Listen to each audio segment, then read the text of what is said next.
Hello everyone, good morning, evening, afternoon, or otherwise. Welcome to the stream. You may notice that there's some slight changes to kind of the waiting screen chat. That's because I'm trying out a little bit of an overlay. I didn't completely revamp the overlays and notifications, but that's the great thing about working small bit by small bit is I can test it out and see how I feel about it before I commit to anything. And like make an entire suite of themes and notifications and overlays, and then turns out I actually don't like how it looks or how it feels. So yeah, we will see right now. Oh, Kilimir, thanks for giving us up to Bracky. So yeah, you may notice it is slightly different. I'm leaning into a little bit more of that like kind of crayon drawing style, a very subtle border, because I don't know that I like borders. I might get rid of it. I might keep it because borders can differentiate them. It's the paper background that I use for all the crap guides and stuff. But yeah, there's a little paper down here in the bottom left-hand corner. Down there. I'm gonna point to it. Down there. Look, that's you, chat. That's you. Look, see? There. That's chat. That's chat right there. That's you, chat. And yeah, so I'm trying this out, seeing how it looks, seeing how I feel. Yeah, anyway, today we're playing more Final Fantasy XIV, and I never finished MSQ, so we're gonna do that today. Oh hey, finally, the night music is playing. No, it's not the night music. But yeah, we didn't finish MSQ because we did the Alliance raids last time. No, it is the night music. Yeah, it is night music. Point to chat, not pet it. Sorry, hold on. Let me pet chat. There we go. There we go. Pet chat. Pet chat. Pet chat. Pet. There you go. All right. Let us continue with the MSQ, and we're also going to finish up the Omega New Game Plus that I was doing, but never finished either. Shall we begin? If we are to spend the treasure wisely, then we must first determine which group would benefit most from monetary assistance. Some of my citizens may find it intimidating to speak with the satrap directly, so I would ask that you act in my stead. Yeah, definitely not intimidating to talk to the Warrior of Light that saved the entire universe. Victor, you are to visit Akyali and Yedlimad, speak with Matya and his people, and listen to their grievances. Estinian, I bid you do the same at Palaka Stand. I will be conducting my own inquiries at the Giant Skull grounds. Once you believe you have ascertained the needs of the populace, we can reconvene at Megaduta. Alright. Onwards. There's Valerie in the background. Taunting me with your beast tribe dance.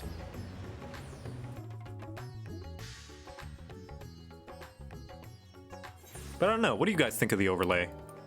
How does it compare to the old, clean, just simple black one that I thought before? That I had before, rather. Thoughts on PvP? It's alright. It's fun. I definitely enjoy it more than old PvP, but don't know that I'm into PvP in general. More you than the old one? Yeah, that's what Eric told me, is like this is more like my identity and kind of, what's it called? My brand. Oh, Instance 2, by the way. I'm in Thavner Instance 2. Oh, Victor, I was so glad to see you had returned unharmed. You finished with the boat, then? It's a very simple overlay, but, you know. Anything the village desperately needs. Well, I suppose Khalsal's loss hit us the hardest. I've been trying to find buyers for my fish, but although I sell a few here and there, it's so much more difficult than it was before. Everyone's still struggling to rebuild their lives. For now, we're just banding together together as best we can. Well, let's check it out then. Oh wait, let me use the best mount. Yeah. 4 months, baby. Welcome, Mad Kitten. Thank you for resubbing.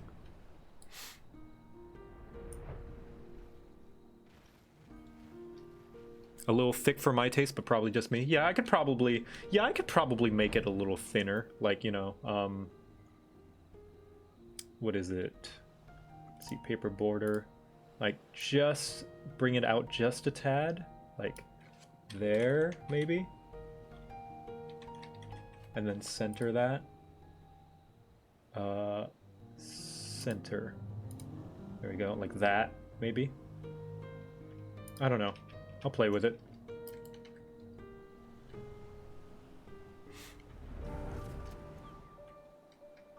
How does Wall's arm not get tired? Well, Wall has done a lot of feats of strength. Like, incredible feats of athleticism, so hanging on to a thing is probably no problem. Greetings and welcome, traveler. If this is your first visit to Thavner, then you must try my special Amra Lassi. Its refreshing zest cannot be beat. What could such a wonder cost, you wonder? Normally, I part with 3 bottles for a generous price of 19,800 gil. But for you, I'm willing to go as low as even 10,000. You'll be practically stealing from me. You tried that with Estinian. That's not going to work on me.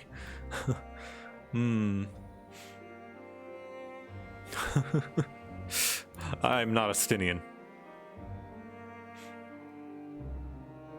Estinian? Who is Ah! You're the one who was with that spear-toting fellow. Well, you can hardly blame a man for trying. The world may no longer be on fire, but we are still sifting through the ashes, so to speak. Sisters, spare me. We might as well have the ugly tower back for the scant few travelers we see these days. I myself barely have the coin to buy at local prices. I tell you, if I didn't charge the odd adventurer a small fortune for afternoon tea, I'd be scavenging for scraps in the street. So this, I presume, is going to be the is the catalyst for the kind of like turn-in quest, the repeatable like grind reputation quest for this area to rebuild and stuff. Huh. How fares the port? Well, it's in shambles, isn't it? The trade routes are open once more now that the danger is past, certainly. But no small number of merchants have had to sell their ships to make ends meet in the short term. And to that, the sailors we've lost in the final days, and it's still little wonder the flow of exports is no more than a pitiful trickle. If Khalsal and his consortium were still with us, I'm sure he'd have found a way to turn our fortunes around. Now that was a man who got things done, God's rest his soul. Say why he! Thank you! Right on cue. Thank you for joining. And for the gifting the 5 subs. Much appreciated. He has spoken with the key local figures and gained an understanding of the populace's hardships.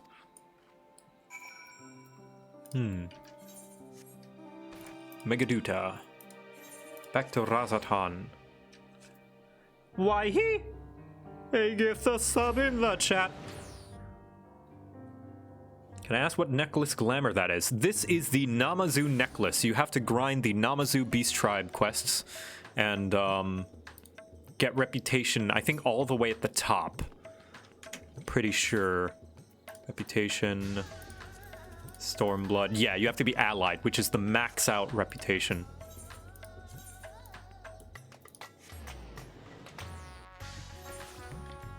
I like it. It's the jingly bell. Ding, ling, ling, ling, ling.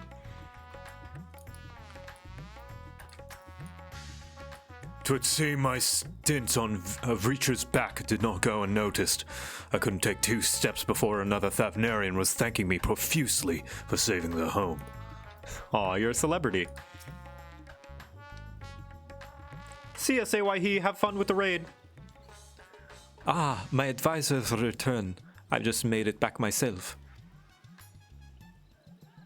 Why do you retain this vessel now that your true form is known? You could have flown across the island in a fraction of the time. Be that as it may, the sight of a massive creature descending from the sky can be startling to say the least, and there are a few places I can enter comfortably without risk of flattening some cart or stall. Aw, he's so nice. Vritra's so nice. Fair enough. As for my inquiries, the people of Palaka's stand were unanimous in their reply. Wait a minute, what the hell? They are surviving. Stephanie Swanquills, thank you for the raid. Welcome, everybody. I'm doing the 6.1 patch quests of Final Fantasy XIV Endwalker. Hold on, let me bring the notifications up. Kind of hidden. I'm testing out. If you could pardon my my overlay is a little unpolished, we'll say. So it's like you see that it's not the same style all the way around. But that's because I'm currently undergoing a experiment of sorts with my overlay to see how I feel about this new style. But welcome, everybody. I'm playing the critically acclaimed MMO Final Fantasy XIV. Resources were stretched to the limit when refugees were pouring in, but they preserved with some assistance from Yedlimod. From what I understand, they have always been an independent community, hunters and foragers, and the like, and I was assured that the jungle provides for their needs, for the most part. Palaka's stand was weathered has weathered the disaster better than most, it seems. I myself heard good news and bad. The quarrymen were cautiously optimistic, having just sold a full wagon of giant skull to a foreign trader. But such visitors are few and far between. Compared to our best years, the weight of stone leaving Thavner has been light indeed. Our nation is small and isolated, its prosperity dependent on a steady stream of exports. We must identify any obstacle to the flow of trade, so we may begin working to remove them. Tell me, what did you learn of Akyali and Yedlimad? Well, they could do with some money, because Khalsal's gone. I see. Without a dedicated buyer, the average fisherman must struggle to offload his daily catch. Which is why I believe we should first address the lack of ships and shortage of able-bodied sailors in Yedlimad. I am reminded of a child I spied as I made my way back to this palace. His father lost at sea when the beasts sunk their vessel. So many variations of the same tragic tale, repeated over and over. So many lives lost.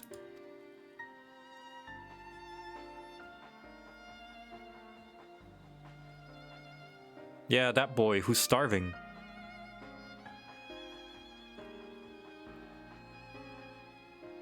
Enough grief to drown in if we let ourselves be overcome, but we will not. Victor, Estinian, I will consider the perspectives you've brought me, and devise a plan to help my people confront this adversity. Come, I would like you to be in attendance when I announce the proposal to my assembled functionaries. We're gonna see Vritra? Like, Vritra?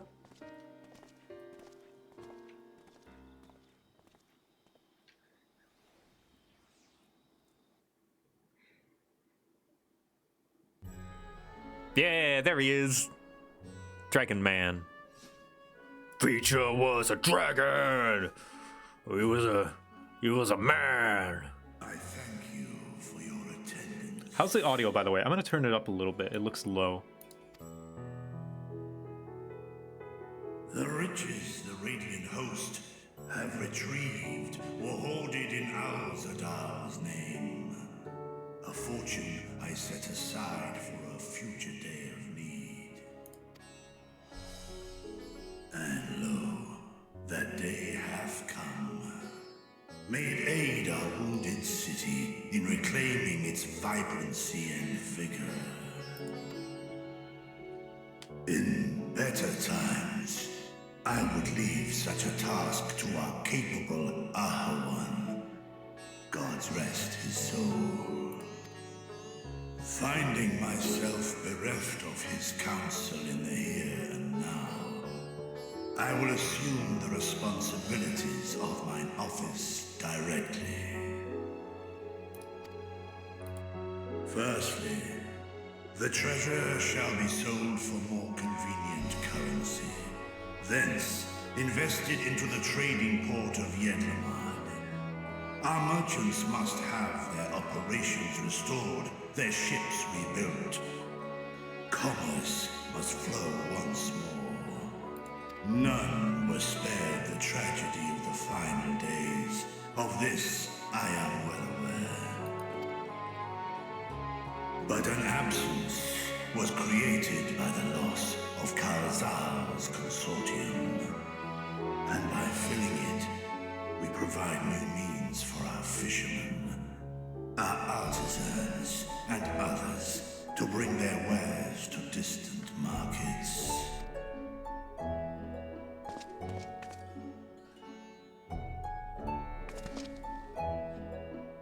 And what of the children who were left without family to care for them? That is a concern which weigheth heavily upon my mind. A simple gift of coin will soon be exhausted, leaving these young souls adrift on the fringes of our society. I like that Estinian's the one to ask that, not only because he helped the little kid, but I assume the reason why he helped the little kid as well is because he was a kid left without a family or home. He knows. Estinian. Nay, a proper solution is needed, one which doth guarantee their welfare for years to come. Thou hast surely seen how other nations rise to meet this challenge, adventurer. What dost thou deem the wisest course? Oh, I don't like making decisions. Oh, geez. Taxes. Levy them on trade profits in exchange for your investment. It takes a village. Idleshire's orphanage was funded through trade in high coveted goods.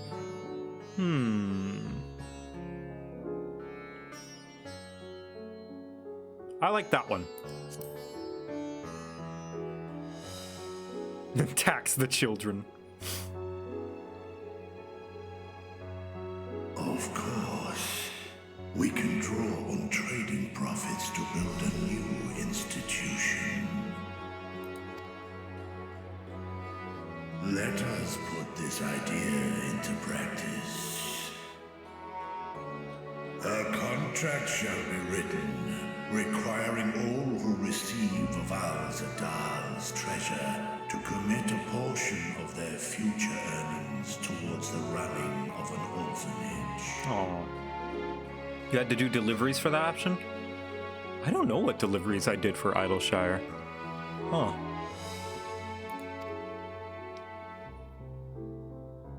Now, such an influential policy is deserving of a worthy name. Oh, Zoli. Okay, gotcha. Crafty for Idleshire. Okay. Yeah, I did do those then. Huh, neat. I didn't know the context behind that.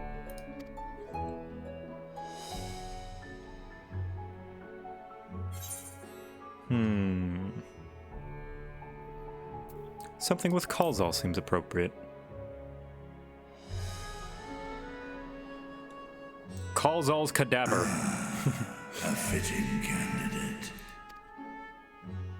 Khalsal should be remembered, not as the blasphemy which terrorized Thavne, but as a hard-working and generous man who brought much wealth to our shores. Do any among you object to this proposition? Many here lost loved ones to the beasts. In that time of strife, any one of us could have broken. Any one of us may have been taken by despair. When I think of Khalsal, I feel no hatred. Only a stinging regret that we could not save him as well. Yeah, he was a well-meaning guy. Isn't that right, men? And woman. This bodes well for that boy. Narad, was it? Perhaps he can cut ties with that shady peddler. Then let it be done. Henceforth, this initiative shall be known as the Khalsal Foundation. Yeah. Nabdeen, thou art to assemble a patrol and ensure that no child in this city liveth in squalor.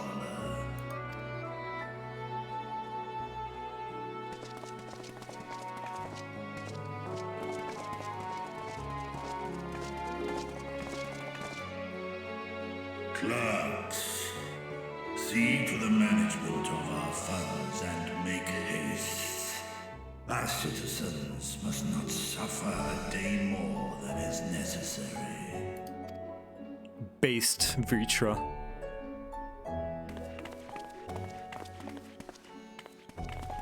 Dragon and man, side by side in pursuit of a brighter morrow. Reminded of Ishgard.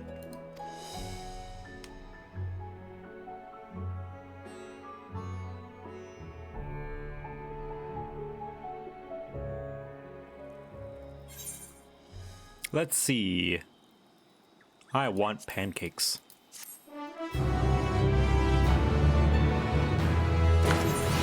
gonna turn on the AC for a little bit. Pardon the background noise. It's just really hot in here. Boy, that thing is loud. Can you guys hear that? There we go. It's kind of noise reduced out. Yeah, sorry about the noise. It's just really hot in here.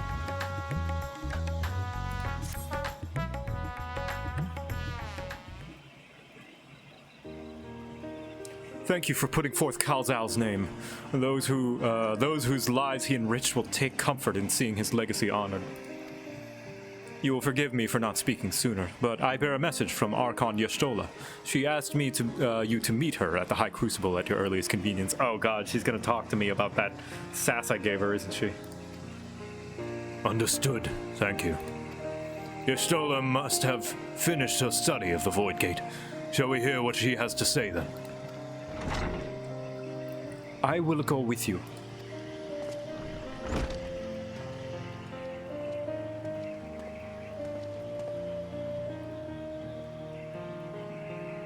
I thought the satrap would be too busy setting up the foundation. My clerks have been well-oiled cogs of this administration since before Ahiwan assumed the office. They understand what needs to be done. And I am curious to learn what conclusions your Archon friend has reached regarding concerning the gate's unique construction. As you wish. Allow me to lead the way, Your Excellency.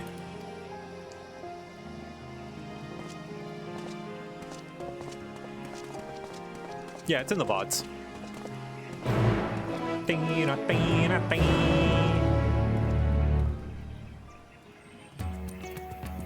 What is that top? That's not the Christmas top. Ooh. Darbar Code of Aiming. What is this from? New dungeon. Oh, the dungeon, I see. Is that the dungeon that I just did? Ah.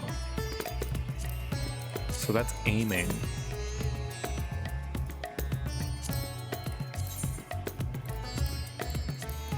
Wow. Oh, that looks so good. It kind of looks like, it kind of looks like my white mage glam a little bit. Like this, the Alliance top of casting and, casting and healing a little bit. I'm sure there's like inspiration. Oh, I want this to be my new healing top though.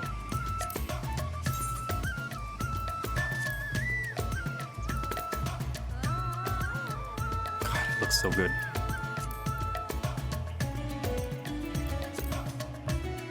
Oh, look at it.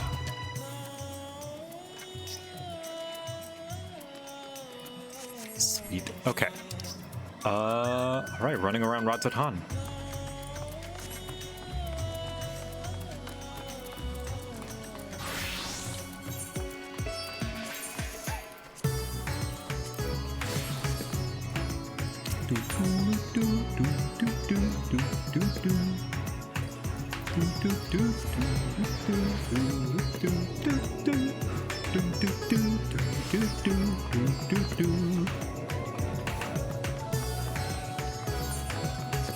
I like that this is just flow again. Good old Soken and his leitmotifs.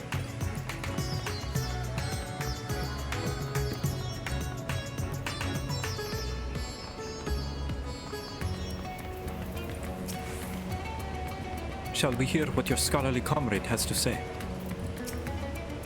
For one who claims it is too late to save his sister, Vritra seems awfully interested in whatever revelations Yashtola might have to share.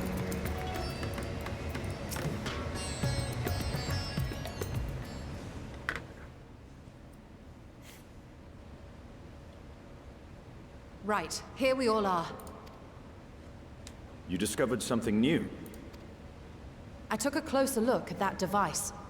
I was able to determine how it keeps the void gate sealed, but not how it might instead be employed to expand the opening.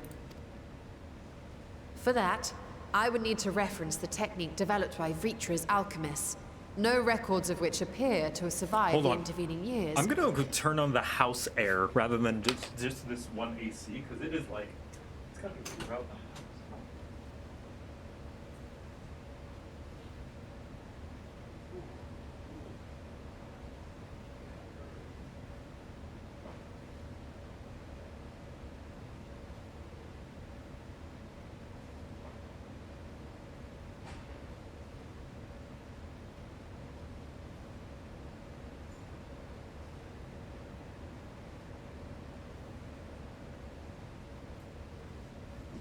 Alright.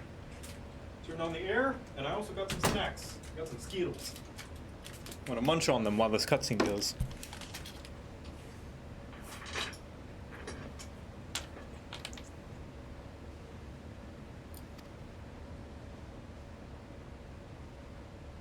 We know this, so why have you sent for us? Have you learned aught of value or not?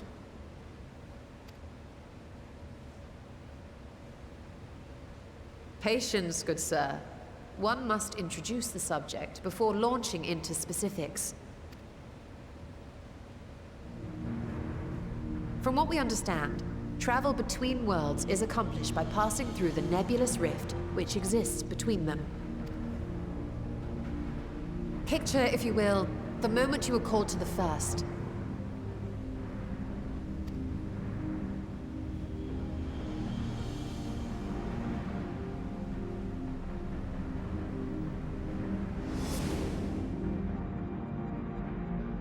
You touched a focus of some kind to help the Exarch pinpoint your location.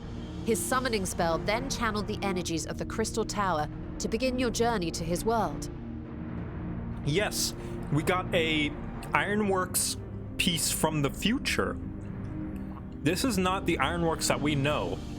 That's a future Ironworks logo.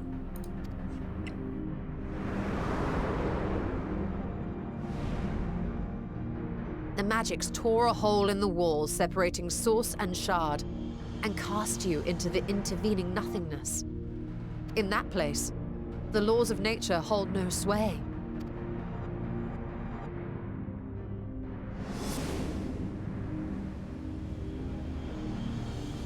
Yet even through this realm of temporal and spatial instability, you were borne safely to your destination in the first.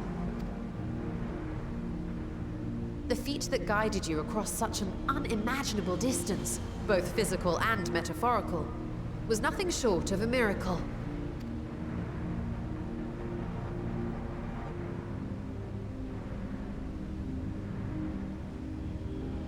Then what of the many voids Sen found in the source? Who guides them here, and how? An excellent question. Though there are several methods by which the Void's denizens might intrude upon our world, the rituals of summoning are the most typical. Yeah, she sounds a little congested. Her ends are like a little bleh. Summoning. The rituals of summoning are the most typical. Maybe she had a cold during this recording. For example, let us consider the gargoyle, a creature of middling power.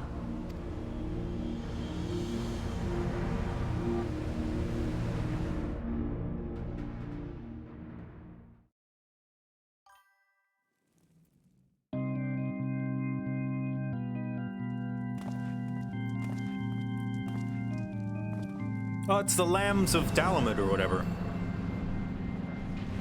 To call upon such an entity, the prospective summoner must force open a void gate. To call upon such an entity, the prospective summoner must force and open a void gate.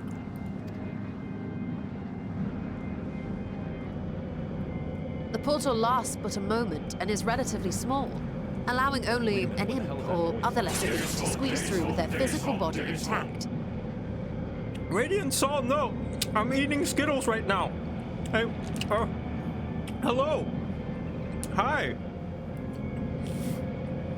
We're learning things about summoning through portals in the critically acclaimed MMO, Final Fantasy XIV. 6.1, spoilers for Endwalker.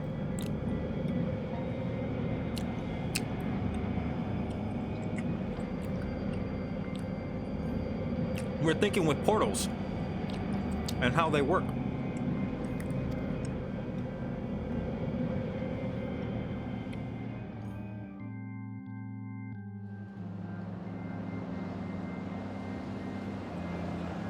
Our more powerful gargoyle, however, is too large for that. Creating a gate big enough for him would require vast amounts of energy, far beyond the reserves of any one mortal practitioner. Yeah, it could be that they're recording from home, so they have different, like, setups.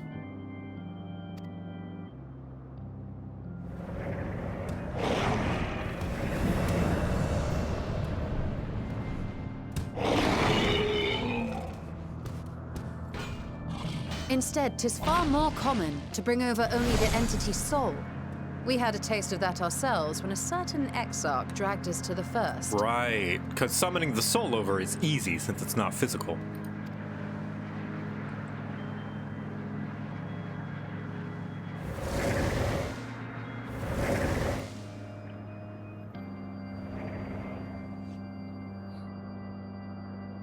And just as our bodies remained in our world, the Void Sense physical form is left behind in the 13th.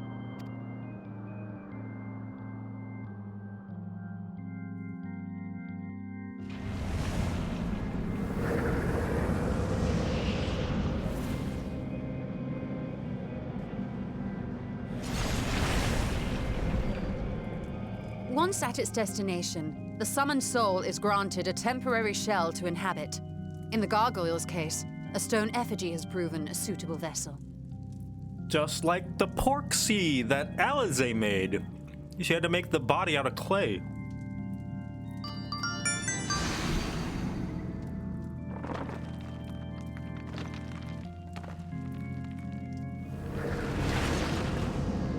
Heart Gaming, welcome to the, thank you for the raid.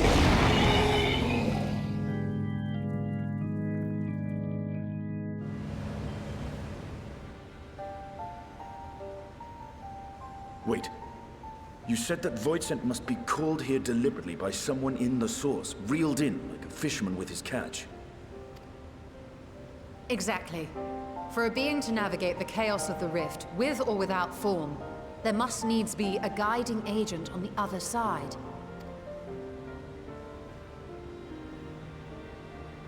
When the hordes poured forth from Alag's Great Gate, it was the technologists who drew them through. Yes, thank you. Welcome, Lightheart Gaming, and all the people who are in their stream and playing the critically acclaimed MMO, Final Fantasy XIV. Spoilers for Endwalker. This is post-Endwalker. Though to my knowledge, planar fissures are in essence natural passages between our world and the void, which require no such guidance to traverse. Why is only the boundary between the source and the 13th so fragile? So much so that it often tears open of its own accord.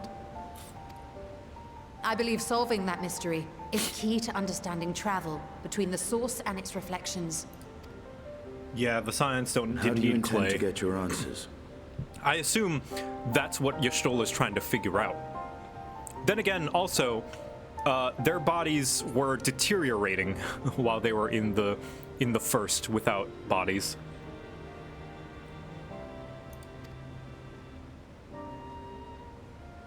No, the danger is too great.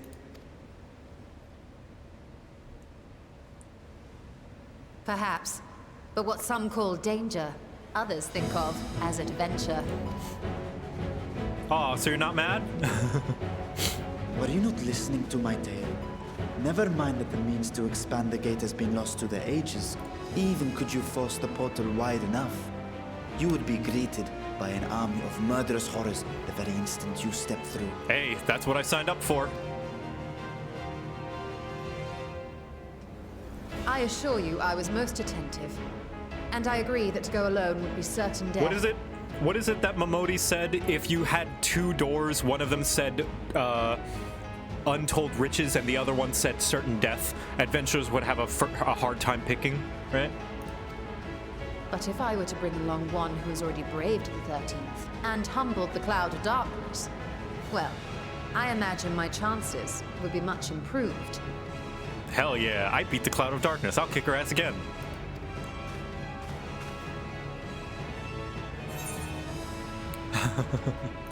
So much for taking it easy.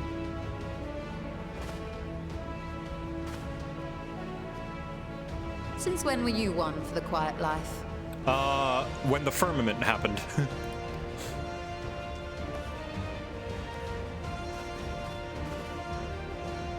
Once again, I put my life in your ever-reliable hands. The firmament was not That quiet. said, Wait, yeah, as much you're as I right. would like to march straight back to the Void Gate, there is the small matter of being unable to open it without the Satrap's personal authority. That's right. Ching, ching, just everywhere.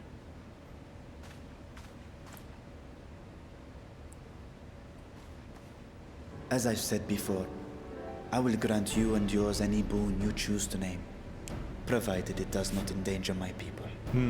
Don't worry about it. I only put my own life in danger. You have my word that we will take every precaution. Not a single void scent will be allowed to threaten Radzat-Han, assuming we manage to expand the portal in the first place. You have a plan. Yeah, you can tell they're using different mic setups. Actually, I had hoped you might help us with that. I presume the alchemists you retained supplied you with some explanation of their methodology. That they did. House Daymir was overseeing the project. Daymir. Ah, yes. The family associated with the great work. That was that one time we almost caused another flood of light in the first. Yeah, I did but not fully comprehend the theory, but their research began with a void scent which had slipped through the fissure. yeah, but that was more Reen's fault. I think Reen would take full responsibility for that. After a thorough examination, they created an arcane simulacrum possessed of similar qualities. A man-made void scent, if you will. It was apparently indispensable in their efforts to enlarge the gate. Synthetic void scent. Okay. A man-made void scent.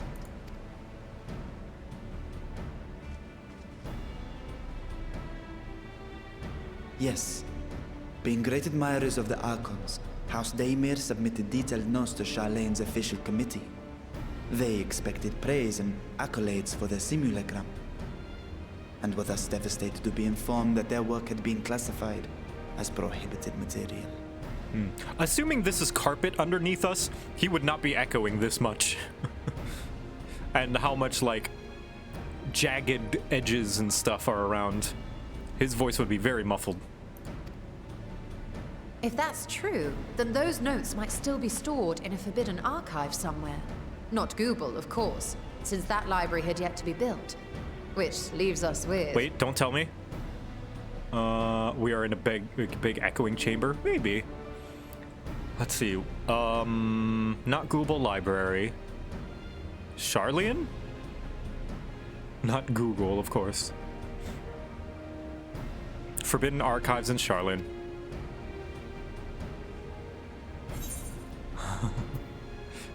With Graha's favorite place to sneak around. The shelves, you see, they're too tall. Indeed.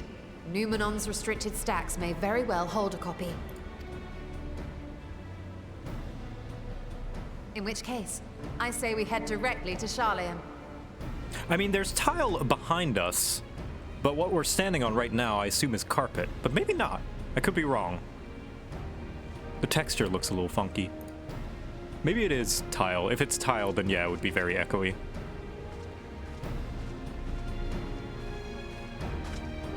Unless you anticipate needing help to reach the high shelves. I see myself being of little use.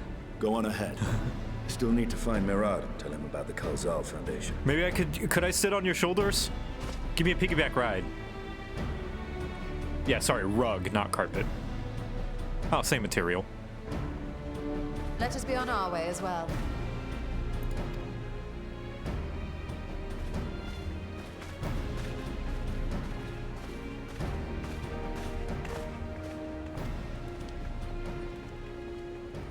They are resolved to venture into the void. Do I sit idly by? You do whatever you want, Vritra. Whatever feels right. Yeah, that's a big, big rug. That's a rug as big as a house.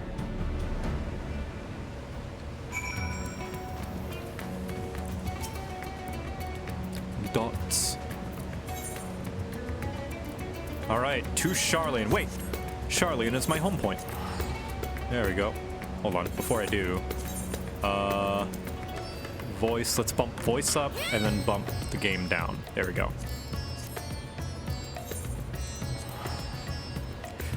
I'm wary of bumping voice up because there's one voice that I keep hearing in Duty Finder. You know, the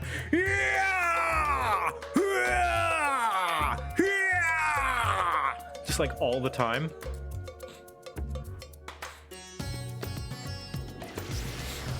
Is that Male Vieira 4? I don't know, I've heard Hrothgar have that sound as well. Just like all the time. Just, oof. If we're to enter Numenon's restricted archives with a minimum of fuss, then we must secure the permission of the Forum. First, however, we shall need to enlist the cooperation of a member to broach the matter on our behalf. Who do you think might be inclined to assist us? No one springs to mind. Fortuno? So, what if Scholarch Montaigne? Oh yeah, there we go. He did come to Graha's defense during the inquiry, after all. 'Tis said. Let us head to Numenon, to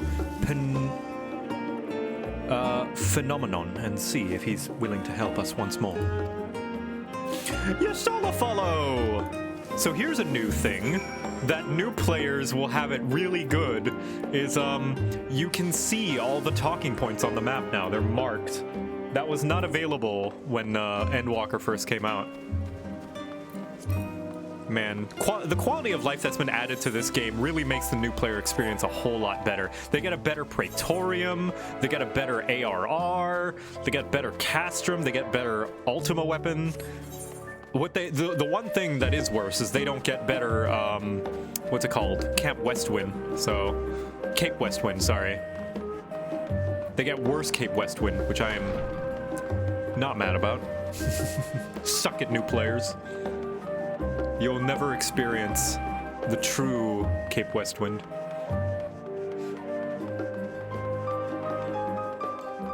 Ran around the entire city looking for them. Yeah, because that's what you needed to do. You didn't know where they were. The changes of the leveling dungeons are so nice. Yeah. When you're only choice. Ishola, what do you got to say about this? Oops. I apprenticed to Master Matoya at the age of 7 and labored under her tutelage for the full decade. I never had the chance to attend the studium. Neither did Thancred, as I recall. Soon after Master Louis Soir took him in off the streets, he was put in the care of another Archon. His was righteous and practical education in the art of espionage and survival. I sometimes wonder what my life might have been like had I pursued studies here instead.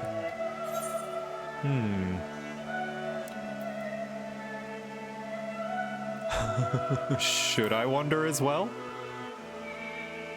Oh, never mind me. 'Twas just an idle thought. What about the other one? Tea at the last stand after a day of lectures? Oh, that does sound lovely. Afternoons with friends spent sipping tea and debating theories. Still, I wouldn't give up my time with Master Matoya for the world. Ah, the dank cave I studied in was about as far from the bright, hairy halls of academia as one could get, but it was a wondrous, magical childhood nonetheless. Aw, she thinks fondly on Matoya. Hold on, there's some really good... Hold on. Y'shtola... It's probably not age accurate, but, Oh, I never seen this one. This one's cute. Yeah, the ages would be completely off, considering how old Matoya is. But there's some fan art of young Y'shtola and Matoya that's really good. Hold on. Here, check this out. This is not one that I saw. This is not the one that I was thinking of, but look at this. This is so cute. This is probably more age accurate, honestly. And then I saw this, no, this one. This one's also very cute. This one's probably also age accurate. But this is the one that I was talking about. This one that I saw, that I'm like, ooh, this is nice, but this would not be age accurate. Matoya would not look like that. She would be in her, like, 70s, 60s or something like that. But this was the one that I saw, and I'm like, oh, that's cute. But this is probably more age appropriate. I like this one. This one's cute. How old is Matoya? Let's see. Master Matoya.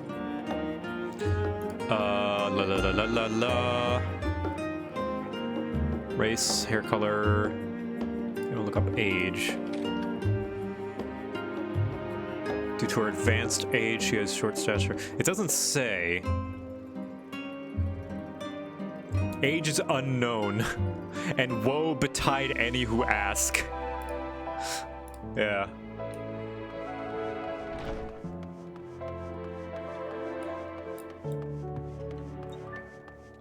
If you could find that age chart, I would love to see it.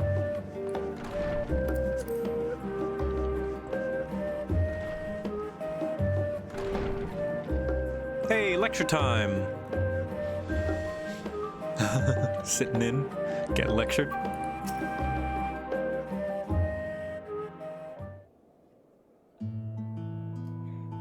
Ah, visitors, and quite esteemed ones at that. What may I do for you? Pray forgive the intrusion, Scarlock, but we were hoping that you might help us secure permissions to enter Numenon's restricted archives. Oh, no further forays into the stacks this time, eh? I applaud this newfound sense of propriety, yet in all this wide world of comparative serenity, what so compels you to disturb a vault of forbidden wisdom?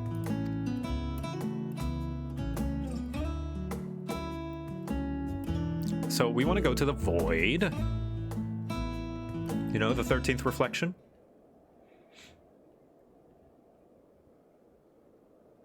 Fascinating.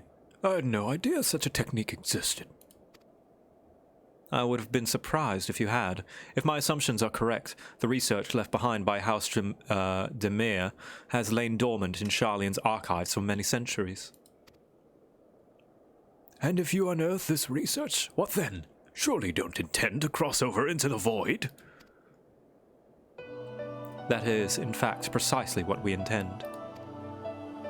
To what end, pray tell? To develop a method of traversing the rift, for one, that I might keep my word to a distant friend. Ooh, ship. Sentiment aside, I have journeyed to the end of existence. I have heard, felt, and thought endlessly about the truth of our world and the echo of its future, and yet I want to understand everything, to unravel it all down to its very last secret.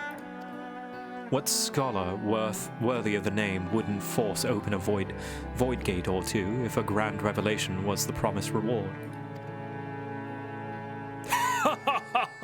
Marvelous. An audacious proposal worthy of Master Matoya herself.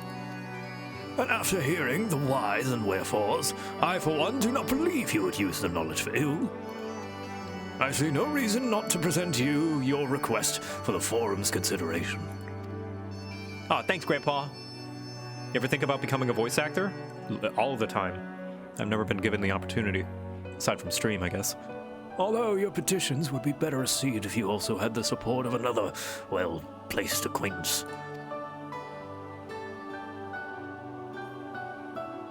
Why, Master Fortuno, of course. He can hardly ignore an earnest request from his dear children's most treasured comrades. I was hesitant to approach him directly, but there is no denying that having Master Fortuno on our side would tip the balance in our favor. Very well, we will pay a visit to the Levier estate and plead our case. One last thing before you go. I would consider it a personal favor if you might share with me the discoveries you make in the void.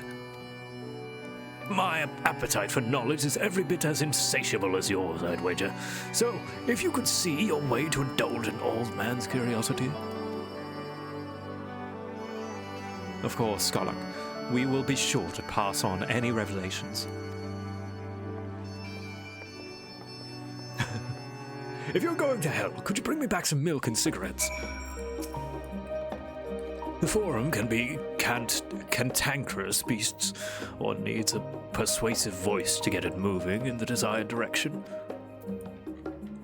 Yeah, it is nice. This is nice for your Stola, to get a little bit more stuff going on. I still think she's not as interesting a character as the other Scions, but I would like maybe some kind of, like, I don't know, the flaw in her pursuit of knowledge, right? Is like, where does it end? Let's say you unlock all secrets, then what, you know? But maybe she's already learned that she enjoys the pursuit of knowledge rather than knowledge itself. Maybe that's what makes the adventure appealing to her. Is sure, she enjoys having the knowledge, but perhaps she enjoys the pursuit of knowledge. Knowledge is just kind of the means, the excuse to go on a fun adventure. That'd be nice. I could see that happening.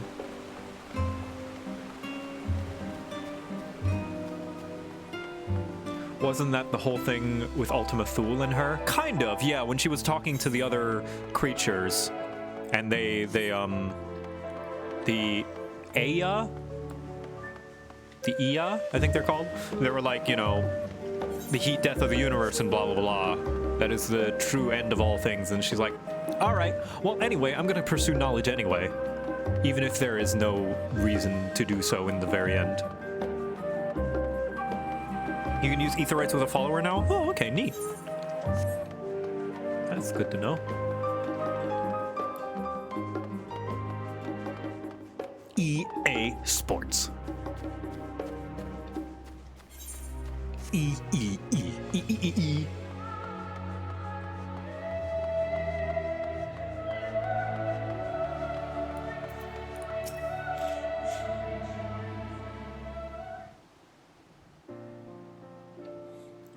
Ah, Master Victor, Mistress Y'shtola, how may I be of service?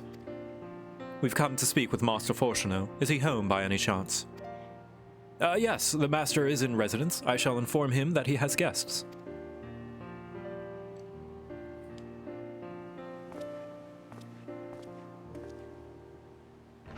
Oh, speaking of Mass Effect, I want to stream Mass Effect. I played a little bit of Mass Effect with Echo yesterday, because she was feeling like not doing anything, and I was like, hey, let's play Mass Effect. And like, I'd never played Mass Effect 1, and immediately I'm like, oh, I want to stream this.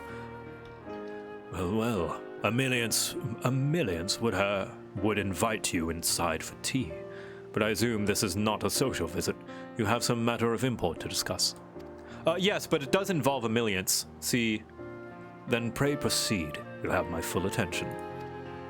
So we're gonna dress her up in a bunny suit and do some custom deliveries. I hope you don't mind. I am all over. I've played Mass Effect 2. I've never played Mass Effect 1 and 3, but I'm already, like, I love the franchise. Like, I know a lot, like, I've seen a lot of stuff about Mass Effect 3, like, to the point where I've done everything but play it. Well, I suppose I should praise you for following the proper protocols this time around. The Scarlet Montaigne express much the same sentiment, I assure you, will not attempt to circumvent the Forum's authority again, unless it is absolutely necessary, of course. Of course. You do understand that the restricted archives are restricted for good reason, yes? If no pressing need exists, then why risk the consequences of employing this forbidden knowledge? For a brother who misses his sister, she was his guardian and his friend, a selfless hero who crossed the rift between worlds to save his homeland from horror and suffering. But the brother has given up thoughts on thoughts of reunion.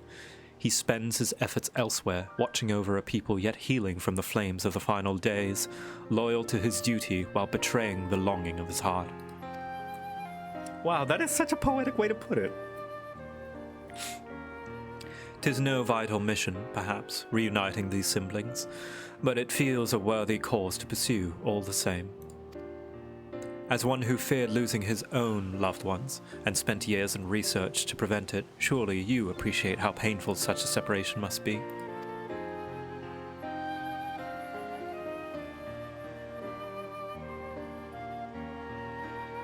Reflections are still very much a mystery to us.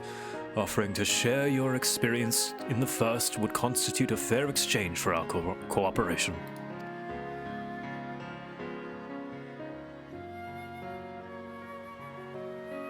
Do not celebrate just yet.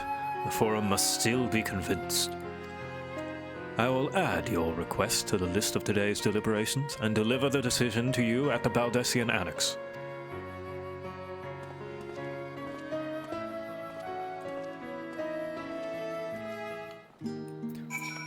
Yeah, it sounded heartfelt, but everybody knows that Y'shtola was just using his feelings against him. Okay, so we can use this.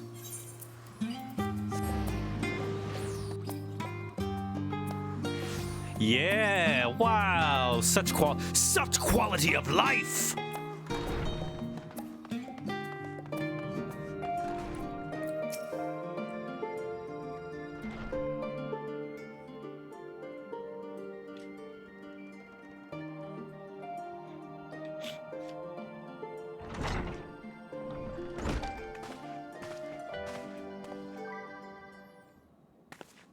So, what did the Forum decide? To put it bluntly, Master Matoya has burned some bridges here in Sharlin and salted the earth for good measure. When it became clear that her students was the petitioner in question, well, no few members voiced their discontent. Then the Chamber was reminded, of no uncertain terms, I might add, of the incredible debt we owe you and your companions. Yeah, we saved the world. So I think that gives us a little credence. That served to silence the grumbles and stifle a few... Oh, Fortuno spoke on our behalf. Ah. That served to silence the grumbles and stiffen a few spines, and it was agreed that allowing you entry to the archives was the least we could do in return. That is wonderful news. Thank you both for speaking on our behalf. Yes, well, as I am sure you are aware, this permission was not extended lightly. Forbidden knowledge is to be treated with an utmost caution, and there will be repercussions if it is not. I wish you well in your endeavor, and bid you good day. Aww. Sundad. Ever the same, that one. Uncompromising, aye, but the very stoicism is exactly what Sharlayan needed to guide it through not one, but two exoduses.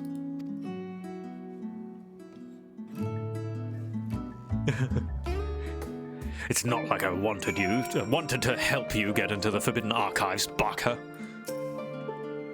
That went rather well, I think. As a child, I dreamed up any number of schemes for getting my hands on those forbidden tomes, and now I can simply walk in through the door. Our focus will be on finding House Demir's research notes, of course, but the thought of so much knowledge at my disposal has me feeling a little giddy. Am I going to go to the restricted section? I'd like to set out as soon as you're ready. You'll be heading directly to the archives from here, I presume? You presume correctly. Then you'll want to speak with the index page when you arrive. It's been instructed to grant you access to the restricted section. Excellent. Once again, we thank you for all your help. Oh, it was my pleasure, believe me. May you find the knowledge you seek. Shall we?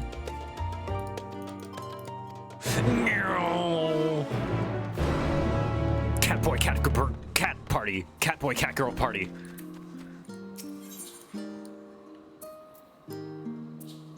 Where? There.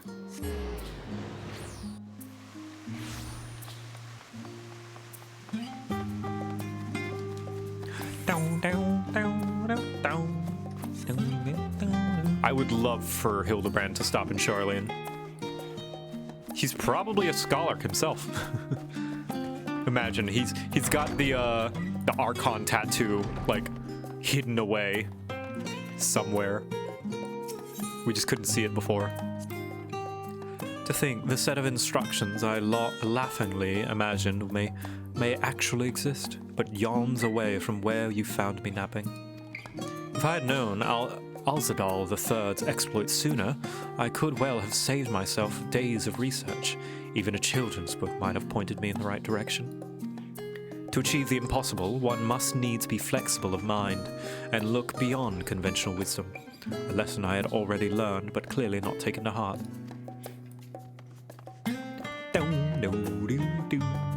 Reference page. Index page.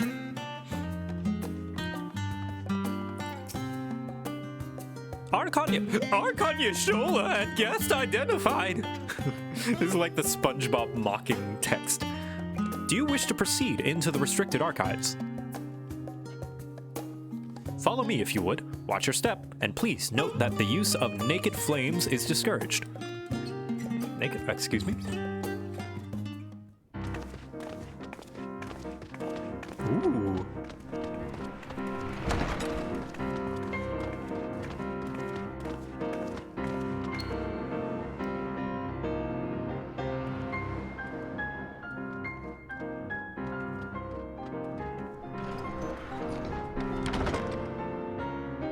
Ah, uncovered flames, gotcha. Bring a lantern, but not a candle. If House Demir's notes are to be found anywhere, it will be here. Let us begin.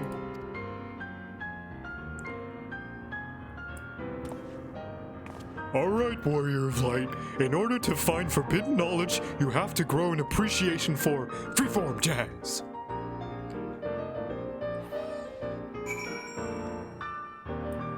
Ooh.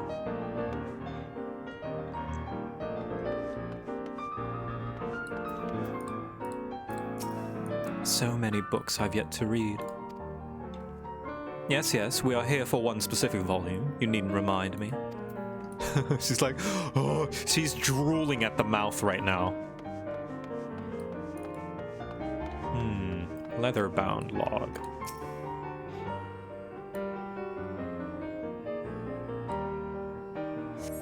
The following pages detail an advanced method for manipulating rift-spanning apertures as devised by Nuhashan, the 9th Patriarch of House Demir. Oh, wow, first try. We present these research notes to the faculty of Charlene Studium as both a token of our friendship and an expression of our boundless admiration. Wow. All right, that was easy.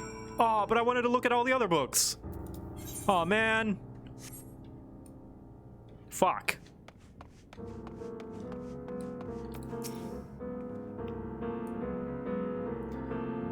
Have something you'd like to show me, do you? My apologies. I flipped open but a single book and was completely absorbed by the contents. Time for New Game Plus, right?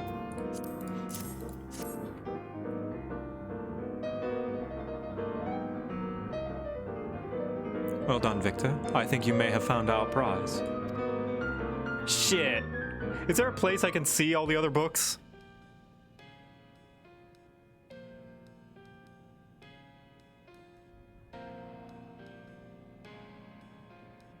Yes, the ether signature is unmistakable. I've felt the traces of House Damia's resonance many times at the Great Work. Time to see what all the fuss was about. They're on the internet? You don't say.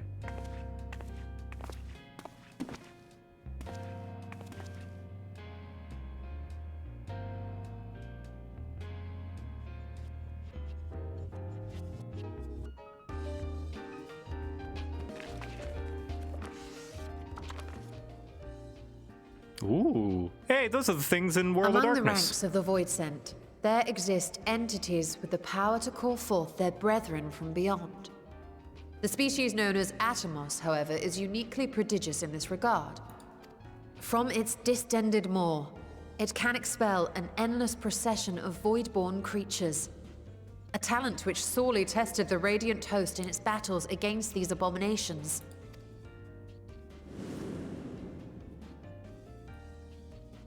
Surmising that the entity itself was acting as a void gate, we endeavored to capture a small specimen and subsequently examine its physiological structure. Our findings revealed that the atomos had absorbed a planar fissure into its own flesh, which it could expand at will into a functioning gate. So this is Eorzean, which is just English with different symbols. So you could potentially read this from... I don't know. Well, you can't see my mouse, so you can't see where I'm pointing. One sec. Capture cursor. Yeah, so like, over here, this is the word the. That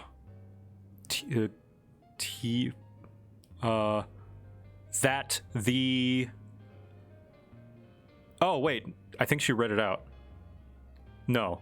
That the... something. Did she? Okay, yeah, she did read this. At the, no, because that's T. That curve one, like the reverse R, is a T, I think.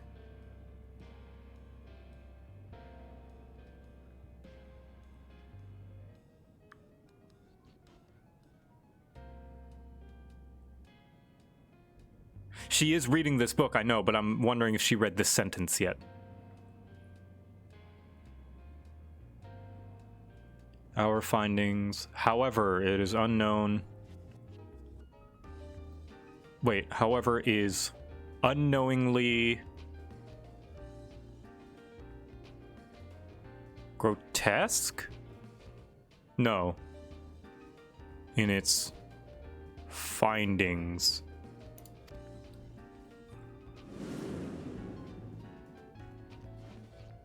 Upon further analysis, we identified an ethereal wave pattern emitted during this process.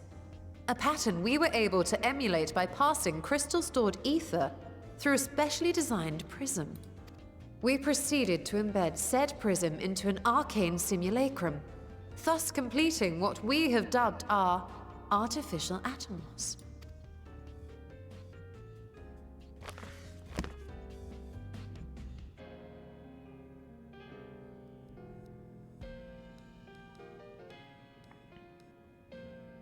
How could I have been so blind to the possibilities? This species, not to mention its ability to summon Voidsent, has been discussed among academics for years now. Just before the advent of the 7th Umbral Calamity, we received reports of atomos sightings from every corner of Eorzea. Surely you've at least heard the tales. I've experienced them myself.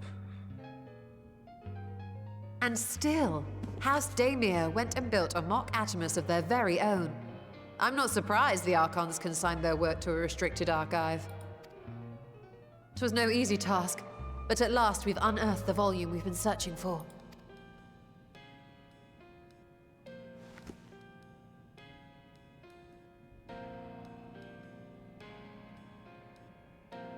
be lying if I said I wasn't tempted to stay longer. See what other forbidden titles might be lurking on these shelves? I would like to. Ah, but that would be abusing the very special privilege we've been granted now, wouldn't it? Better not. No! I want to read funny books. Let's see. Numenon books.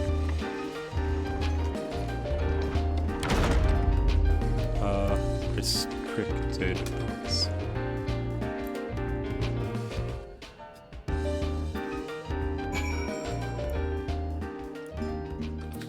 Let me see.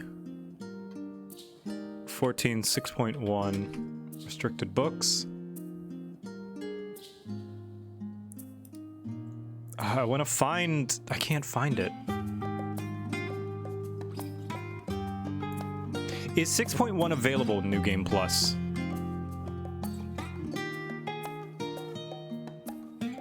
Still, I'd have to go through the dungeon again to get here. Yeah. Time to go watch Shen 6.1 stream. As much as I would love to start crafting the atomos, I'm afraid this is far outside my field of expertise. Fortunately, we know a Hannish alchemist who would be delighted to involve herself in our House Daemir project. Our business here is concluded for the moment. Please pass on our regards to the forum. Your message will be conveyed. Should you wish to indulge more forbidden literature, I will be here. Patron mode disabled. Security mode engaged. Oh, wait, can we go back in? If anyone can help us, Nadana can. We can return to Thavna and look for her at the Great Work.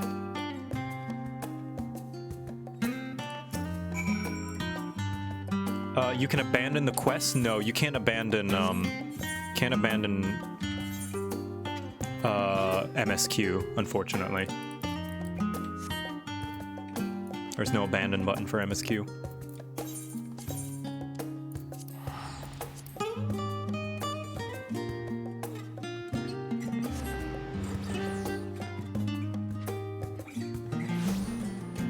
No, not New Game Plus. It's not available. New Game Plus for 6.1 is not available yet. We just went over that.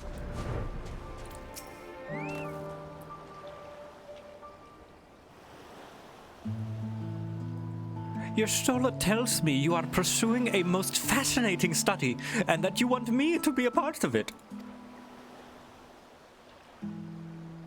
I have no doubt that you will be interested. This research log should speak for itself.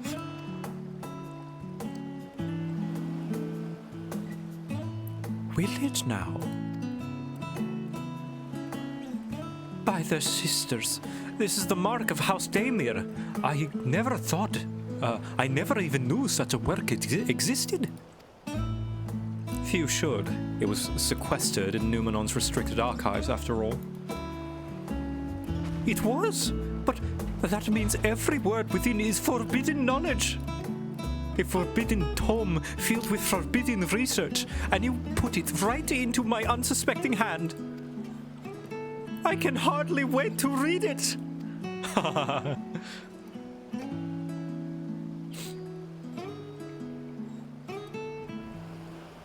That's adorable.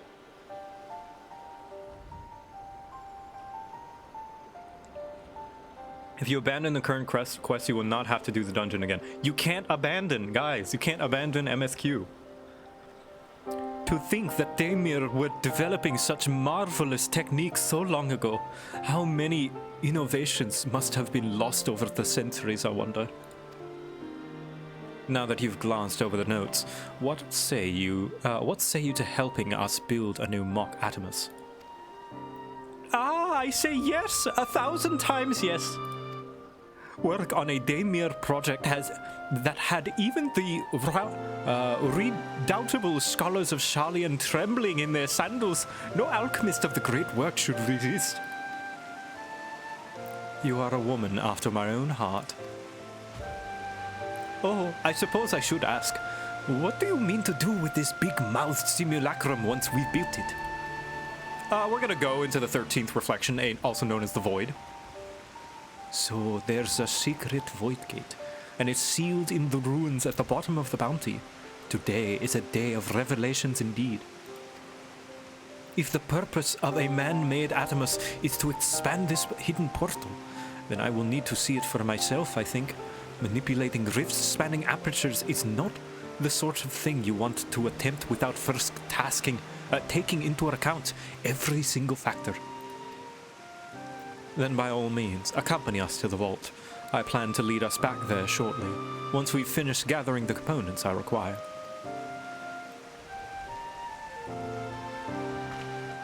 Sharlayan's markets prohibit the raw aquamarine and pure water crystals, but I might need help obtaining a small quantity of astrally infused water. For such a liquid, you need go no further than the front of Maya. The ascetics of old once favored the place for their meditations, and water which pools there now is known to enliven the flow of ether. I cannot read today. That sounds perfect. If you would be so kind as to fill a flask at the pool, I will petition Vritra to join us. The idea of how I have in mind won't amount to much without his authority to command the Void Gate. Shall we be about it then? We meet back here anon.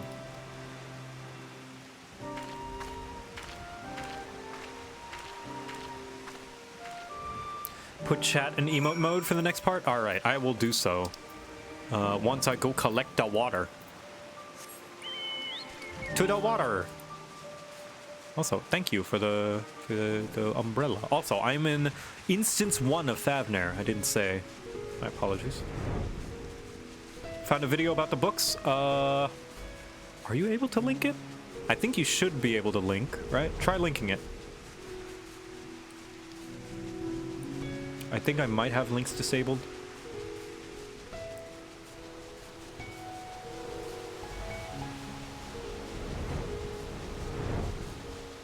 Water and water and water, water, water and water and water, water. Yeah, okay. Let's see. Who's it by? Is it on YouTube?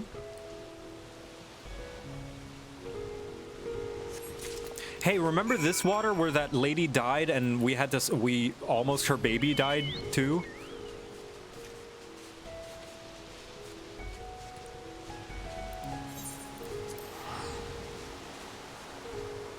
Had them DM a mod. Well, what's it called? What's it called on YouTube?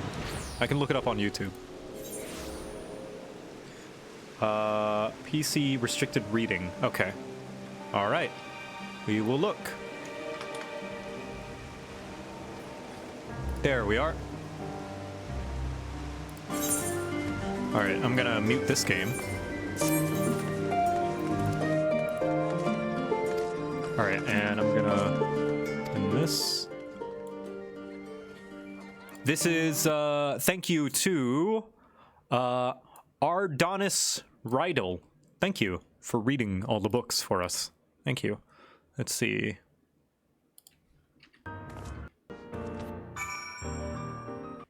Oh, I don't know if you could see it. There it is. Yeah. Ardonis Rydell. Thank you for uploading this for us, for our viewing pleasure. Approximately 3:30? Okay.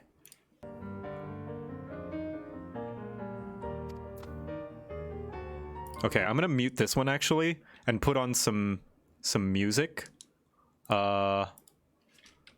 Restricted reading music. Is there a way I can just like put on the music? Whatever, lo-fi beats. Final Fantasy XIV lo-fi beats.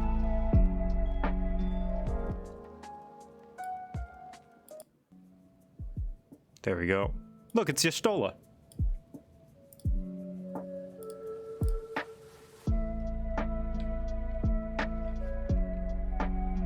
Untitled Journal.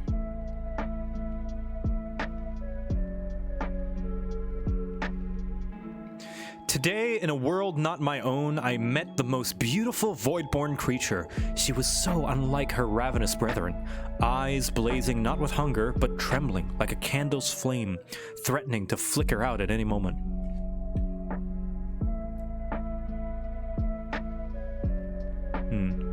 I wonder if she is even the proper word. Such distinctions seem inconsequential, insignificant even.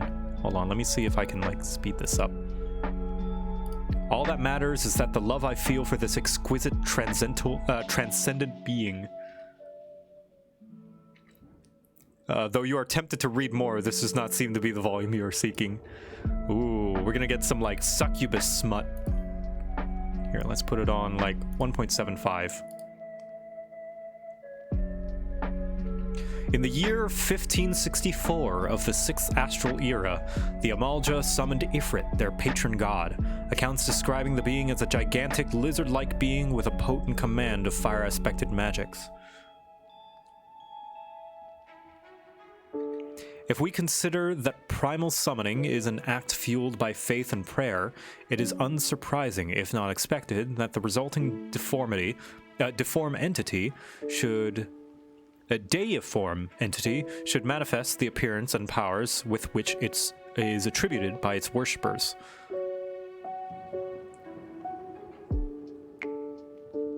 What then might emerge from the ether should one who believes in an almighty omniscient attempt the same ritual? Would the scholar himself grace us with his presence? Some other embodiment of divine sagacity. Wow! So they were seriously considering possibly summoning the Thaliac.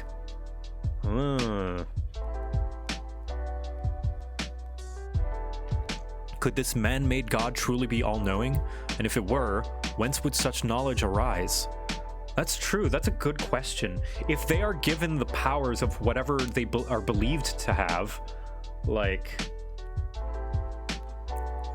what happens if you believe them to be omniscient, right? I myself have many questions concerning the nature of the ancient world. With no spell to transport me back to the days of old, could I instead summon a being possessed of encyclopedic knowledge, wisdom of every age, yet with no means to verify its pronouncements? How could one be certain that they were true? Is that the correct one? Is that all of them then? Okay. Was that all the books, chat? Just those three?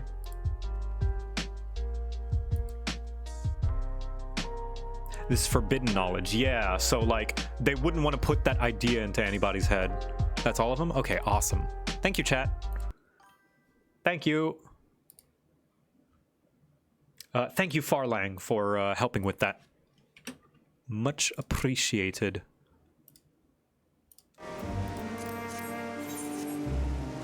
No.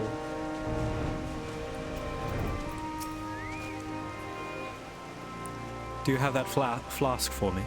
Okay, I'm gonna put, as per requested, because it might, apparently everyone thinks it's a good idea, I'm gonna put the chat into emote-only mode, because apparently that might be a good idea for this, so I've been told.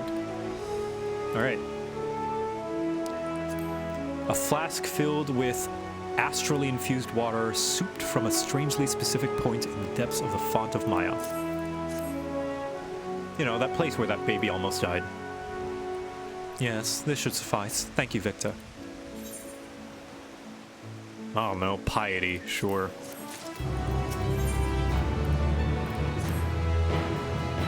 Look who I came across. Estinian.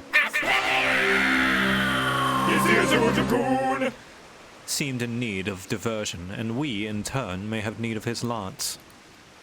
Right then, now that our little party is assembled, let us make way to the ruins. Will we have need of Matsia's boat again? Not this time. Not this time. Oh, Vritra, hey, what's up? Not this time. Once Ystola informed me of our destination, I arranged for a vessel to be made ready at Akyali. Your Excellency is ever the gracious host, shall we?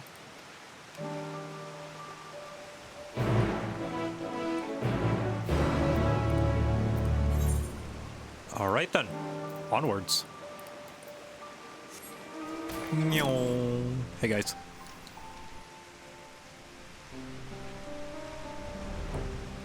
To the void!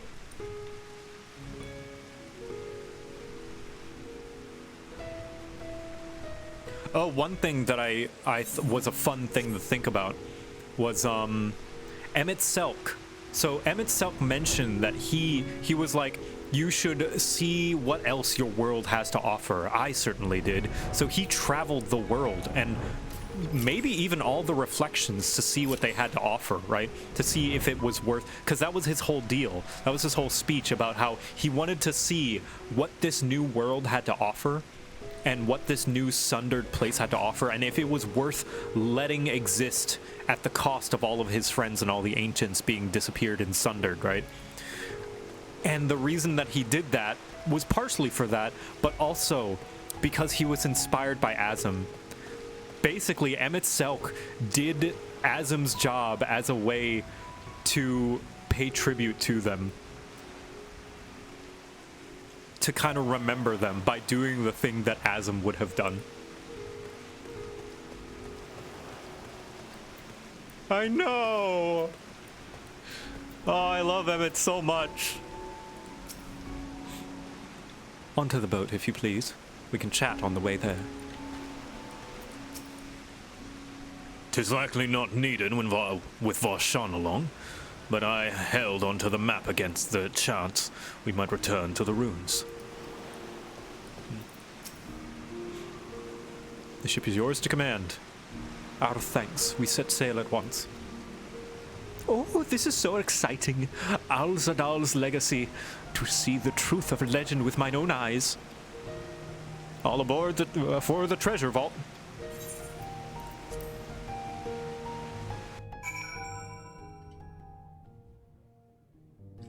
All right, here we are. Ooh. Poor Vritra. He really should have spoken with Estinian before we left. I shudder to think what we've cost them in terms of construct materials. I thought we cleared this place of constructs the last time we came through. It would seem a few stragglers remained. Oh no, we had to. Did we have to destroy more constructs? Oh god. Sorry, Varshan. He laid waste to them ere I could utter a single word. Oh, I'm sorry, Dragon Buddy. Sorry, bud.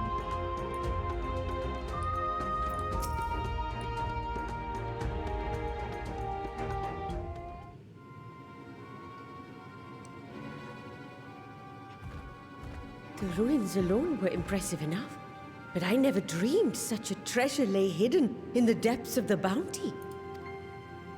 It may have been helpful to know this device existed, Your Excellency. My apologies. The gate was a secret I shared with none but my closest advisors. I feared for what might happen should those with ill intentions learn of its existence. A reasonable, cautionary thing.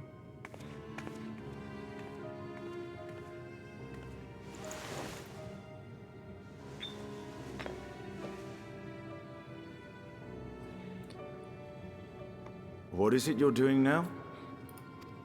Alchemy. There's something I wish to verify. The NOAA reports claim that a short stint into the void carries little risk of etheric imbalance. Should one suffer an injury, however, or if one's expedition drags on longer than intended, that risk becomes significantly greater. Yeah, Purple Nero. Graha theorized that a warding scale would confer protection from the void's corrupting influence. But I would prefer to test that hypothesis before we set foot in the 13th ourselves. So, this is an experiment of sorts. We gotta do science, Estinian. Yes, an experiment. Tell me, how would you go about testing the efficacy of the warding scale?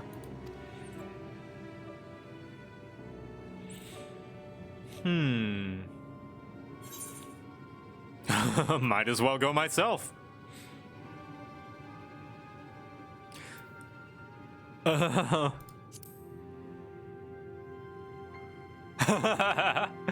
What? Why are you looking at me like that? Surely you'd not expect me to wriggle through that tiny portal. I don't know. We needn't attempt anything so drastic. A small familiar should serve well enough. Yeah, I thought so.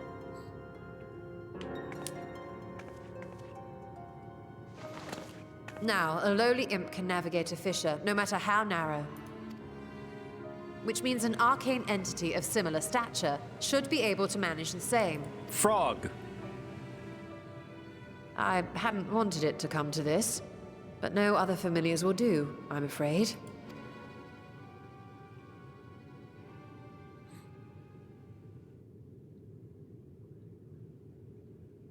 I mislike the sound of that. What manner of fiend does she mean to summon? From ocean rise and cloudbank form, from mountain spring and rainfall storm, from river flow and life be born. Is she gonna summon a tiny Y'shtola? Runar? Oh my gosh, she's a magical girl! Water, water, froth and fire! Oh my god. Oh, she's gonna make a little drippy.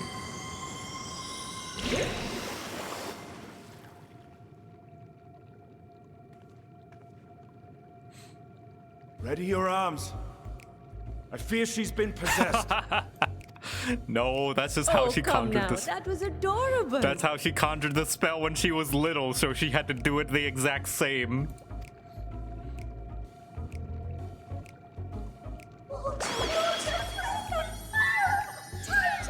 Yeah, a little drippy. This was her first familiar.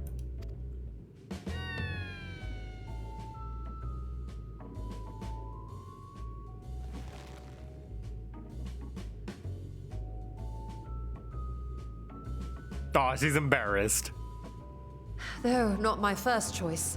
These familiars I conceived of as a child have the best chance of fitting through the gate. Oh, she must have hated doing that again in front of all of us. I only wish my younger self had considered a more dignified ending to the creation ritual.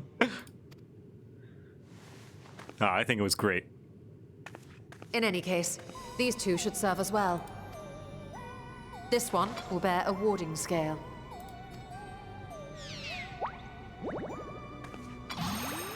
Nom. And when they return from the 13th, we can observe how the talisman, or absence thereof, has affected the progress of the Void's corruption. Science! If I could impose upon you to open the gate. Your Excellency? She didn't make any other familiars. No, who needs them? I like to think she secretly likes doing it. Yes.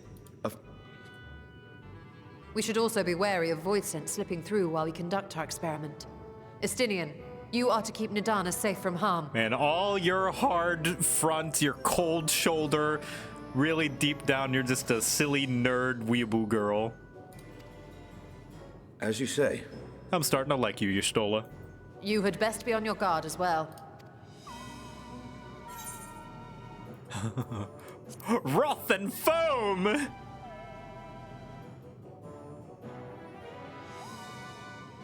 Oh, are you volunteering to join the Nixies?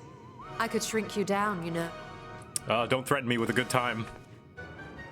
Let us begin, shall we?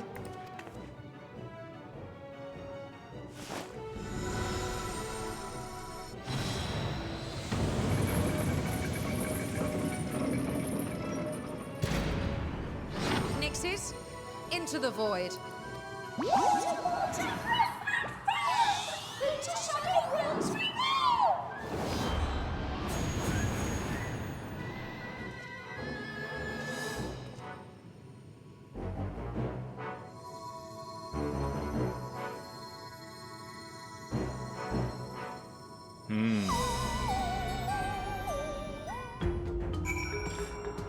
So, if the warding scale is going to protect them, in theory, that means the echo should as well. But that's just my guess.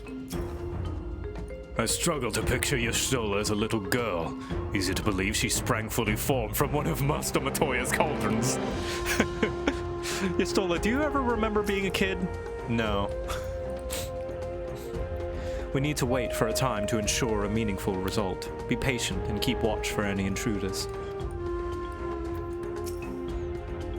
Every time I come here, it reminds me of that dark portal above the Crystal Tower, and the final lash of Asdaya's tail as she plunged into the void. Oh, oops. Sister, save me. I will never see Y'shtola the same way again. Froth and foam, indeed. Adorable. You know what? This is good. Giving Y'shtola another dimension. Insecurities.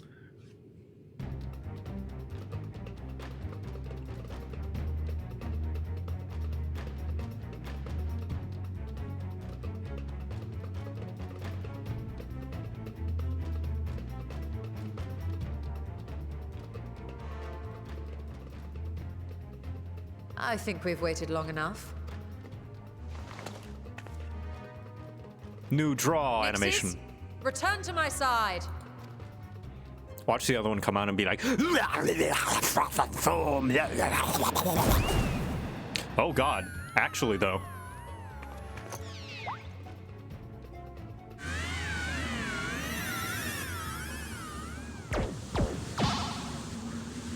Spit and sputter!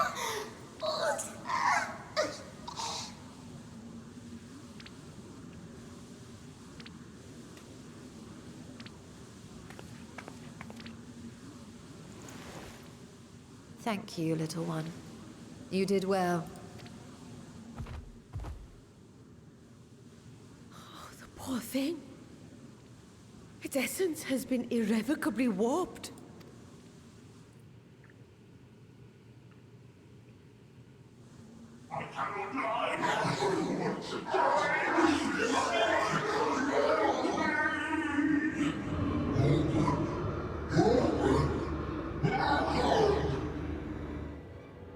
We're out of time. I must reseal the void gate. Oh god.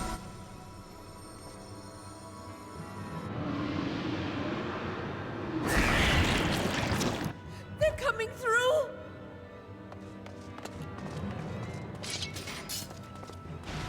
We'll stop him. In the name of Alzadal III, I bar this door unto the void.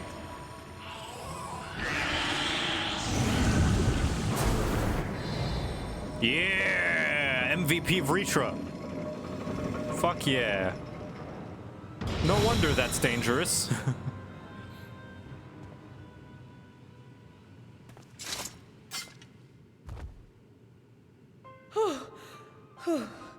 Well, that was a sharp lesson in the dangers of void gates.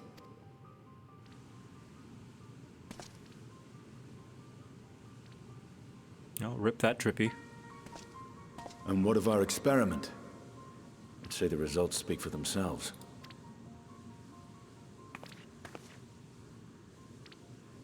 The unprotected Nixie has suffered extensive etheric corruption.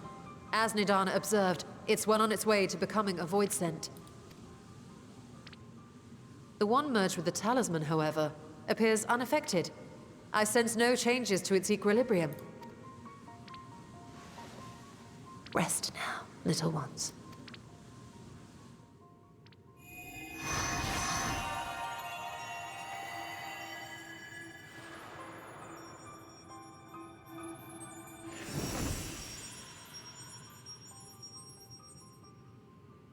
Graha's theory was correct then. So it would seem. But while our second familiar was untouched by void energies, the talisman itself shows signs of degradation.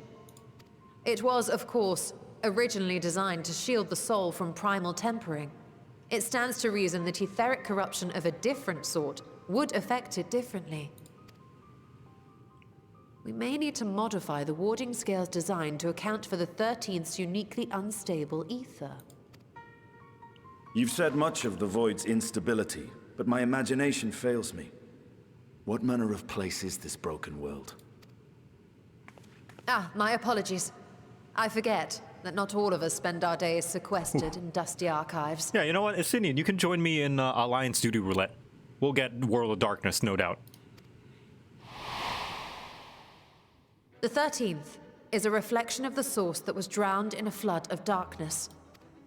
In Emmett Selk's own words, this tragedy was a result of the Ascians' attempts to force a rejoining. They erred in their haste, and made of that world a useless void. World of Darkness music. You remember Unakalhai, the Yeah. unusual child we met during our troubles with the Warring Triad? Yeah! He explained the fate of the 13th thus. Ah, this must be unique dialogue if you did the Warring Triad quests. The champions of that ill-fated world used the stone known as Auracite to contain the power of primals.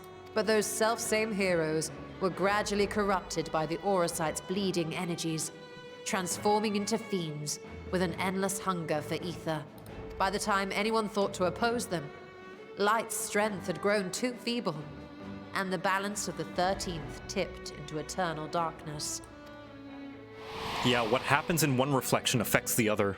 It was Elidibus, as I recall, who rescued Unakalhai's spirit from his final battlefield. But I wonder if there were others whom the emissary saved from oblivion.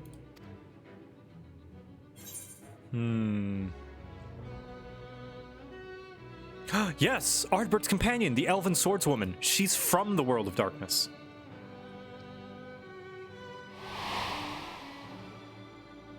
Silva, the adventurer who traveled with the Warriors of Light. And you say she was another of Elidibus's pawns? Yep, she served as the villain that would, the quote-unquote villain that would put them along their path and get them to strike down her evil.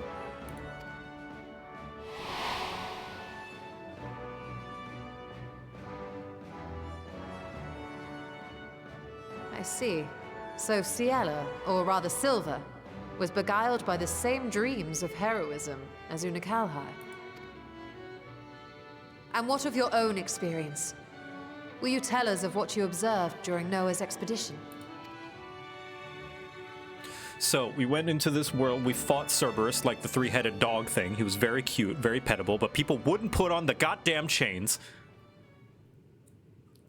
I can picture it now.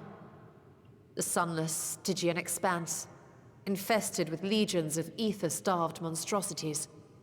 A void in every sense of the word. Yeah, we really felt like a void, the fact that C wouldn't grab the chains. What you have described in such lurid detail is exactly why I hesitate to encourage you.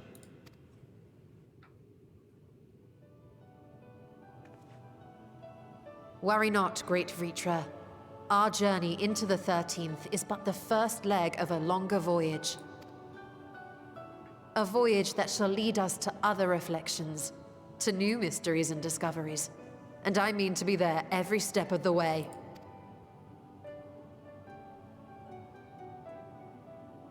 But first, I must focus on refining the warding talisman.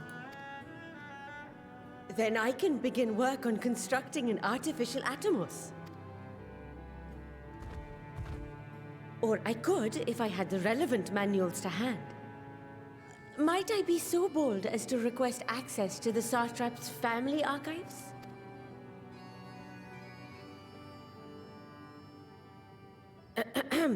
Your Excellency?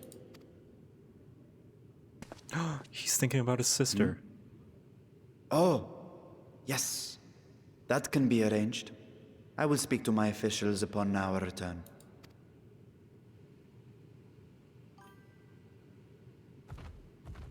We will see you back in the city then.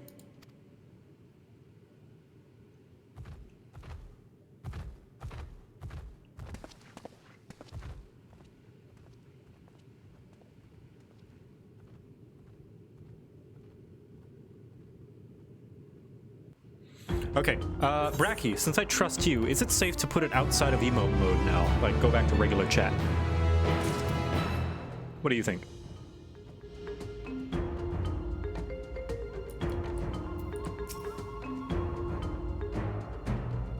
Seeing the Void's terrors firsthand was an experience, but I doubt fear of such creatures is at the root of Vritra's hesitation. For now? Alright. Let us, for now, then. Whoop. Oh, thank you.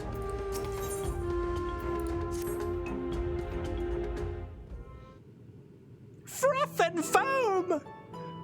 Once Nidana succeeds in replicating the mock Atmos, this door into the 13th will be ours to open. Will you be crossing the threshold alongside us? I realize this is more than my endeavor than yours. To be honest, I have no interest in visiting the Void myself.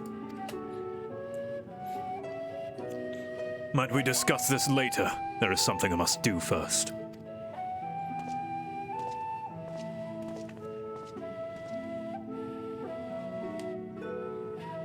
Why does everyone insist on being so secretive?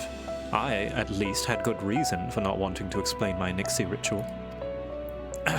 Shall we proceed with our other preparations then? As we saw, the warding scales can be effective at protecting the bearer from other sources of etheric corruption. Nevertheless, the talisman's durability will need to be improved if it is to withstand the void's influence for a prolonged length of time. Oops. And to think that is a problem we can address without involving the brilliant but busy alchemists who created it. Who do we know who excels at this kind of structural augmentation? The damn Alligans. Yeah, sure, the Ironworks.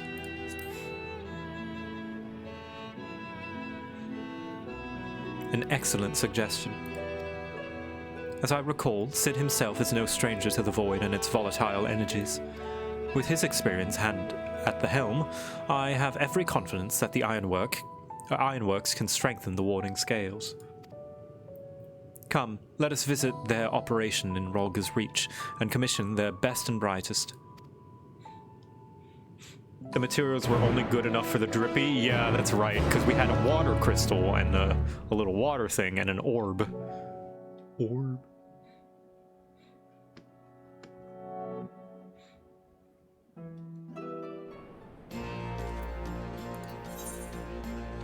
Oh wow, we're already at Rolga's Reach. Look at that. No cum? I don't see any cum anywhere. What are you talking about?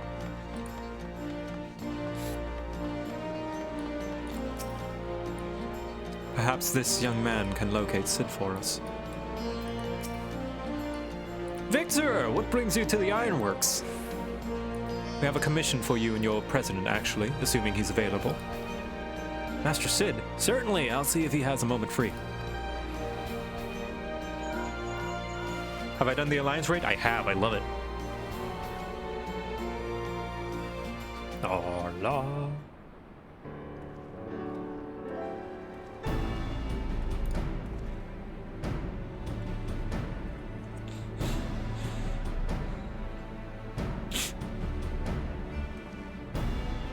It's Sid! In his Heavensward's outfit. A pleasure as always. I hear you have a job for us. Yeah, so we gotta go to the Void again, right? You know, that place from the Crystal Tower? Heading into the Void to find a lost dragon. That sounds almost pedestrian compared to your last adventure. Honestly, I don't know if you could say anything that would surprise me after Meteon and that bloody mess. It's good to see that your expectations have been tempered. Alright, let's take a look at this talisman of yours. You said there were signs of degradation. Has he ever changed since Heavensward? Yes, I think he was wearing something different during the Omega raid. I'm not sure. I guess we'll find out today. It seems some manner of corrosion has set in around a scratch on its surface, much as the Void's corruption seeped into Nero through his wounds. In which case, our best bet may be to simply prevent the scale from being damaged in the first place. We could put a shell around it. And how might we achieve that? We have a coating agent for strengthening trinkets and the like, but I'd be wary of applying any compound which might upset the scale's delicate alchemical balance. Far safer to dress it in armor.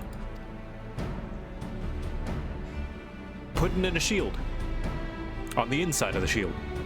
We'll construct a protective casing, one utilizing metal alloy with high re-etherical conductivity, so as to not impede the talisman's primary function. A suit of armor, as you said. Nero has compiled data on the 13th, so I'll have him pitch in with a design just to be sure. If only it weren't such an ordeal to convince him to follow our safety protocols. I swear I've never had such a reckless employee. In any case, we may need some time to untangle the particulars. Sick Holly, thank you for the raid. Welcome. We're doing the 6.1 Final Fantasy XIV post-Endwalker quest, so spoilers abound. Understandable. We know how busy your schedule is, and the final results will doubtless be worth the wait. The hard part will be ducking Jessie and her constant barrage of demands while we sneak about doing the fun stuff. We'll see what we can do. Protective scale for the protective scales. A suit of armor around the world. I think we can leave the rest in Sid's capable hands. Let's return to the great work and see how Nadana is getting on with the mock atomos. A lot of back and forth this quest line.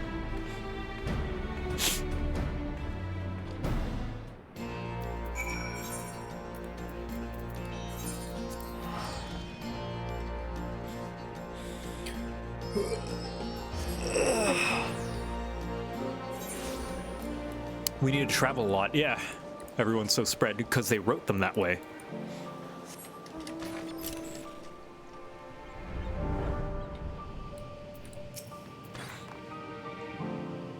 You like protective scales, so I put some protective scales in your protective scales so you can protect while it protects. Ah, Estola! The adjustments are going well, I hope? 'Tis a lengthy process, but the end is in sight, yes. That's wonderful news. I myself had some good fortune searching through the Satrap's private records. What I found was a transaction log dated around the same period as when Al-Zadal's legacy was built. It included a purchase list of highly exclusive alchemical components, and I knew I'd discovered the key to making the artificial atomos. They're one teleport button away? Yeah, but my finger hurts. I then visited the High It's too much Crucible work to for my commission the widow material. fingies. After I'd explained my requirements, I was beset by volunteers insisting I allow them to help with the entire project. The usual reaction to someone forcing open a void gate is to run for the hills. Harnish academics certainly are a different breed. How dare they make me use my precious guild to teleport? Don't they know all the things I have to buy? Like... Anyway. The alchemists of old were cut from a similar cloth. The unknown held no fear for them. Indeed, they were ever eager to seek new knowledge, regardless of the danger. And were you not also fearless, heedless even, in your determination? Oh, I got plenty of furniture, don't worry. Actually, I could My do with a sire medium entered house. his dormancy before I was hatched. And so it was Ashdaya who kept my eggs safe and warm. Aww. It created a bond between us.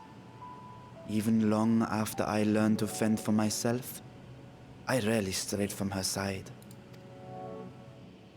She was my guardian, my sister, my dear companion. And not a single day passes that I do not mourn her absence. No matter how deep the darkness, I would not surrender my search. I promised myself the time would come when we would once more take to the skies together. But I am satrap now. He's bound by the ties The he Radiant has. Host is here to serve, Your Excellency. Hey, is that Graha's voice actor? Nabdeen, what is this about? I thought I heard Graha coming through. Sir Estinian told us of your predicament. That's gotta be Graha. For centuries, you have protected Rads at Han, never showing your true self, hiding behind a curtain and living only in service to the people. Your dedication meant more to us than your deceit, and so did we accept you as our rightful ruler. After all that you have sacrificed for this nation, did you imagine we would begrudge you your heart's desire? Or Asahi. It might be Asahi, actually. We survived the final days. We are a strong and proud people. We, the Radiant Host, will keep Thavnair safe in your absence. Yeah, I think that is Asahi.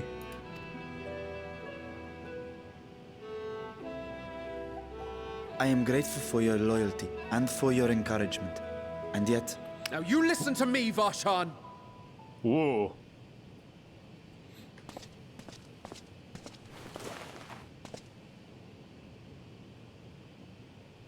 You are wearing that face, after all. As I have told you before, you are a little brother to us all. And if you are family, then so too is your sister. Aww. We are there for you if you need us. But do not ask us to sit by and watch while you abandon a sibling you have ached to rescue for millennia.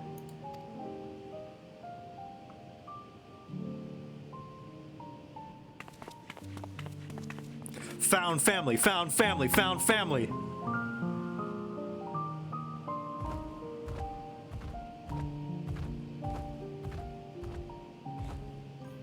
We will succeed in opening the way. It is only a matter of time. All you need do is prepare to step through to the other side.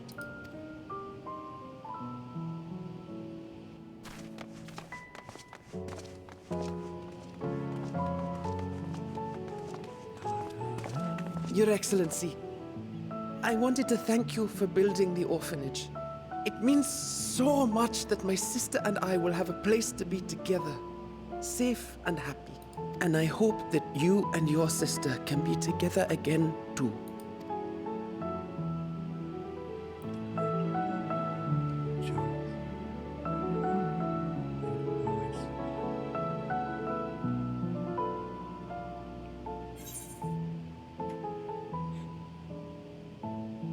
To protect them well, you must take heart.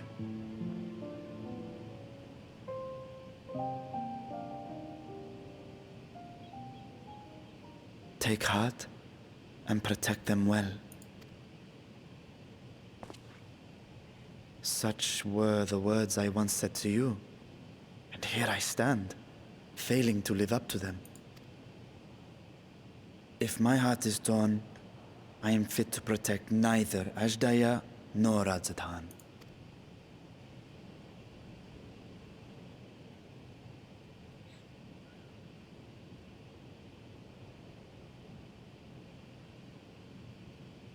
My people, I have come to a decision. Vashan will depart Thavne for a time. My dragon self will remain in the palace, but only to conduct the satrap's most essential duties. While I am focused on controlling this vessel, there may be matters that escape my attention. I rely on you, my trusted friends, to watch over one another until I return. Hell yeah! Vritra based! Take care and fair fortune, little brother. Many tears would be shed should you come to harm. It's okay, it's just his eye. I would not dare make you cry. I love Vritra so much! She's so good! Ah, best first brood! Not servants, not subjects, friends! Convincing others to follow their hearts is not my forte. I would have gladly let our more philosophical comrades take the lead, had they been here. Aww, Estinian, you're the best. I will not squander this chance you have given me. I will find Ashdaya.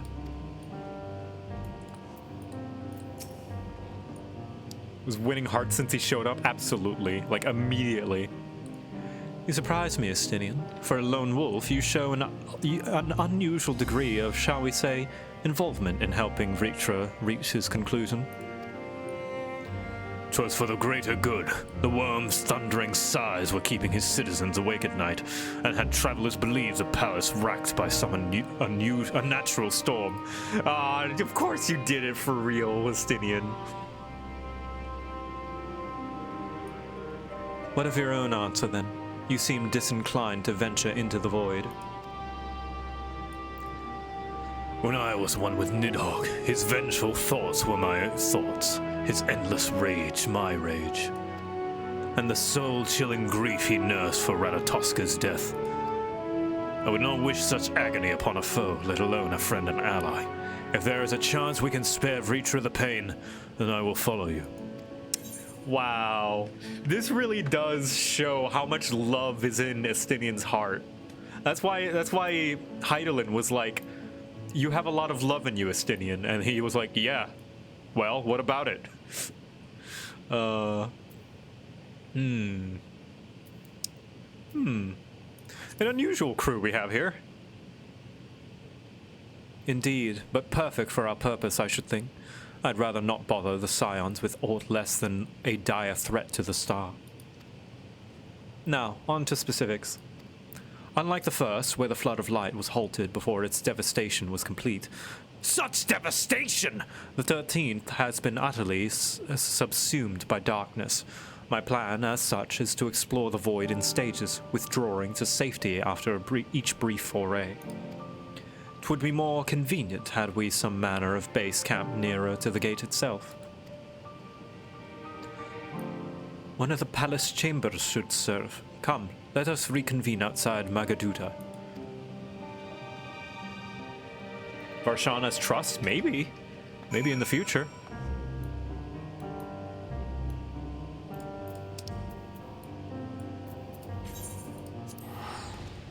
New Eureka? Maybe. Maybe have like a World of Darkness Eureka. I could see it. They did mention some kind of Eureka-style area, I think. Like Eureka/Baja.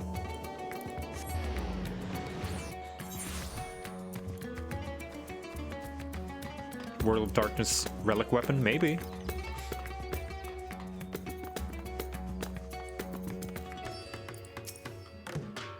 I was put up in a guest room in the palace while I awaited my audience with Vritra. I expect we'll be given the use of something similar. Conducting our expedition outside the Rising Stones would raise just as many questions as recruiting too many Scions. At least here in Radzat-Han, we might be expected to appear road-weary from our local explorations.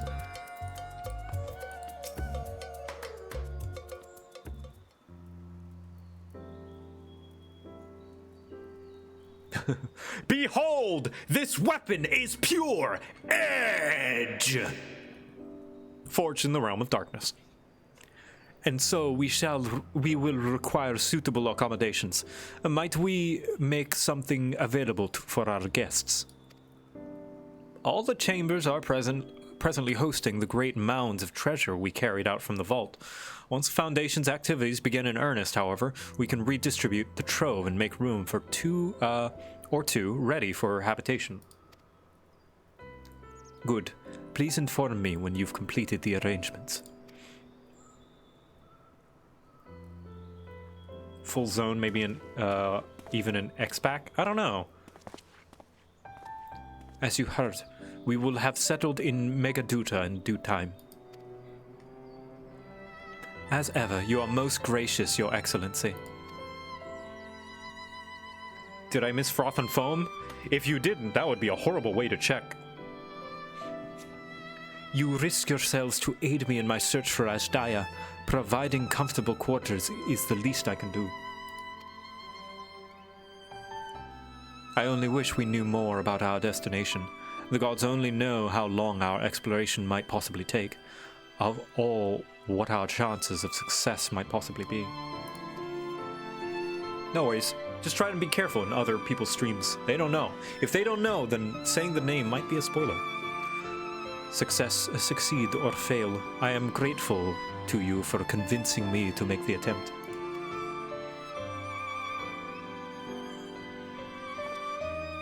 On that note, I return to the great work and lend what help I can to Nadana. If you've preparations to make ere we venture into the 13th, now's the time. Wait, oh? For real? Ayo? All I need is my armor and my lance. Perhaps I'll train with the Radiant Host to pass the time before we depart.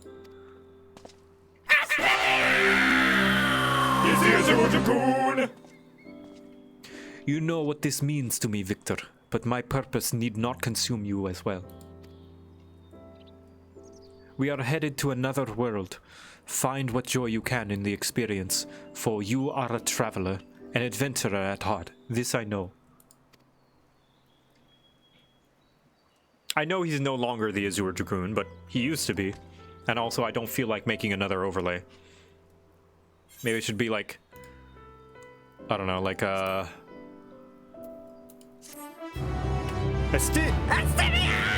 Sign of the Seventh Dawn! Or something like that, I don't know. He is just a dragoon! He's just a random dragoon! Meanwhile, in the 13th...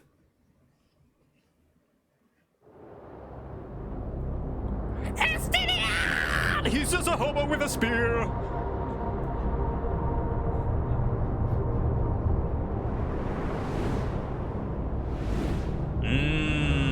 This has gotta be, like, some kind of dungeon or something.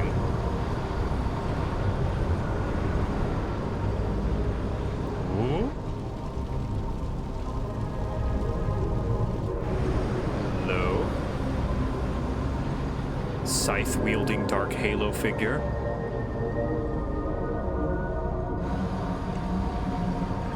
Ugh, is that hands?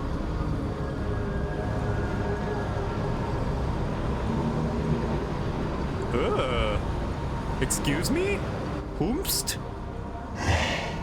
And thus I am returned.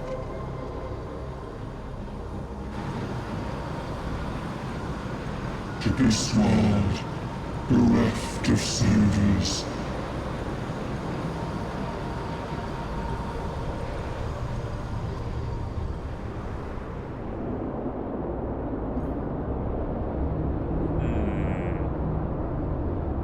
Theory, this is the void scent that Xenos made a pact with.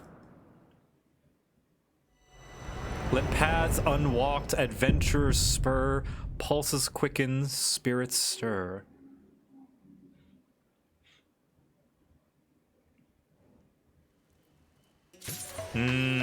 I do hope that Xenos doesn't come back again. 'Cause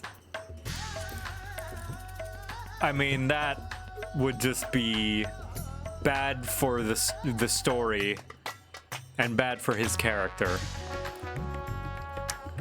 But I guess we go to the Void next expansion, or next patch rather. 6.2. Alright, interesting. Okay. A lot of love for Y'shtola this patch. Good for her.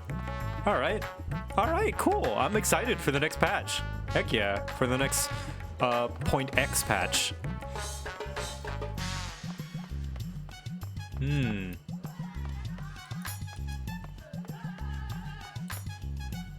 Alright, well, in the meantime, I'm gonna go get a snack real quick. This is a good break point. I'm gonna grab a snack, and we're gonna continue the last bits of the Omega raid. Yeah, be right back.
really need to make a BRB screen.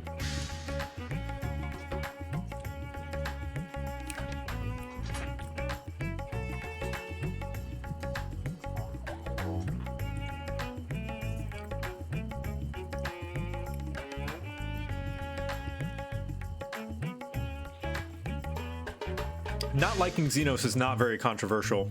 Not liking Xenos was like the popular opinion.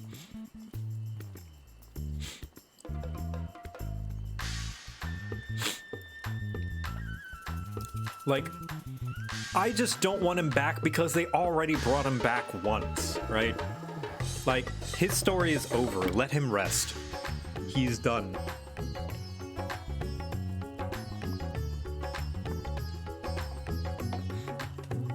His story is complete. Regardless of my opinion of him, which is more on the negative side, his story is complete. I think they did what they could with him.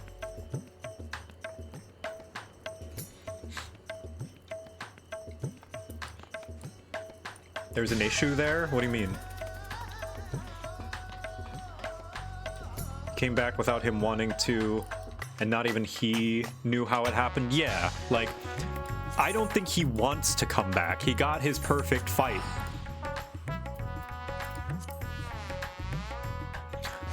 But also, like, Bracky, you have to realize this is a world that is created by the writers. The rules exist how they write it, you know?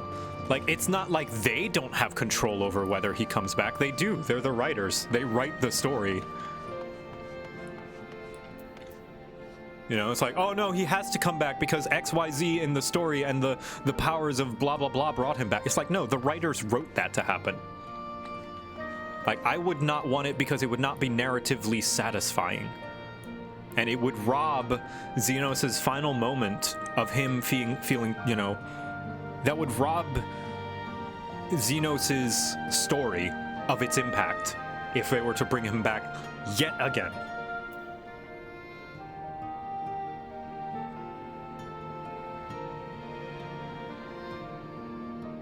Yeah, and that's what makes me scared, is because even though they confirmed, quote unquote, that he's dead, it's not been fully established what Dynamis is capable of. And that's why I'm scared of him coming back, that there is potential for him coming back. And I don't want him to. He's done. We're done with Xenos. We're done with Emmett. We're done with you know, Zodiac. I would feel the same. You know what? Some people might not believe me, but I would feel the same if they brought Emmett back. I don't want Emmett back. Emmett is also done, you know, and finished. Like, the Emmett we saw in Shadowbringers wasn't the same Emmett, you know? Emmett is done and dead. I would, like, much as I love Emmett, it would not be narratively satisfying to bring him back.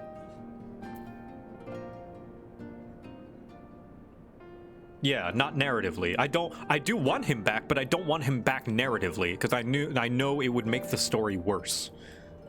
Maybe Hyphlodeus. Explore more of him, but like, Emmett's done. Emmett's finished. And so is Xenos, and I hope that he stays done. That's not to say... Now, keeping in mind, I understand that would not inherently make a bad story to bring either of them back, because I don't know what story they would write. But it would be hard pressed to make that story good, and I am satisfied where it's at, rather than, and I would prefer that they not risk robbing the previous story of its impact by bringing either of them back, right?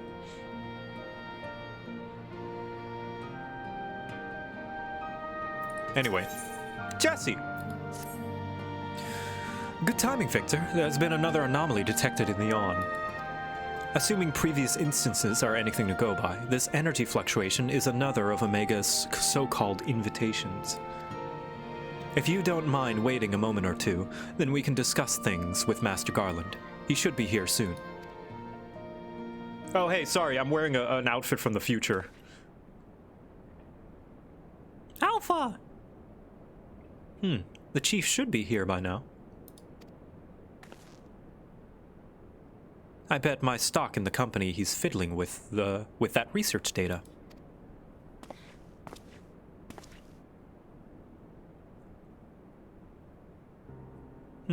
Well, I suppose I should explain, even if the chief might prefer me not to share. After your last run-in with Omega, Master Garland had some research notes smuggled in from the Empire, from Garlemald. The notes are part of Midas Nan Garland's legacy, who was, of course, the chief's father and the Empire's preeminent engineer. The incident at Baja Citadel, do you know of it? I know of it.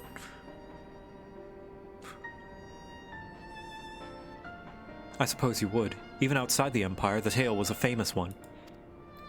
Midas built a tower to harness Dalaman's power. Okay, that was a little weird to read. And it brought annihilation upon the entire town in which it was built. This isn't the kind of event you can simply brush under the rug.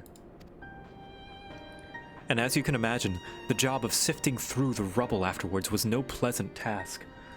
Master Garland was slated to assume his father's position as head engineer, but this disaster, added to his opposition to the Empire's path of conquest, convinced him to abandon his homeland. The chief has wanted nothing to do with the lunar transmitter, or the data used to create it until now. Oh shit! The lunar transmitter, established this far back. I think he meant to put that research to use in your conflict with Omega. In fact, given the time frame, there can be no other explanation.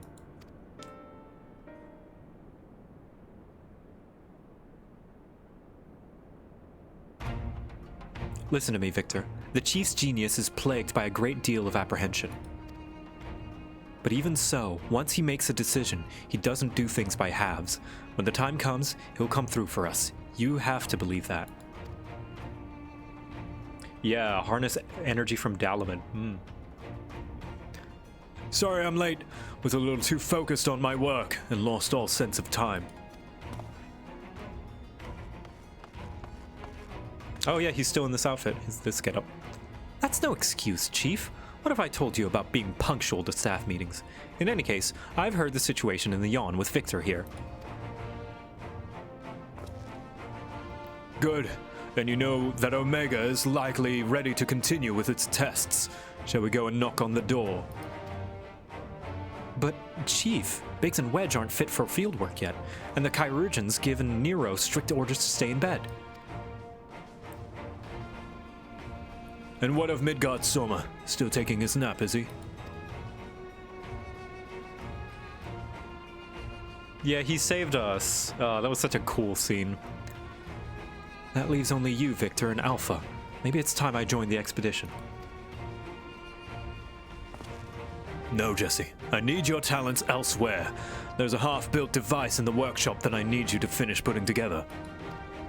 I've drawn up the design and completed the core mechanisms. The final assembly should pose no problem for an engineer of your abilities. A new device? Does this mean you use the... Whatever you say, Chief. I'll have it ready and waiting for you. Just be safe in there. Right. It's back to the rift for us. Let's finish these experiments and bring the fight to Omega itself.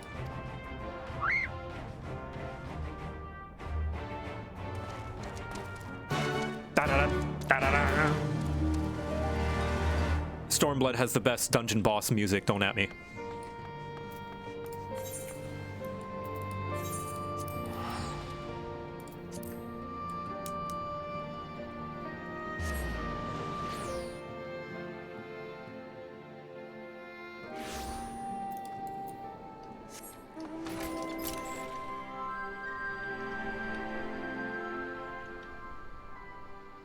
Yeah, they're all good, but I don't know, something about Stormblood's the... Hold on, let me put it on. It's just fucking Stormblood dungeon final boss theme. There we go.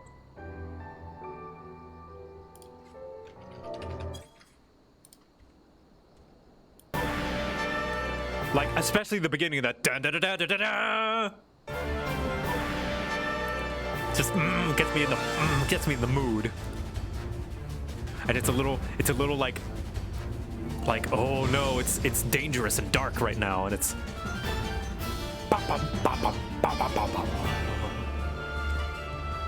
and the build of the build up. Things are looking dire. Ah, and there's Alamigo's theme. There's Alamigo's theme in there. The Alamigan anthem. The la la la da da da da da da da da da. Listen. Da da da da da da da da da da.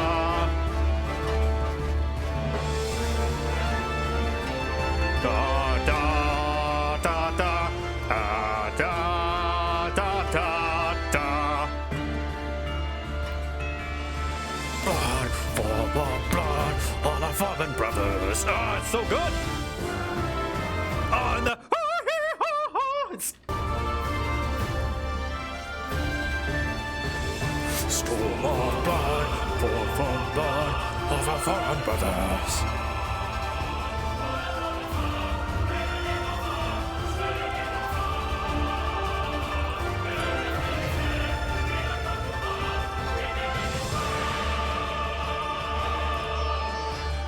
God, that's so good. Anyway, we should just, if I got some time, I should just listen to 14's music. It's just so good. Are you ready, Victor? And just like analyze it and just nerd out about it. Like, that is not to say that I don't like the other dungeon themes. Like, I fucking, what is it? I like the motif in Heavensward, the like, save us, almighty fury. Like, I love that motif. It's so fucking, so good. Ready to put an end to this. Aye, there's no room for hesitation. We press on, come what may. What about you, Alpha? All set to go? Quit! That's the spirit. Let's dive right in, shall we?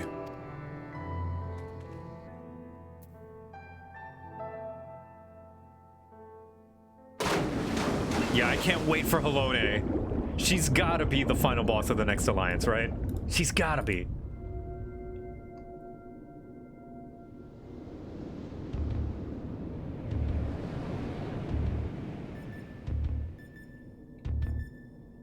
Save us, almighty fury.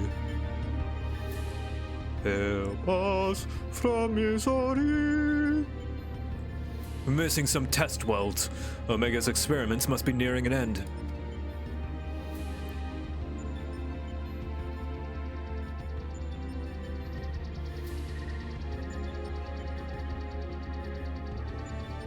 The next last alliance boss is most likely Menfina. Ooh, I get to fight my god. Welcome, welcome. Your arrival has been highly anticipated. And I will confirm your earlier supposition.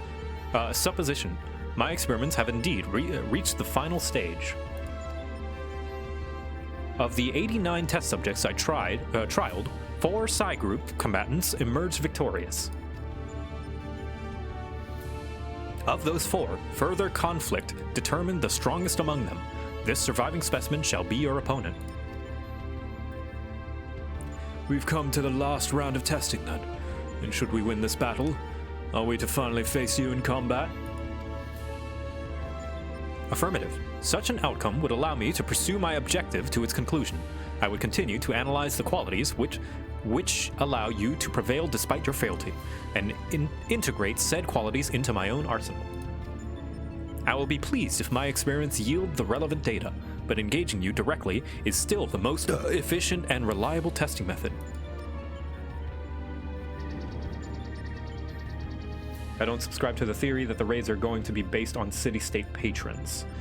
Well, it's not based on city-state patrons, it just so happens that each city-state has a patron to each god, you know? It's just coincidental. Beep. Omitting intermediary steps. Evaluation of combat potential deemed superfluous. Proceeding immediately with final experiment.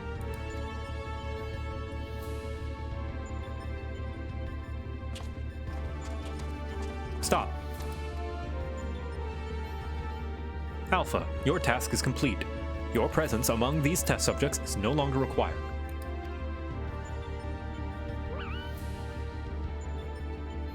What do you mean by that? I will guide your progress personally from this point onwards. Alpha's role is transferring authority is now obsolete. It's most likely the circle you can see at the wedding place? Maybe. We'll have to see. That is very highly likely, but who knows? Maybe they'll change it up on us. Even so, Alpha is a valued companion, and if he wishes to continue on with us, I have no intention of leaving him behind.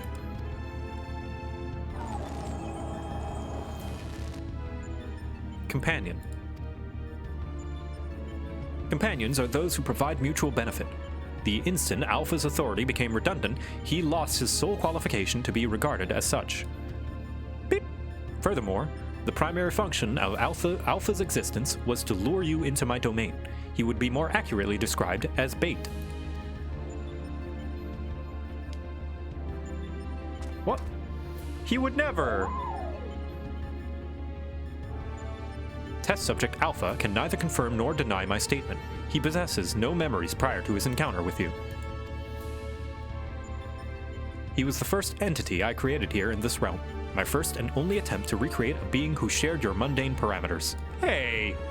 I based his incarnation upon a most ordinary life form, one of which had somehow bested an enemy whose strength rivaled my own. No, phone, what are you doing? By observing the feeble creature in the heat of battle, I sought to understand the source of this contradiction. A chocobo feather.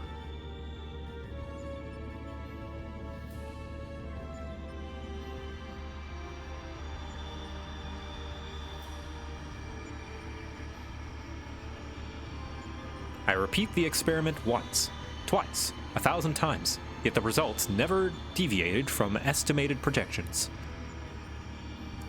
Oh my god! The test was an abject failure, and thus I resolved to adapt my methodology. Oh my god, has he been, like, making thousands of alphas and killing them?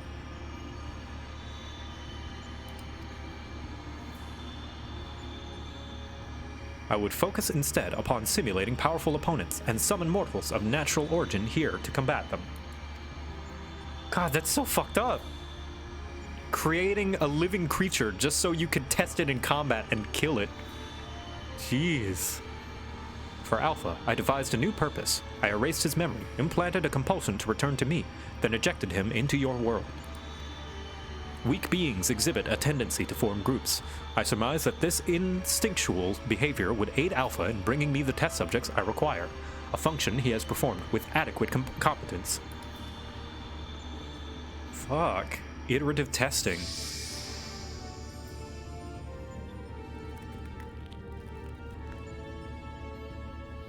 Tell me something, Omega. This ability of yours to generate matter was not originally intended for creating other life forms, was it?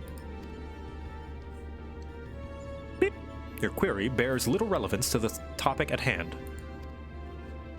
Affirmative. I was equipped with matter generation capabilities for the purpose of unlimited self-improvement and armament expansion. Fabricating life forms was not the intended function, but the practice is not otherwise prohibited or problematic.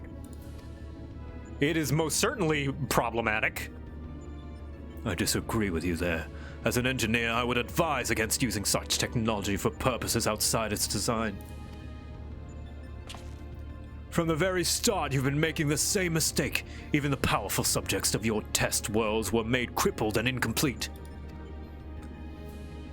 It is conviction which drove these villains to terrible greatness. The same limitless convictions which allow weakling heroes to overcome them. Do you not understand that we will never lose to your creations, no matter how much stronger they should be according to your soulless calculations? Come, Victor. Let us be on our way. You too, Alpha.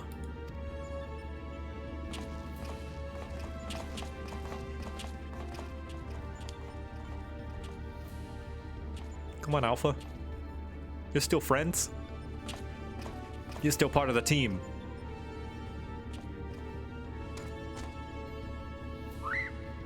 Yeah!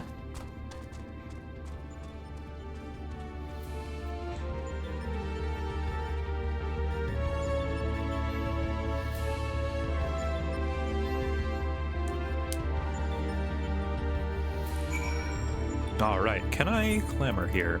I can. Alright, awesome. Back into my normal adventuring gear. Did I miss anything? No.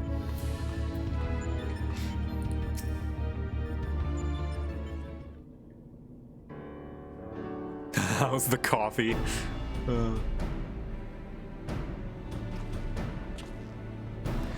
have our base camp up and running. You can dive into the final test world whenever you wish. As for the world's inhabitants, Omega has generously provided us with a basic profile. Your opponent's name is Chaos. Chaos?! The first heroes defeated this evil in a conflict that took place so long ago I'm having trouble separating myth from history. Unless, of course, this is an entity from another reality, as were the denizens of the Sigmascape, in which case, it may be pointless to even attempt to confirm the details. What is certain, however, is that this chaos stands triumphant over a roster of truly monstrous test subjects. It promises to be a grueling battle, but one which will open the gate to fighting Omega itself.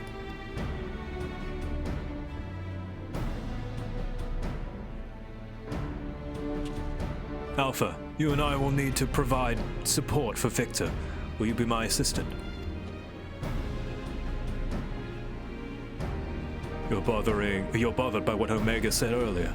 You think you're responsible for dragging us into this mess. Aw, trust me when I say this is not your fault. We were the ones who awakened Omega, and we're the ones who need to deal with the consequences. Aw.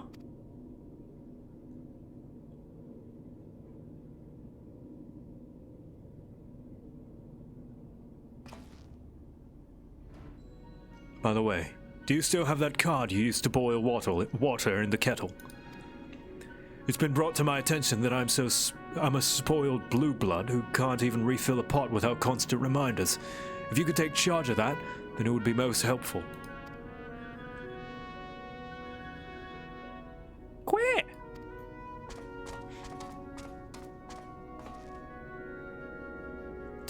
Tis inconvenient without Midgard Summer here to translate his chirping.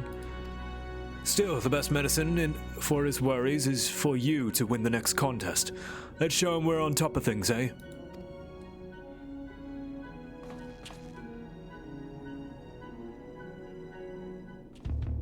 Alright, here we go. Alphascape 1. Okay, we are gonna make a party finder. It's gonna be open. No password involved. Alphascape. There we go. Alphascape 1.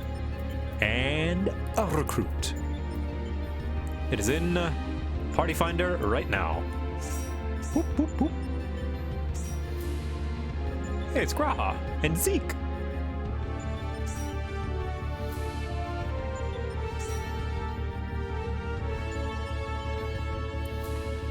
Alright, time to kill chaos. Hold on, let me see. Hey. Alright, here we go, everybody.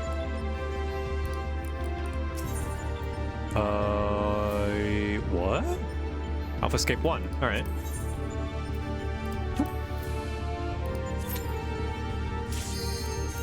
I'm here to kill chaos.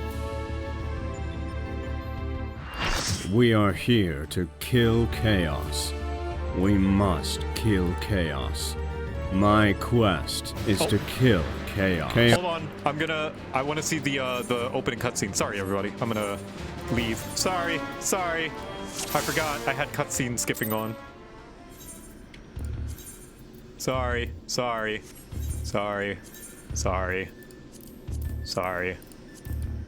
Sorry. Okay. Just making sure. For shame. I know, shame. Chaos will die. I can't fucking stand Chaos. He pisses me off. Chaos won't escape. Chaos killed my wife and fucked my dog and recorded it. Chaos. I have the MP4 on my MacBook. Chaos is a loser nerd with no friends. Oh no, somebody pulled and then you're stuck. Oh no, I'm so sorry. Oops. Sorry. Sorry. Sorry. Sorry.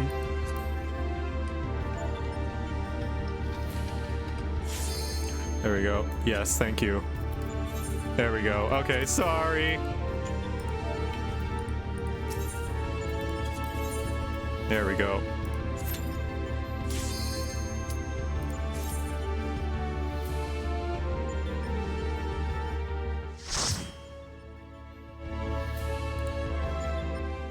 Here comes the Final Fantasy I music.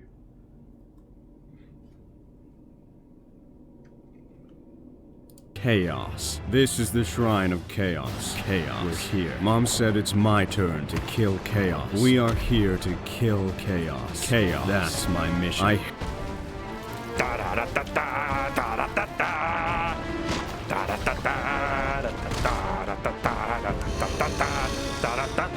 I'm here to kill chaos.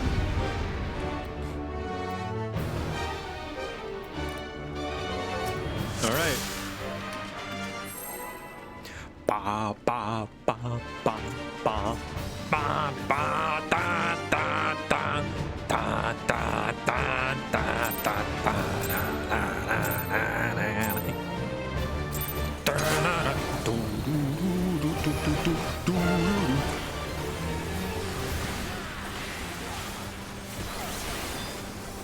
Yeah, he turned his tank stance on, so I'm just gonna let him main tank.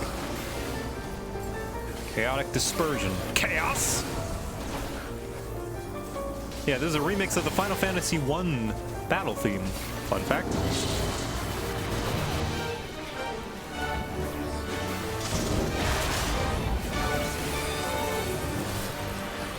La la la la la la la.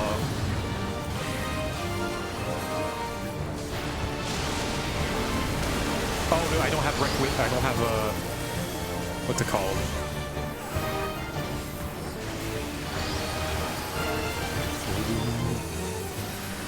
Threading the needle there. I don't have what's it called? Confiteor.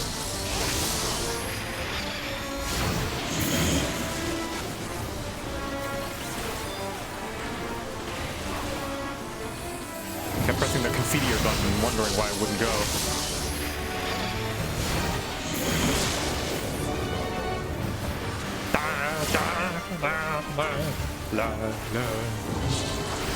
Fiendish orbs. Okay, I assume they're gonna go again? No. Oh, I should have grabbed that one. Oops. It's okay, she's alive.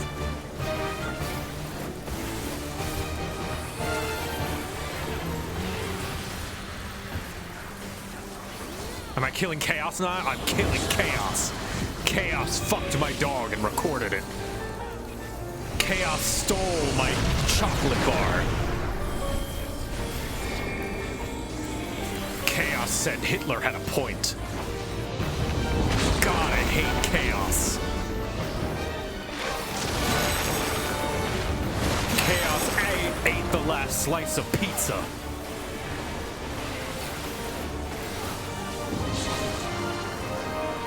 I invited Chaos to my birthday party and he didn't get me anything.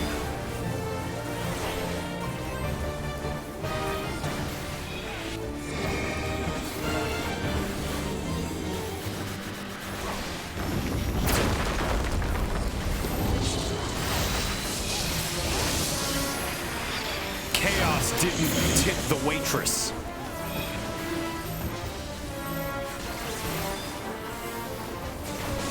Oh, well, okay, well. Completely messing up my rotation.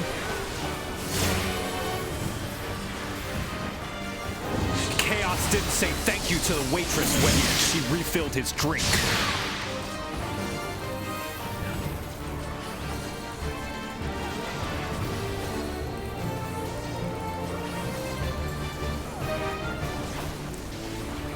I saw Chaos complaining at a service worker when he went shopping.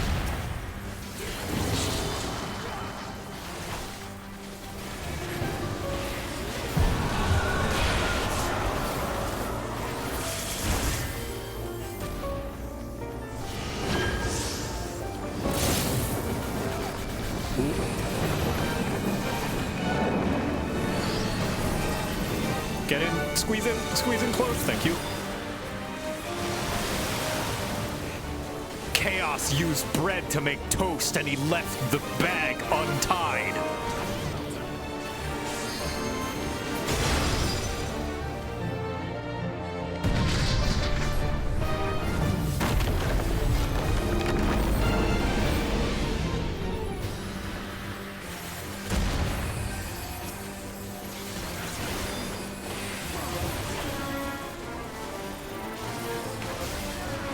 Chaos didn't take out the trash like I told him to.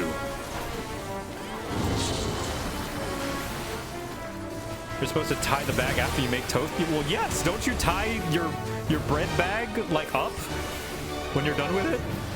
You're supposed to tie it so that it doesn't, you know, go stale.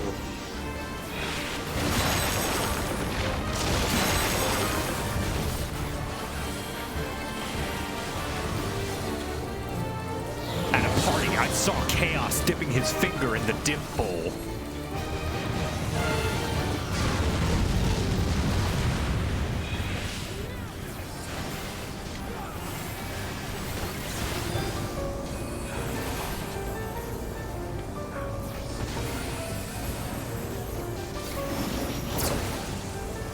I played a game of Monopoly with Chaos and he stole money from the bank.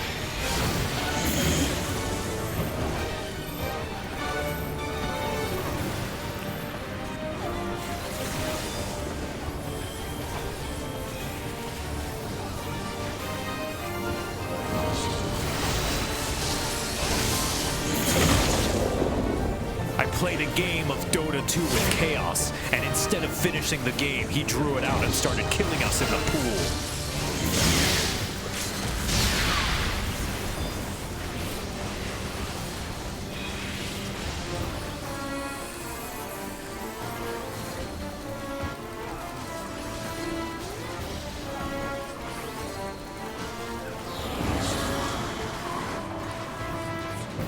Yeah, we did it. We killed Chaos. Finally, your evil reign of terror is over.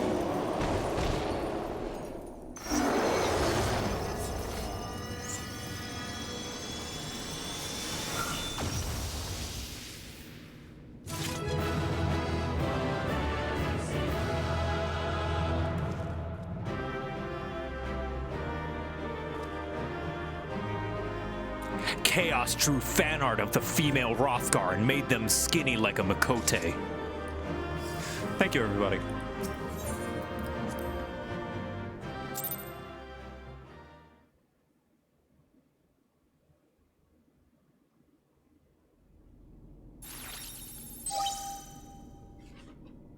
Bzz.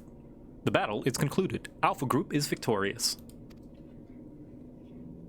This also signals the completion of my experiments, an incontestable fact of your supremacy. And yet, the process by which you consistently exceed your projected potential continues to confound my understanding. Chaos created a party finder to farm mounts and immediately left as soon as he got his. Is it possible that the test subject Sid's suppositions are correct? That my calculations and simulations are fundamentally flawed? Do mortals truly boast some indefinable quality that I do not possess and cannot measure? Yeah, we should kill Chaos again. Such a shitty guy. Fuck Chaos. Error. Logic loop malfunction. Resolution requires additional data.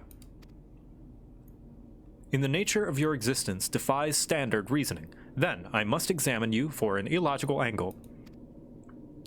I will subject the unknown to the imperfect. Test subject Victor Quibbles will proceed to a supplemental stage.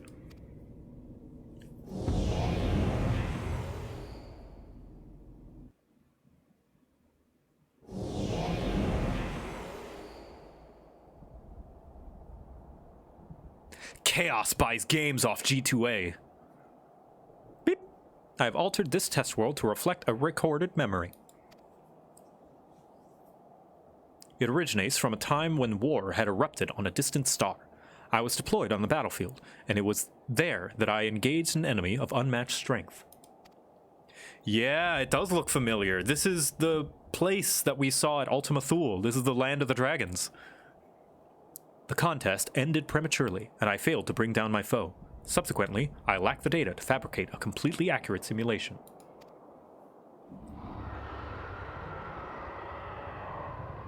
Yeah, even the smokestacks, you see?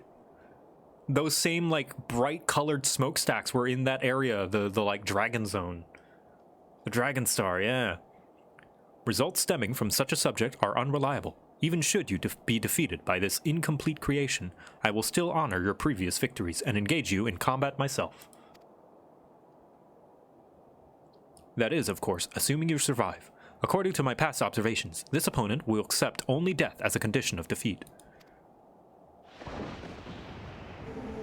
Oh, it's young Midgardsormr! Little baby Midgardsormr! Look at him! He's so small. So that's what this Midgardsormr was. I always wondered this design. I didn't know the context. Prepare to face Midgardsormr, red-maned worm of the Dragon Star, and nemesis of my world. Not so much a baby, but, you know, in his prime. This is not the fated specter that you know, or a mortal conjured simulacrum. You will contend with a true incarnation of the Father of Dragons at the height of his power and glory. Fuck, we're just gonna fight a 1-to-1 remake of Midgardsormr in his prime. Omega, wait! You can't force Victor to fight 2 battles back to back. He needs time to regain his strength. He must be allowed to recuperate, or the data you're testing will be skewed.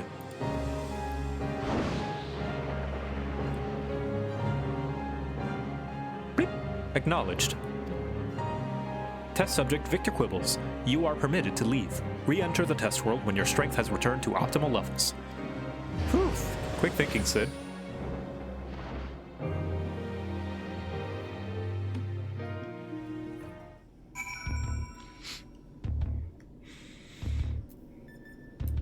Hello, Alpha. Where's Sid? Quay! Alpha seems distressed and Sid is nowhere in sight. Victor, I'm right here. I don't think you can see me, but I'm standing next to Alpha. I love the cat voice slash aback. It's like, yeah. There he is. It's like a little nya, just a little yeah.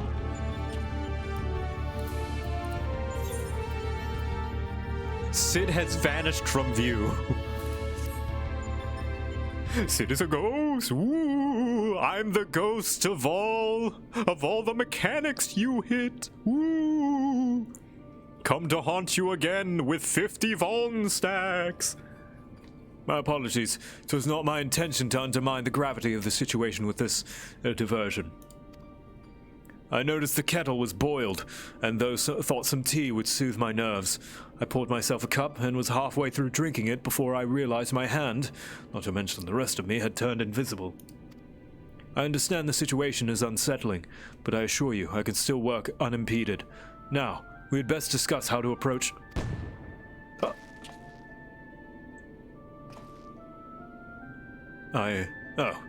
seems to have worn off. Queer. Now, you're not to blame. I did ask you to refill the kettle, after all. And I'd forgotten what Nero had said about your card producing water with, unexpected properties, although it seems the effects were rather different this time.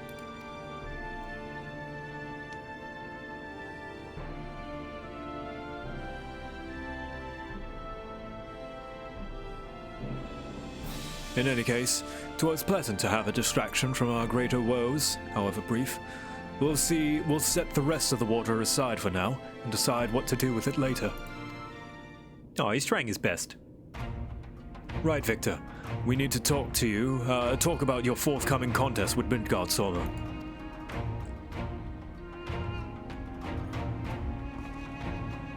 Watching through the monitor, I could see that this worm appeared different than the one we know.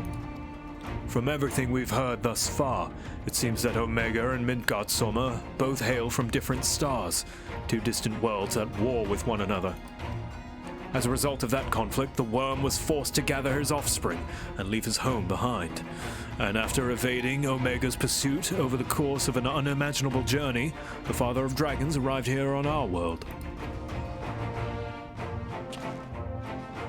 I'm assuming the entity you're to face is a younger, more vital Midgardsormr, just as he was when Omega first encountered him, thousands of years in the past. A formidable foe indeed. I fought him once at the Keeper of the Lake, but...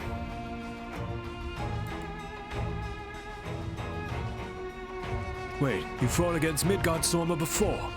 Ah, but yes, I see your concern. It would be unwise to treat this as the same opponent, considering how different they might possibly be. It certainly doesn't help matters that Omega's little surprise isn't registered as an official test subject. I can't even use the terminals to search for the most basic information. With that in mind, Victor, I have a proposal.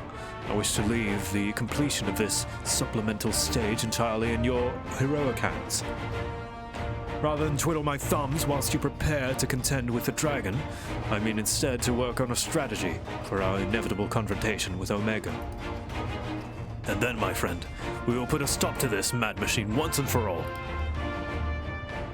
La la la la la la.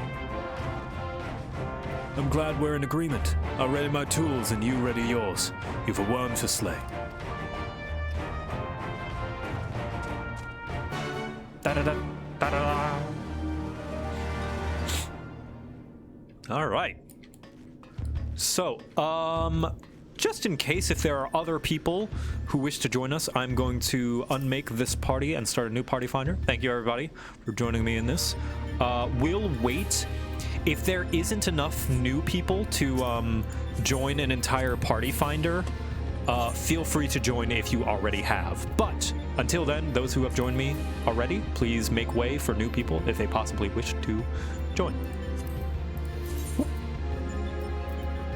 If that makes sense. I hope that makes sense. Shoop. And recruit. Oh, Graha. Pet. What's up? Ixen, Siltra, Cryu. The party finder is up for anybody who wishes to play and join in with me who has not been able to join yet. And hey, Loyo, long time no see. We got one more healer slot.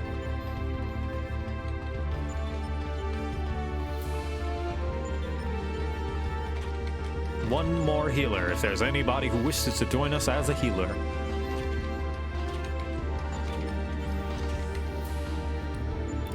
Quite possibly a repeat. If this is everybody, then Gracion. There we go. All right. Gracion, thank you for gifting me 5 subs. That's extremely generous of you. Congratulations to those who got them. All right. Let's go. Alphascape 2. Shoop.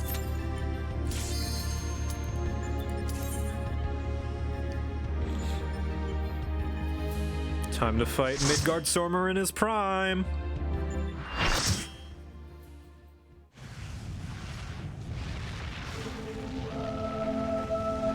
Ah, the dragon song. The first Brute theme, rather. Look at him, he's all aflame and stuff.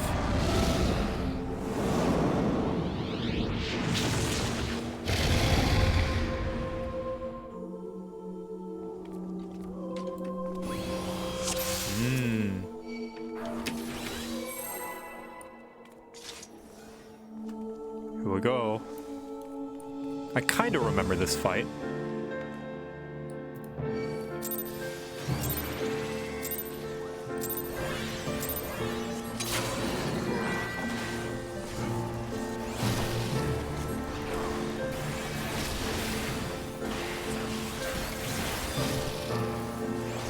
My coils will confound your mortal eyes. I don't remember. Is this a way? Yes.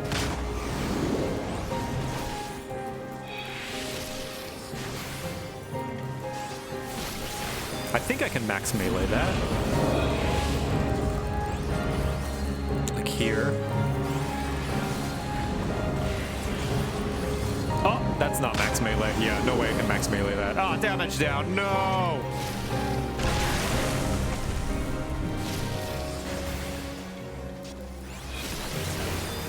Hawkmorn.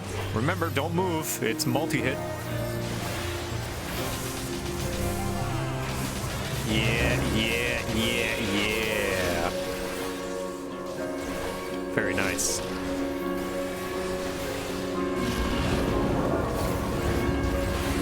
Okay. Is this one? Yeah, that's a cross. Oh no, that's in. Oh, oops. I thought that was a cross, like a line. Oopsie. Why must you kill fate that? Because Omega told us to.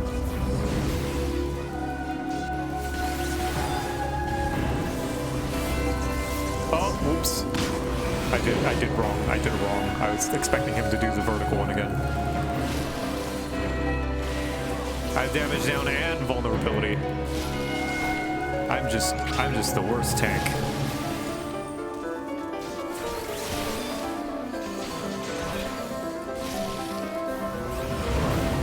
Okay. Let's fake out. Okay, in? No! Oh shit! So, vertical plus vertical means square? I don't know. I'll figure it out.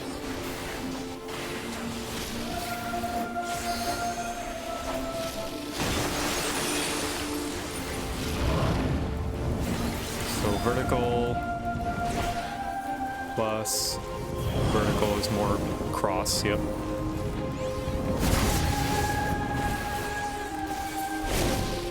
Oh. Where'd he go? Where'd he go? Aw, jeez. Okay.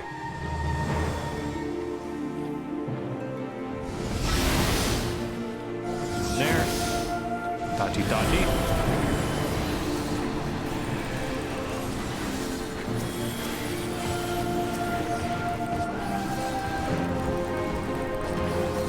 Let's get the nails. Oh, I should probably keep him away so that cone doesn't hit people. Oops, my bad. My bad, I'll bring him over here. There we go. Sorry.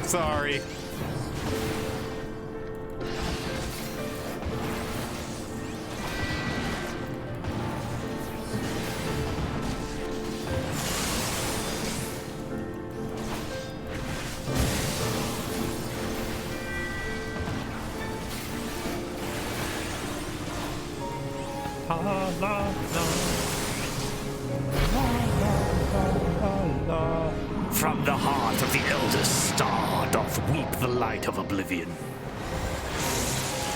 Look at him! Yo!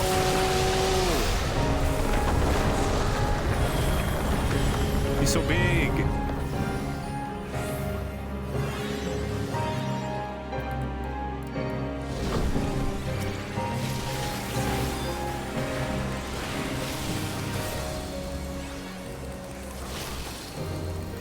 I would love one day for an ultimate where you fight Midgard Stormer and Omega. That'd be pretty cool. Hey, I got Dragoon buff. Sweet.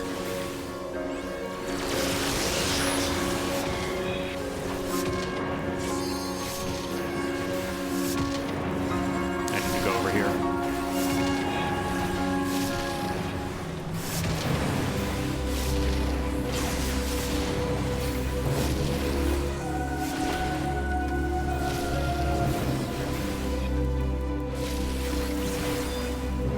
Okay, here comes ice, maybe?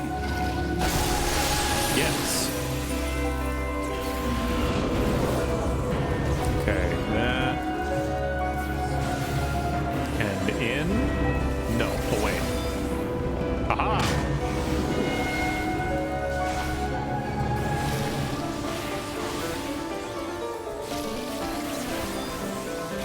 Hawk Rye. Oh, jeez. Oh, jeez. Is he gonna do the square? Yeah, I'm doing the square. Or the cross. Whoa! Rip greenage.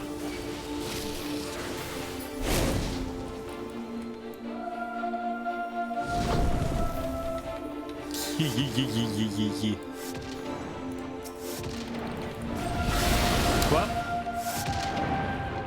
F. Ooh. This way, this way, this way, this way.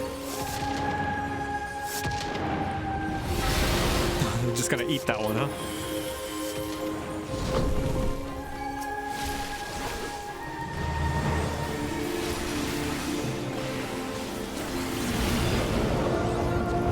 Boy, the father of dragons.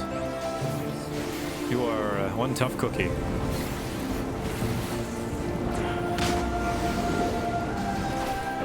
There comes the cones. Very nice. Well.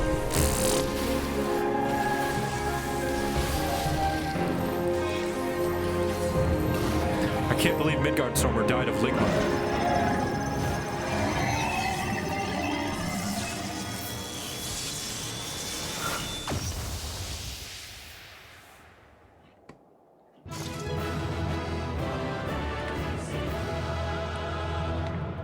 Who's Steve Jobs? Ligma balls. All right, thank you, everybody. Thank you for joining me. Much appreciated.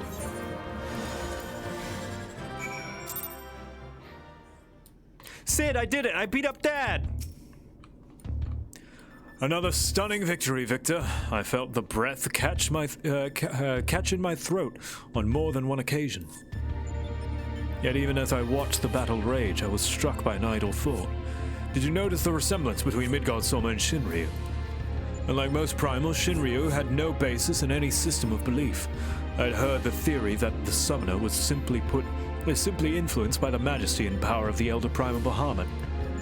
But now I'm beginning to think there might be another explanation, that the primal took its shape from the ancestor of all dragons on Hydaelyn. The widely held concept of how a dragon appears has, for centuries upon centuries, been rooted in depictions of Midgardstormer. A summoner may have not had even sought to imitate him specifically. Subconscious thoughts and memories alone could have guided the similarity. Not that I have any way of confirming this theory, of course. Nevertheless, it is interesting that Shinryu's summoning could lend us to awaken Omega, a strange twist of fate when you consider the machine's connection to Midgardstormer. Right, so this was like any primal like incarnation of Midgardstormer or the First Brood would not be accurate to the actual like look. This is a accurate one-to-one depiction of how Midgardstormer looked. Like this is a record. Whereas any of the primals are like not, right? So we've never seen proper Bahamut. Well, whatever else destiny has in store, you've already bested the opponent that Omega itself failed to overcome. A feat worthy of celebration, I'd say. All right, next.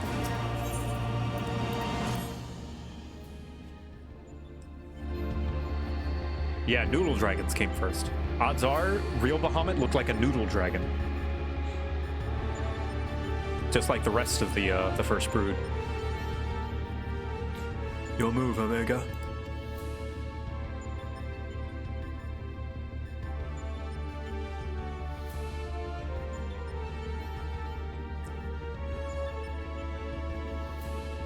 Chicken tenders!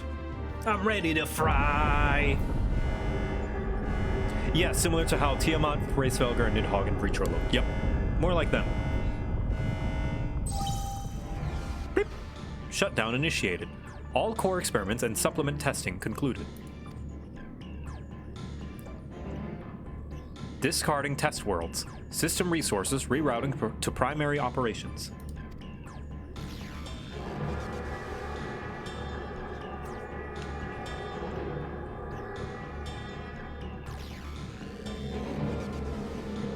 Ooh.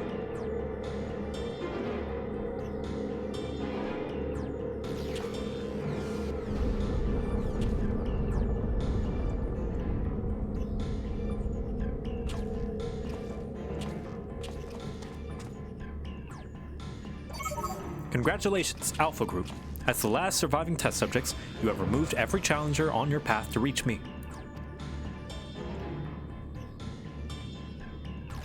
I, too, am eager to meet you in battle. The margin of error I observe between my simulations and your practical performance against Midgardsormr necessitates direct and immediate analysis.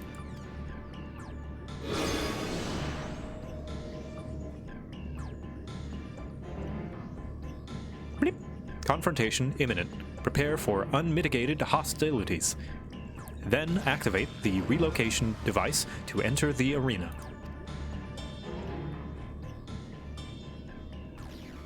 This is it then.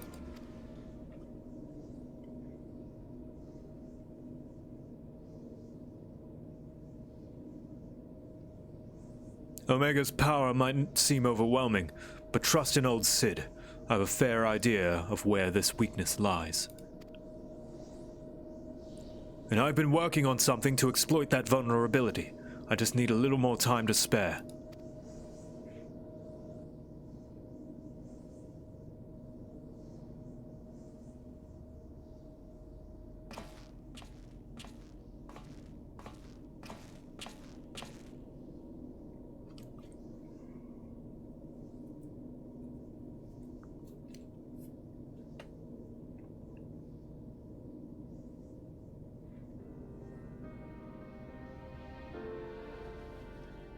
You okay there, Sid?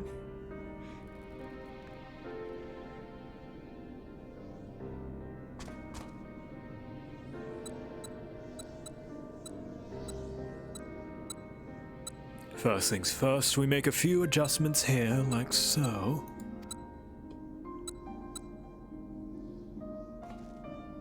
Ah, Alpha, do you have any of those tricks and tools left over? I want us to have as many options as possible, so let's lay our cards on the table, as it were.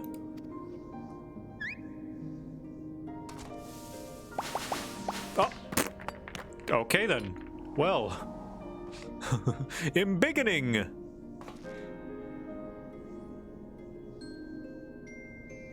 What do we have here? Some sort of gem, a couple of stones.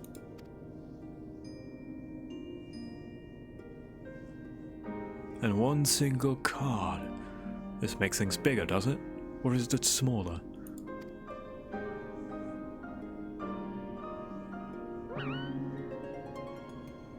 Right. It was foolish of me to even ask. We'd best leave you in charge of when and how to use your special tools. Oh yes, I almost forgot.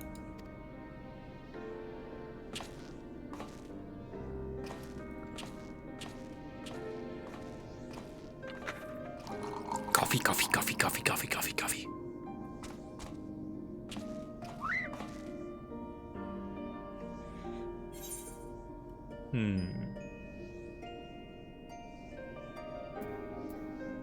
We can always claw things if you run out of tricks. I know how to make a claw deck for the defect.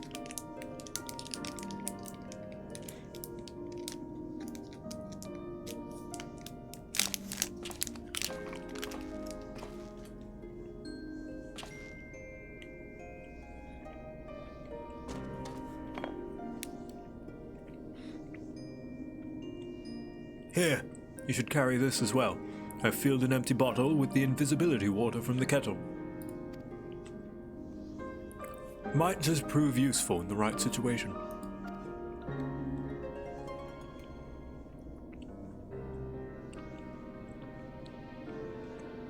Listen to me, Alpha.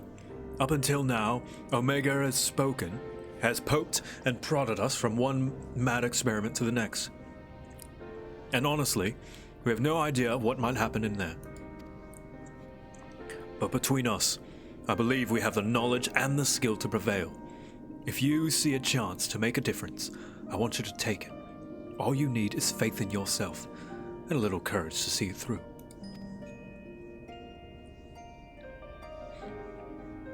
Why are they talking to a chocobo? Well, this chocobo was a created simulation from this robot that wants to destroy the world in order to prove itself the most powerful being, right? And it's creating these simulations to try and make itself stronger and fight all possible other powerful creatures. This chocobo was used as bait to bring us in here so that we can fight other powerful bosses that are reminiscent of bosses from other Final Fantasy games in order for it to fight us, the strongest creature on this planet, in order to make itself stronger.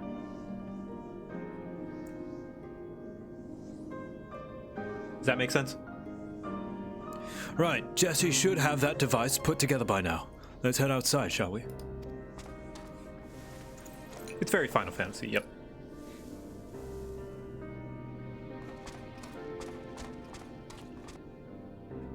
Also, chaos!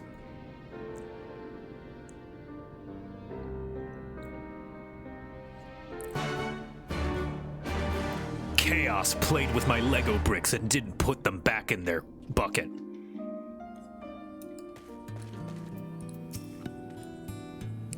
I'll head straight back to Rolga's Reach and collect my new toy. I do still need to run through a final inspection, so feel free to rest in town in the meantime. We'll discuss strategy the moment I'm finished. Hey, Gentle. How you doing? Queer. Alpha seems concerned for Sid's well-being. You have a feeling he wants you to follow him.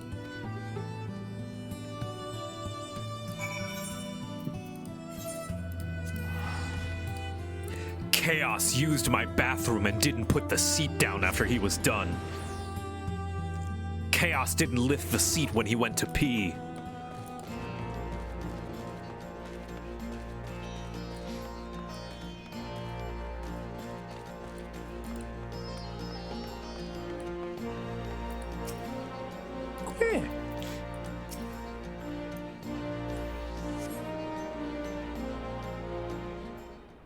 Chaos drew Dimitrescu porn with her in a submissive position.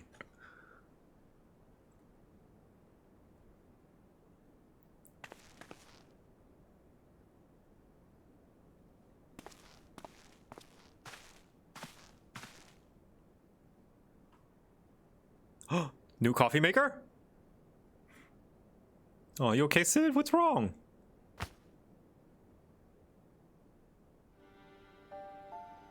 You're looking a bit shaky there, old friend. Hey, it's Nero. Nero, they let you out of bed, did they?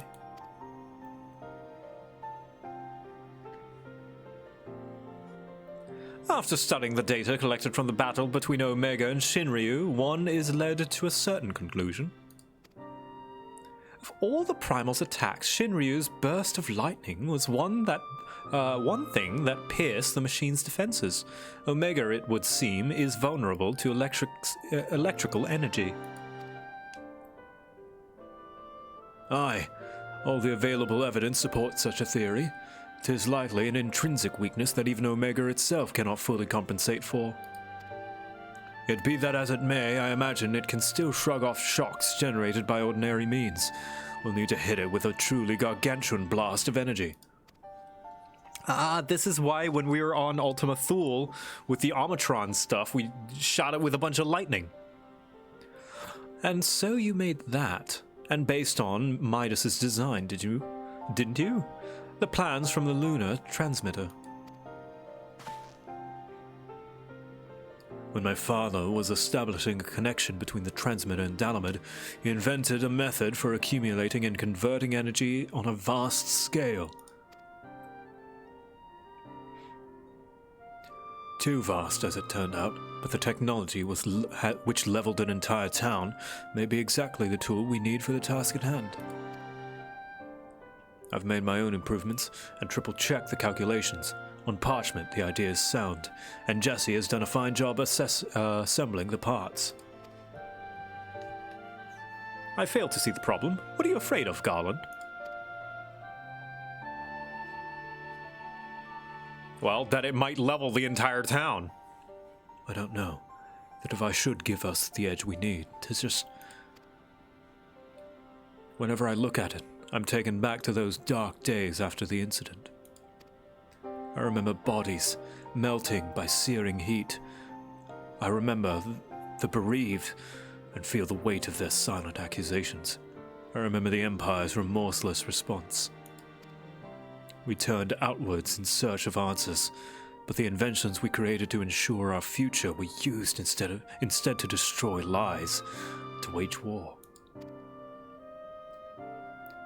And that's why I fled. I came to Eorzea and swore to only employ technology to benevolent ends. But naught is ever so straightforward. Every connection I have forged with the people of this realm reminds me of that fact. Aww. Often the act of living itself is a never-ending struggle against a world determined to oppose you. Oh, I didn't do this. This is Alexander. I know nothing about Alexander's story. You can have the best of intentions and still cause hurt to yourself or others, but 'tis confronting these wounds that we learn to be better, how to grasp those moments of true contentment.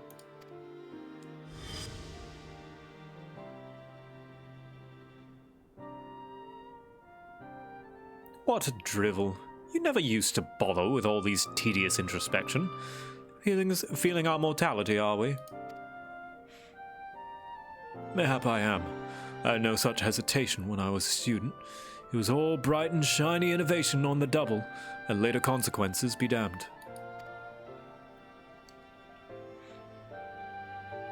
Now, though, I don't mind thinking through the outcomes and taking the time to produce just one righteously tested and carefully designed invention. It is a reflection, I think, of how much there is in this world I care about now aside from myself. Yeah, ever think about that, Nero? You know, caring about things aside from yourself? Ugh, I don't understand you at all.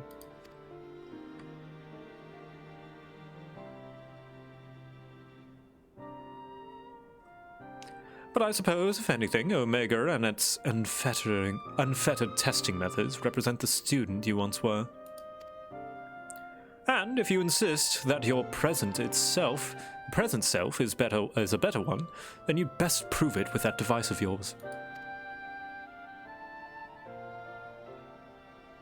Boyfriends. I suppose I must.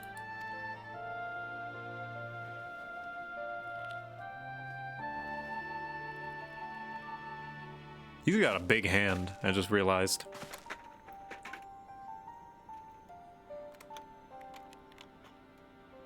Although it is hardly fair to compare my youth to Omega's solitary existence, I always had the second best student in class pushing me to excel. I seem to recall a twinge of irritation any time he would outscore me on an exam. I've been out of bed too long. I'd better go and lie down before I fall over or vomit. Boyfriends. Aww. You know what they say about big hands. They be like, damn, boy, you got big hands. First Alpha and now you? Come to check on my progress, have you? Well, I'm happy to report that everything is set and ready to go. Once you're finished with restocking and repairing, or whatever it is you adventurers do, then we can head back to the Rift and confirm our strategy. All right. La, la, la, la. He's just always used to that sarcasm. Yeah, he cares. He just doesn't want us to know that he does. He's pretending that he doesn't. He doesn't want to seem like he cares, but he does. He does care.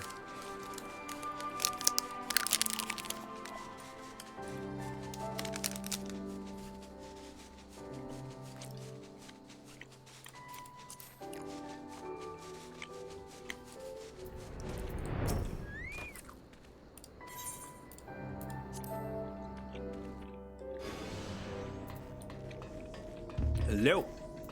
Hold on, let me finish eating my chocolate.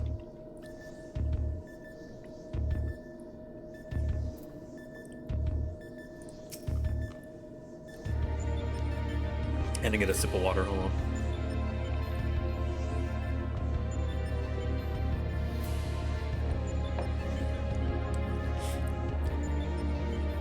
Apologies for the delay, but I think you'll agree the Ironworks' latest invention was worth the wait.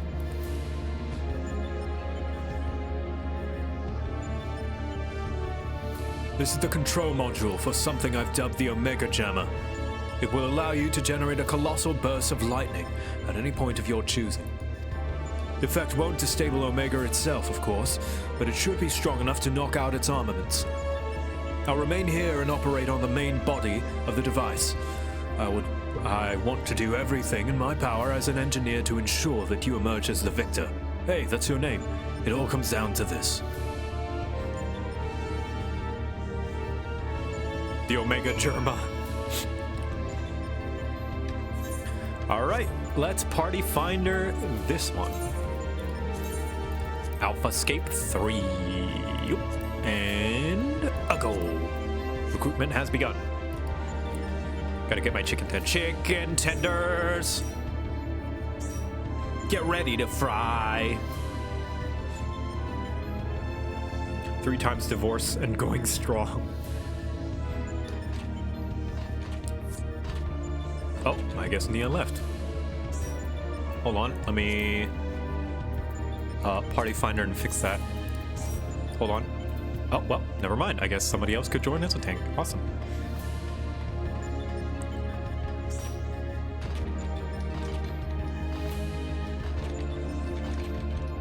Hey, Tavern Cat, how you doing? Alright, we got 1 more DPS slot and 1 more healer slot.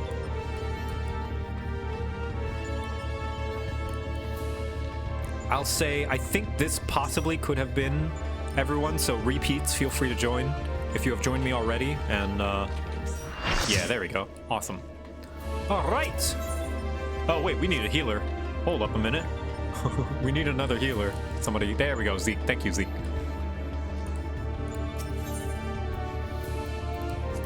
Go, Alphascape.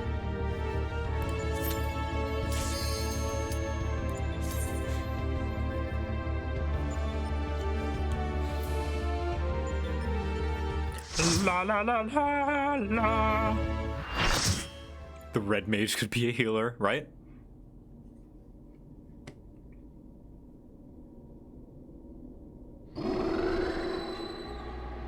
There it is, Omega itself.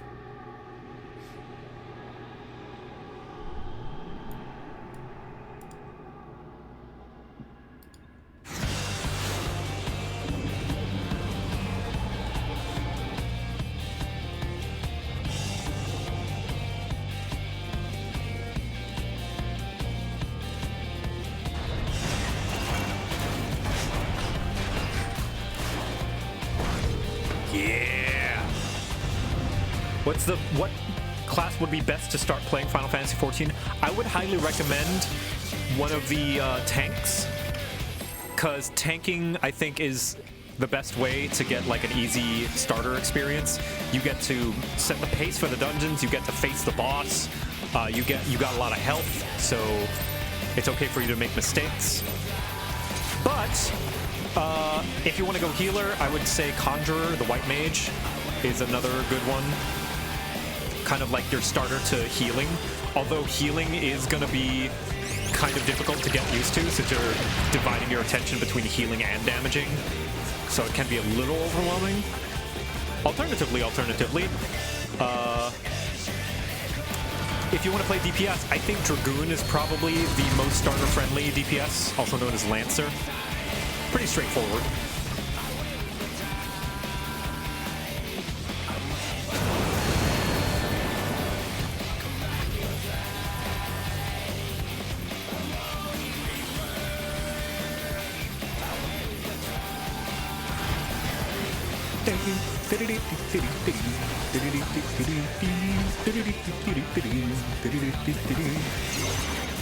Larbird.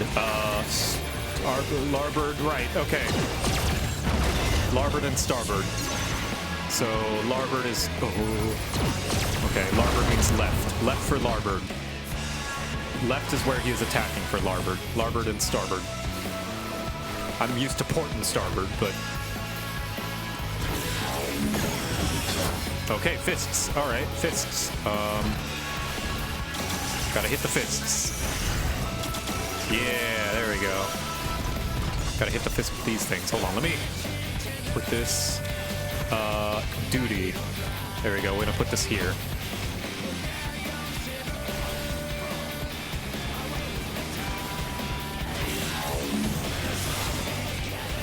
Larboard was the old name for port. Gotcha. Jam! Yeah!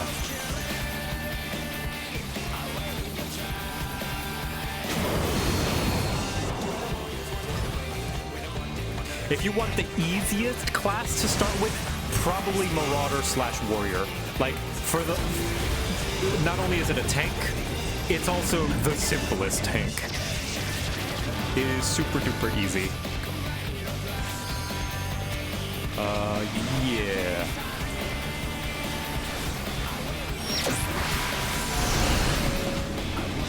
I will stand here. Oh, we need someone over there. Owie! Oh, damn, it's down.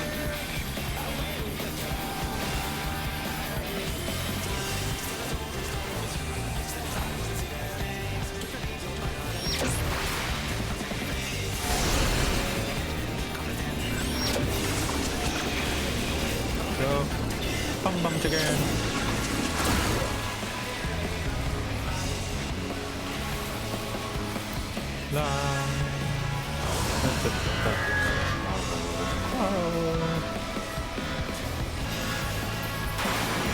There we go.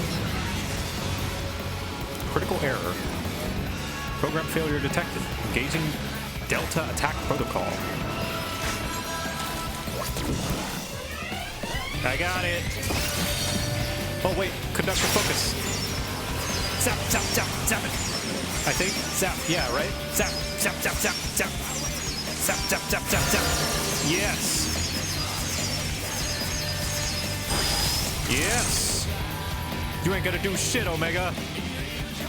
Come at me, bro. Come at me, bro. I'm ripped. Yeah. Not even a scratch. Barely a scratch. Survival of Alpha Group confirmed. Low probability outcome. Within projected parameters. All right.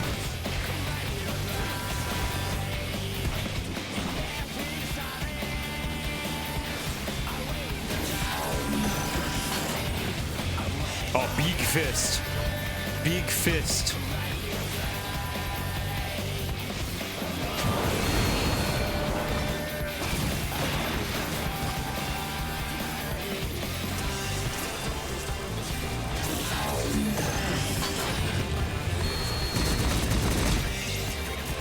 Okay, well, this is going to be awkward. Oh, there's a fist there. Okay.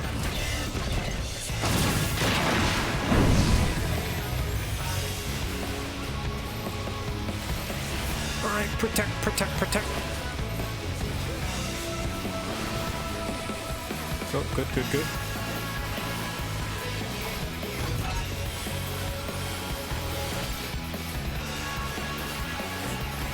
Mustard bomb. Oh. Should I grab that? I don't know if I should have grabbed that. Uh-oh.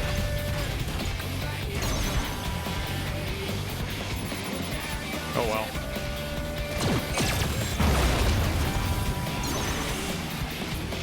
All right. Yeah.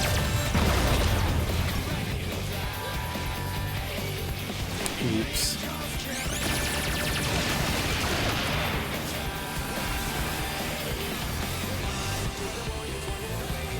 Reconstructing rocket-propelled armament. Okay. Yeah, zap, zap, zap, zap, zap. Chicken egg rolls!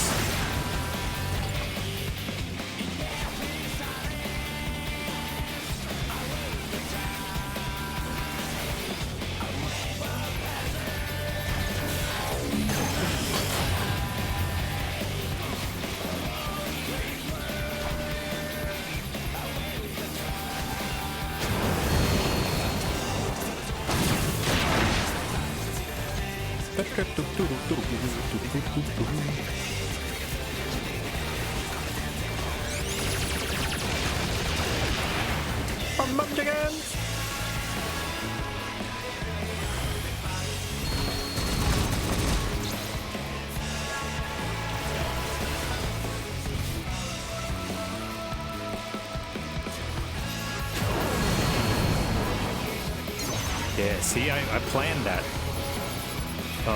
Yeah, left. Okay.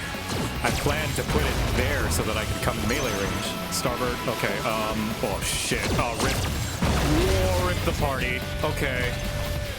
Red mage heal, please. Red please. Red peeps. Oh, it's Aya. The red mage. Help, please. Red mage. Yeah, LB3. Healer, LB, yes. Healer LB is MVP. Very nice. Larboard is left, so go to the right. Okay. Larboard is left, so go to the right. MVP Gentle Bro saving the healer so they could LB3.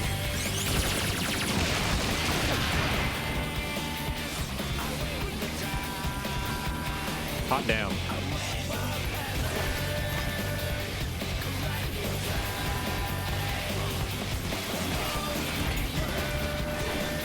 Healer just gets all the credit? No, it wasn't the healer. It was Aya, the red mage.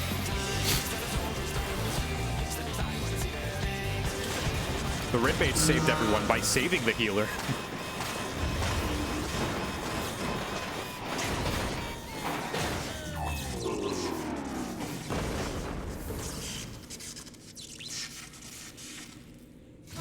Yeah! We did it! Joy!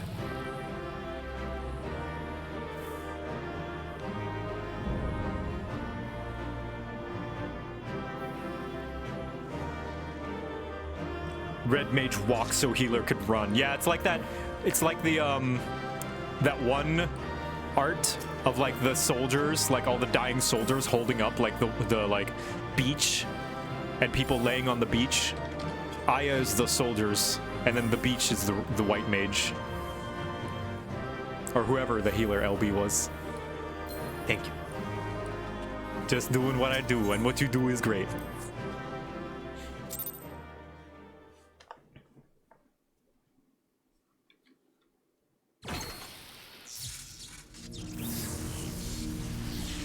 No comms.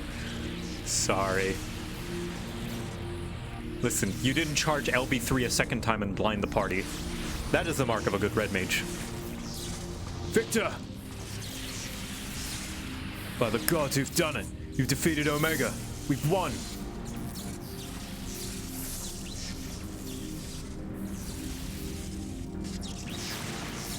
Analysis.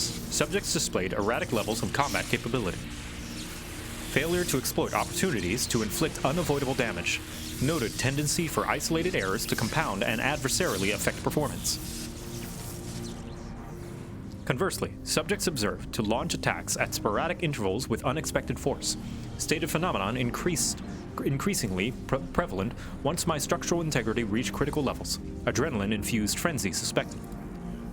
Furthermore, degree and manner of inconsistency varies from subject to subject. Unpredictability difficult to counter. Yeah, it's called Dynamis. Bleep, bloop. I observed similar anomalies during my battle with Midgardstorm, but the phenomenon appears far more pronounced in weaker opponents.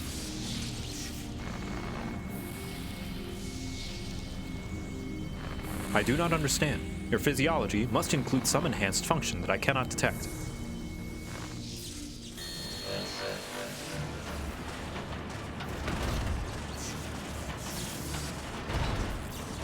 We don't know about that yet? Ah, that's right. Yeah, that's later. My programming demands I assimilate this capability. Bleep. Insufficient data. I must reassess my methods and devise a more exhaustive testing and combat protocol.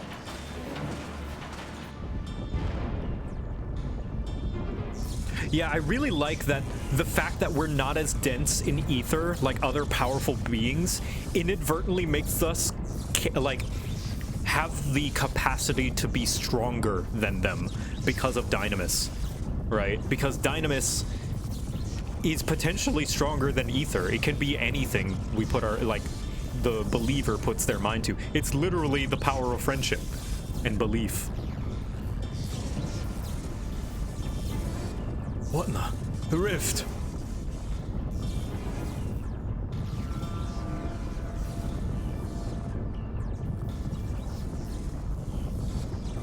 I have determined the optimal form of this experiment.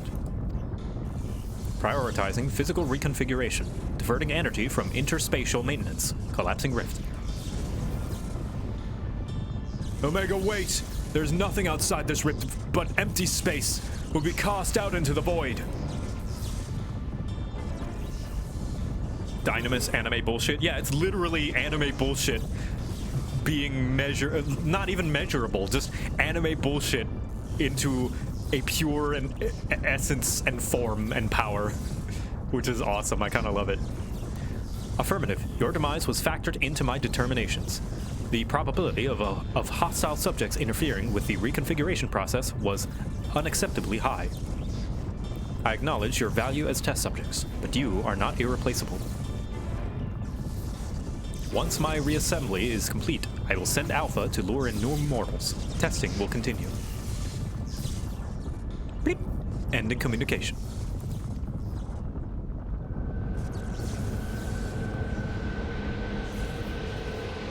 Oh, jeez.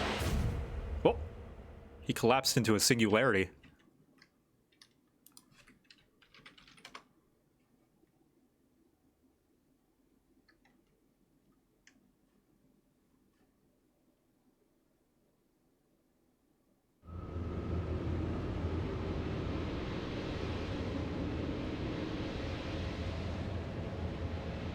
We're being drawn away. Run, Victor, run!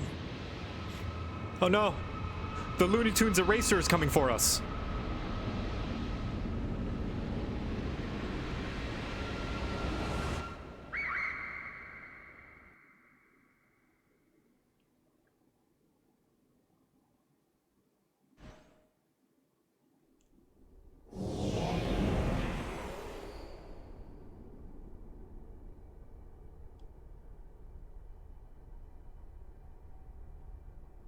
Oh.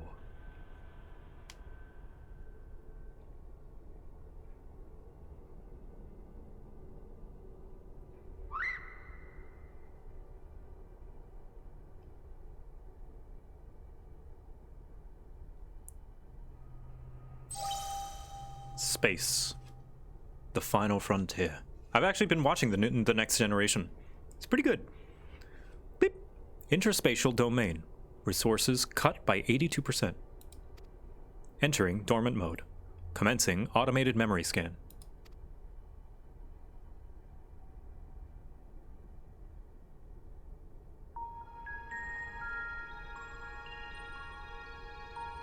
I have not watched Deep Space Nine, but that's next on the block. Like, when I asked people for the recommendation of which series to watch, Deep Space Nine and The Next Generation were people's top recommendation. So I anticipate I'll be watching Deep Space Nine afterwards. Data file. Target, Midgardstormer. Departure from planetary atmosphere confirmed. Presence of 7 distinct life forms detected in close vicinity of target. His eggs! Irrelevant. Master indicates no change to existing directive. Commencing pursuit.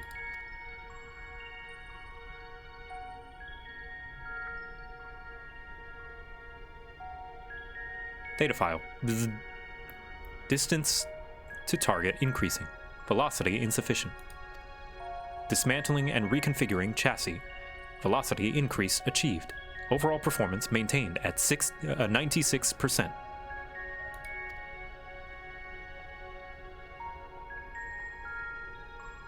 Data file. Bzz. Asteroid belt cleared. Repairing damage and continuing pursuit. Performance at 72% and falling. No, I wasn't about to say 69.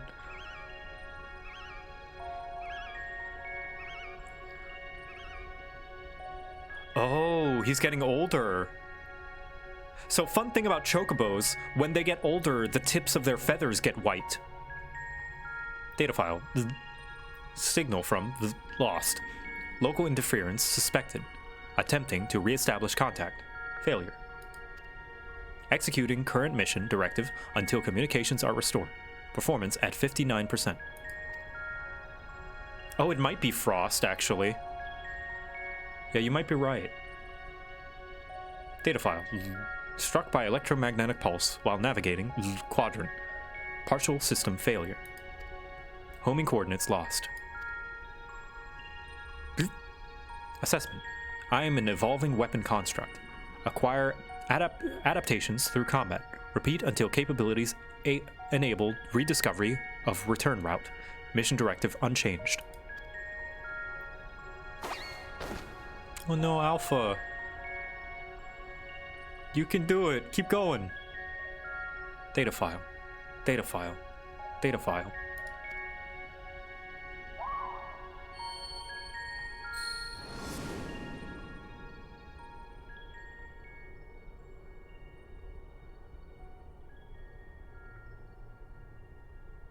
Alpha. An object failure. I erased his memory, implanted a compulsion to return to me.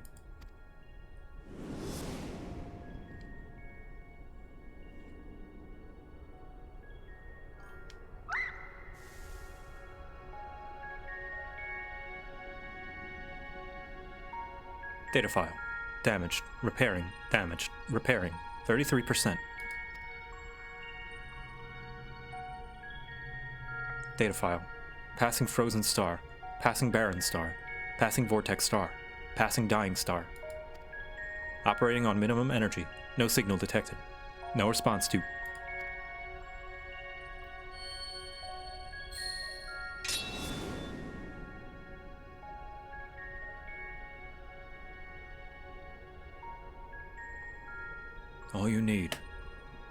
All you need is faith in yourself, and a little courage to see it through. You can do it, Alpha! I believe in you!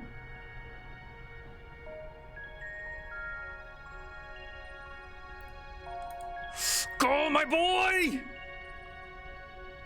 Target lost. Last known coordinates recorded on planet...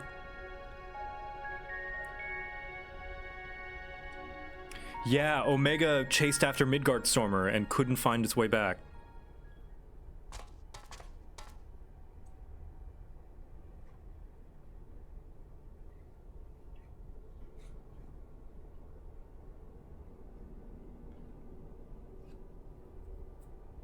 Alpha, your homing instinct is functioning as designed.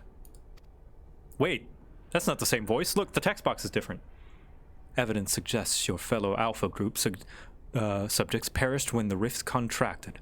Unavoidable, but there is a multitude of their kind. The next experiment will go forward as planned.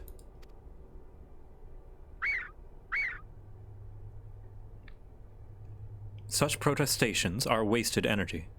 This does not aid you in executing your assigned task. Just as I pursue my directives, so must you fulfill your role. Our purpose justifies our existence.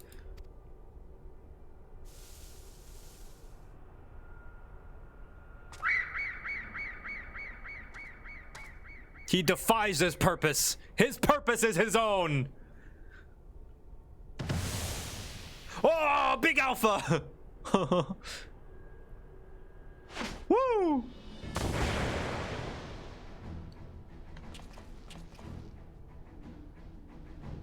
Bleep. Intrusion detected.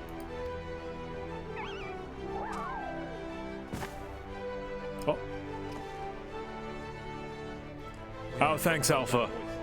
Oh, Pyro! Oh my gosh, Pyromancer, you joined us at the perfect moment.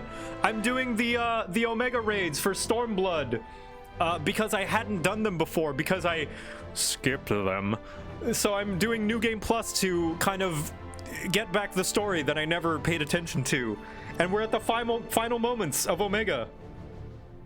Welcome, everybody. My name is Joe Cat. I'm the creator of the Crap Guide series. Crap Guide to Monster Hunter, Crap Guide to D&D, and currently ongoing, but on semi-hiatus, Crap Guide to Final Fantasy. I can't believe I was rated by the lore man himself. You rated me before, actually, when I was doing Endwalker. Welcome, everybody. I hope you're enjoying the game. Thank you. Look at all the Omegas in the chat. Yeah. We just finished Chicken Tenders. And we also finished 6.1 rate. He just finished 6.1. Yeah, awesome. I hope you enjoy it. That must be a big lore bomb for you. Finally. Yeah. Anyway. Oh, thanks, Alpha. That was some marathon. It was so fucking sick, right? Oh, it's so good. I love that they use the ARR, like, trailer music as the fucking music for the... Oh, it's so good. So good. Anyway, back to the game. Thank you so much, Pyro. Thank you. Much appreciated, man. Also, if you want someone... I do voices, right? But, like, if you want someone who does voices, watch Pyro. He's fucking awesome at voices for this game. Now, who was saying our feathered companion here was obsolete? Yeah, fuck you, Omega! Fuck you and your data and parameters. He put his tools to work even as the rift began to collapse, shrank us down and turned us invisible.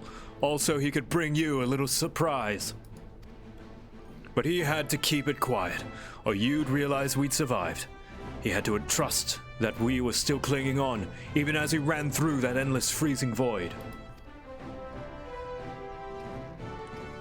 You wanted to test us, Omega. So let the experiment begin.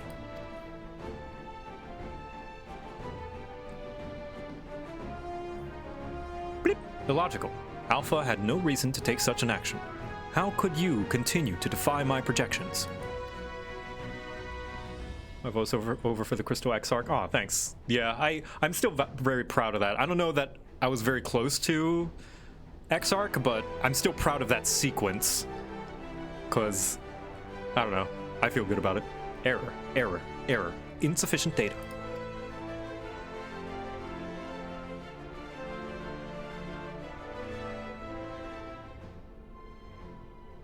Adjusting experiment protocol. I will engage you in a battle now.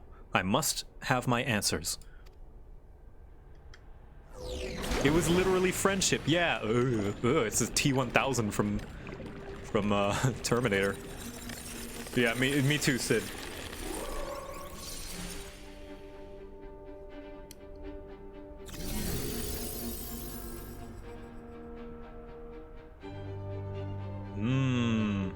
Oh no, he's hot!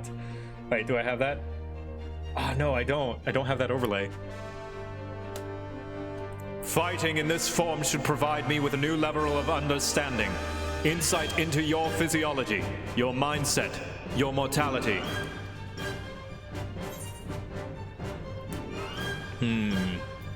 We'll show you how weaklings fight.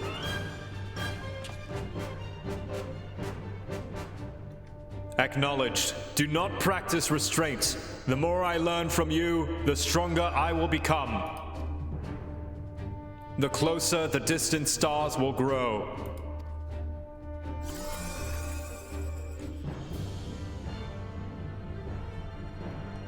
Commencing final experiment. Testing will continue until I unlock the nature of your anomalous strength. Hell yeah! Da, da, da, da, the Shinryu theme. Da, na, na, na, na, na, na, na, na. All right, Party Finder. Here we go. Final raid of Omega. And a recruit is a go. Free to join all you wish. I am on Crystal.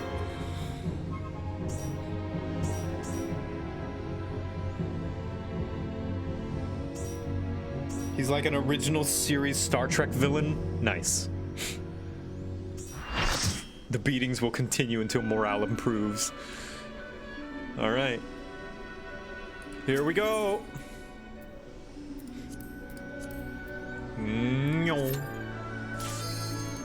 I love the Ozzy Slaw theme being thrown in as well.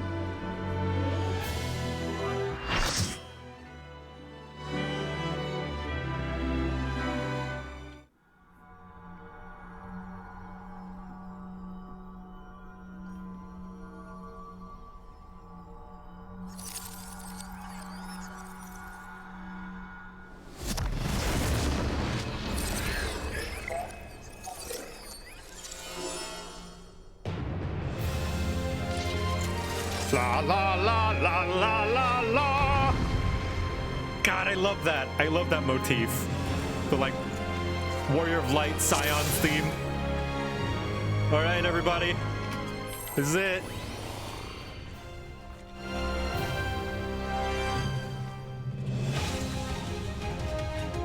Da da da da. Da, da, da, da, da, da, da, da, da, da. This is the Warrior of Light's theme. You know what? Because I love this music so much and I keep talking about the music, after I'm done with this raid, I'm gonna go through the music and just like point out the motifs. That our boss music. Yes, we are the final boss. This is our theme because we are the final boss.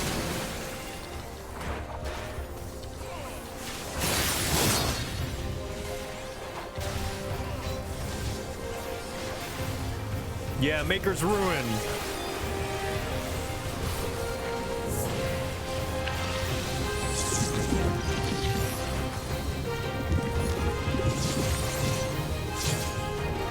There it is, Omega female. Oh, I should have brought her to the middle.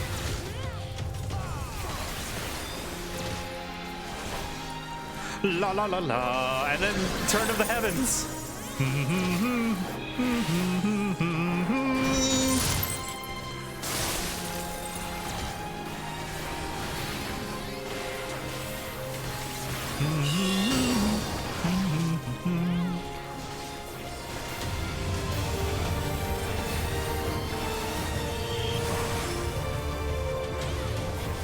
God, this really feels like a fucking final battle. This theme. Sword legs.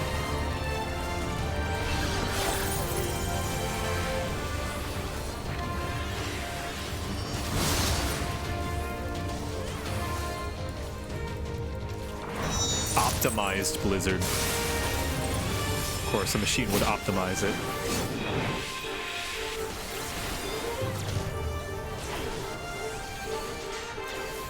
Simulation M, so you're gonna split. You're gonna do a knockback? Or not? Yeah, okay, yeah. Imagine having a gap closer below level 70. Couldn't be me.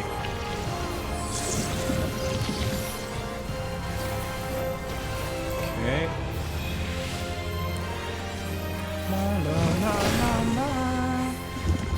Alright, I will take, I guess, the girl. Or you can take the girl. I don't know. It's going to give us debuffs, right? Oh, wait, no. It's... Ow! I forget. Yeah. Get him! I do that move! That's the move that I do!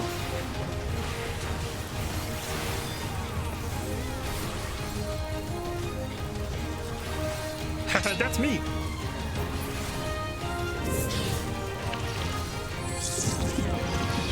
Come on, get her. Slap her. Optimize passage of arms.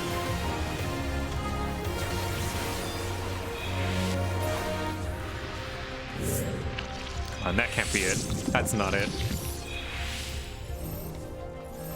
Extensive damage sustained. Engaging repair functions. Okay, where is the girl and the guy? All right, over here.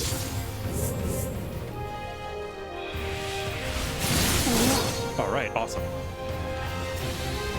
I will take Sword Shield Man. Preventing from dealing damage to Omega F. All right, I take Sword Shield Man over here.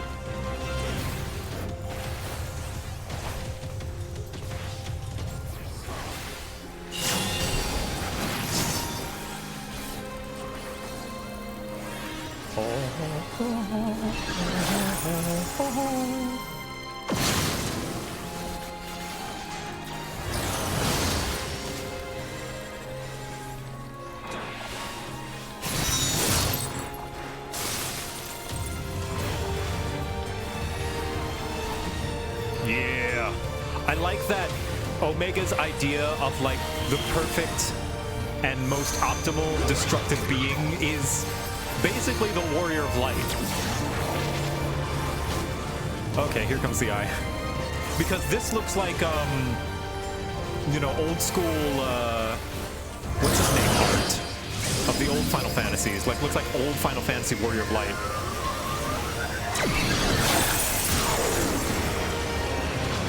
Like, his face looks straight out of a, yeah, Amano art. That's it, Amano.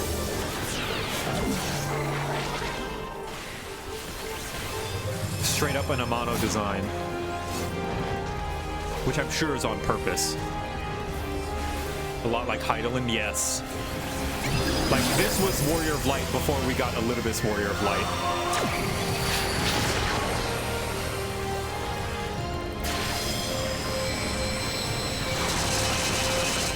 Whoa, they're using all the LBs. They used Meteor, they used the...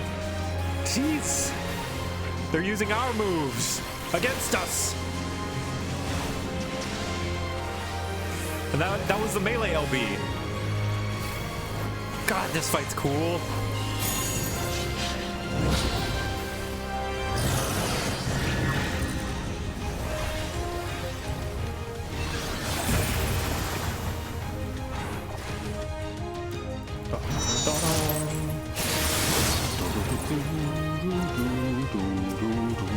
Martin, critical damage to Omega M chassis.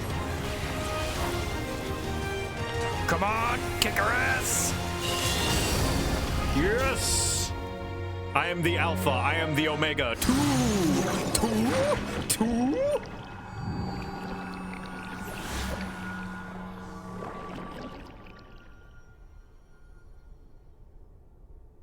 Yes, they're faking the limit break. It's a simulated limit break, so it's not nearly as powerful as ours. Picture with the perfect stars? Sure, why not? Let's take a picture.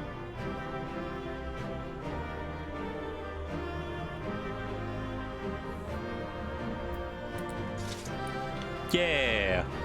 Right there with that galaxy. I'm gonna need that because I don't have it. I can pass on the Omega because I already have an Omega. All right, everybody remember to sit reset so you can get your pose in. Oh, look, it's Omega F. Look at that.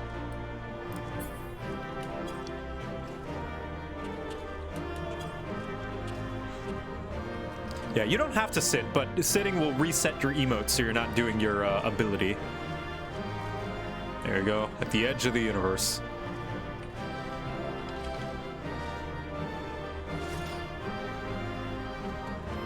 There we go. There's a good. And objects.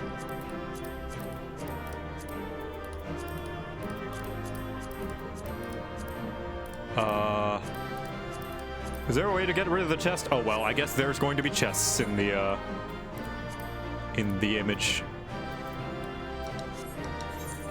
As one does. Galaxy. Chest pick. Amazing chest ahead.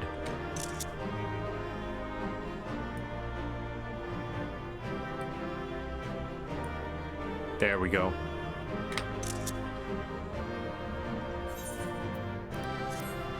There we are. That's good. Look at Omega. The goop in the ground.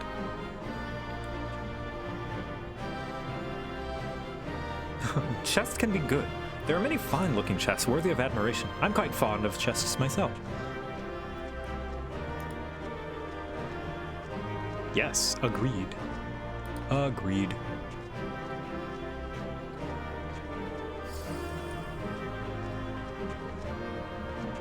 All right, thank you so much, everybody, for joining me. Let's finish this story, shall we?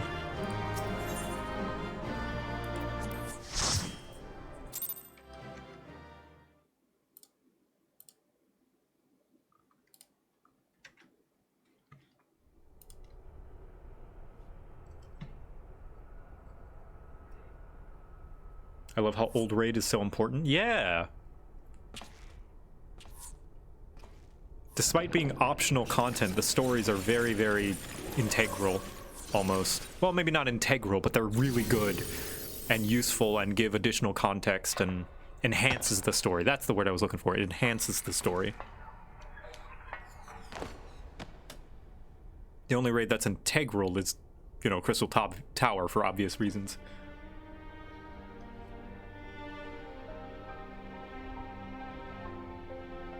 Failure. Defeat.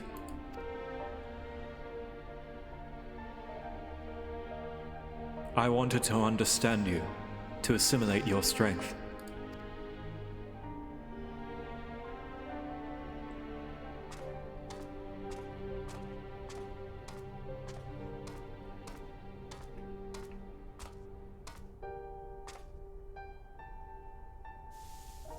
Aww.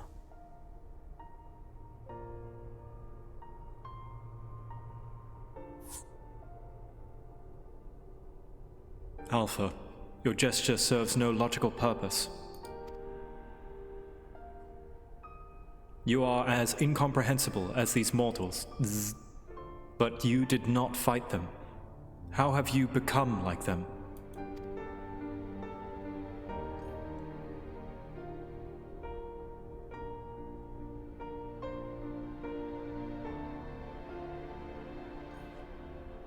Omega, the anomaly you see in us, the answer you search for. It is our heart, our spirit, the intangible strength of one's soul. It is not a quality that can be measured or acquired through any amount of analytical combat. Instead of fighting against us, you might have learned more by standing with us, just as Alpha did.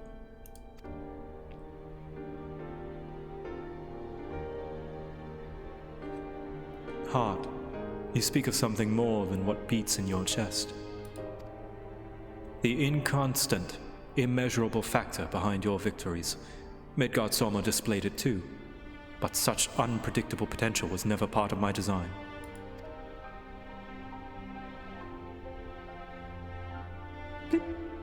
Projection. Had I integrated this quality, how powerful would I have become? Strong enough to return. Aw, does Omega miss home? Nay, Omega.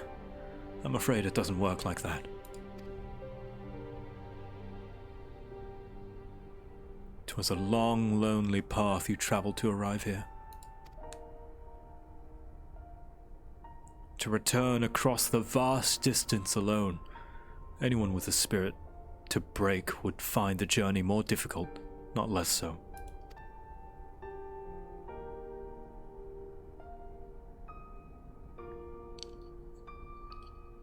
Oh, that's why in like, I mean, I knew part of it, but in that final moment on, in Charlian, when we're about to take flight on the spaceship, Omega is there with Alpha staring up at the sky, looking out at home. I see.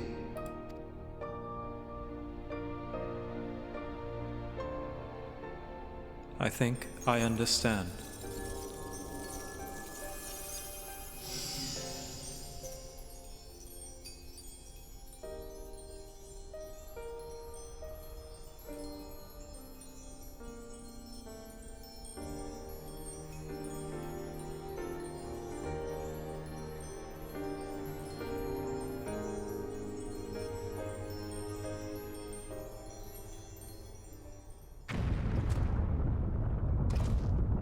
The rift, it's destabilizing. Gods take me for a fool and plan past defeating Omega. Dad? One last time, Dad? Oh, it's Reisvelger! Chief! Victor! Alpha! Hold on, we're coming! Wedge! And Biggs with him, on the back of a huge dragon. Reisvelger! Midgard Stormer sent us to rescue you! Explanations can wait! Hop on, quick!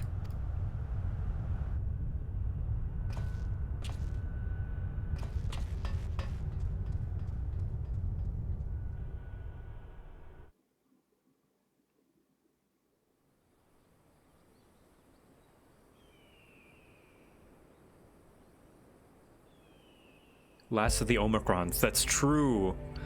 We met the illusion of Omicrons, right? On Ultima Thule.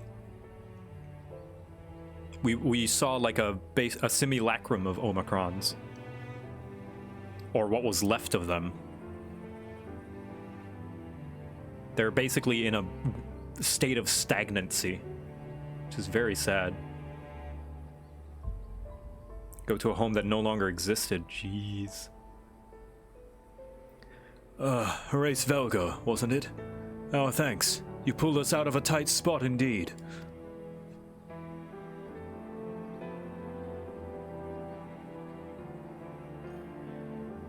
Spare me thy pleasantries, mortal. I but lend my wings at the request of my sire. Ah, so Midgard Soma had been watching over us. I would dare give thanks to him as well. His intervention allowed us to continue our battle, and forever remove the threat of Omega from this world, from all worlds.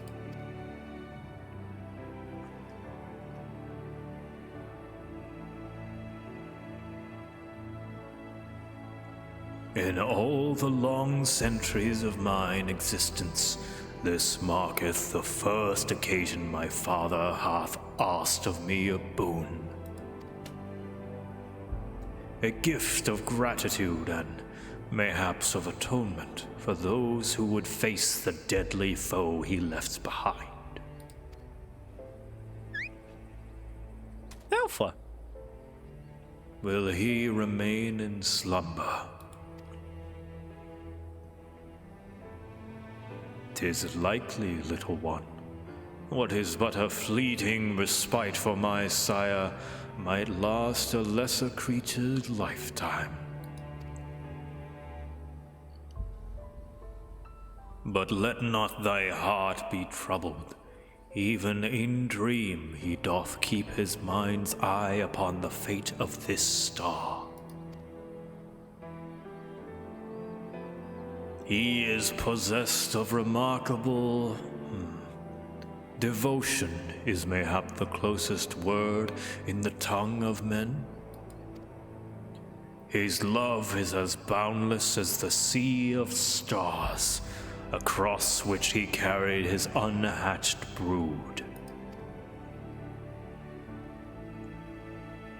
It did sustain him even as the arduous journey exhausted the fire in his mane, and when he at last arrived upon Hydaelyn, a sanctuary for his children, did he form with this land an irreplaceable bond.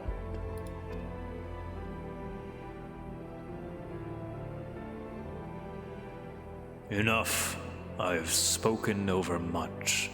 But I will praise your victory, as my father would surely wish he to wear he here. I misread that last part, but hey, Race Velger, thanks for joining us. Bye-bye. Yes, dragons produce asexually, so Midgardstormer didn't have a wife per se. The eggs were his. I thought Tiamat in this is Bahamut's wife. Yes. Which, yes, that does mean incest in a way. Since they're both of Midgardstormer's first brood. But I assume, you know, relations and love and all that stuff between dragons is different than mortals. I don't know. I don't think about it. Alpha. Queer. They're dragons, who cares, right? Did you see the yawn? It's just a big hole again. Oh yeah, the all that ether like is gone. This is the hole that we saw when Estinian first came here and was like, ah, this is where Omega went. So this is the hole that Omega fell into and made this massive crater. Wow.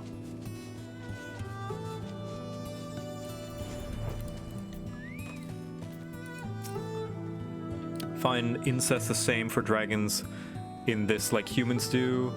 Much like dogs and cats, incest really doesn't mean anything to those species. I agree, but it does matter in dogs and cats, with the caveat that it does matter with dogs and cats. Don't, believe me, inbreeding does matter with dogs and cats. Well, I can add being rescued by a great worm to the list of things I didn't expect to happen today. It was fortunate Racevelger agreed to come for us. We had to defeat Omega at any cost, of course, but I much prefer being alive to celebrate the deed.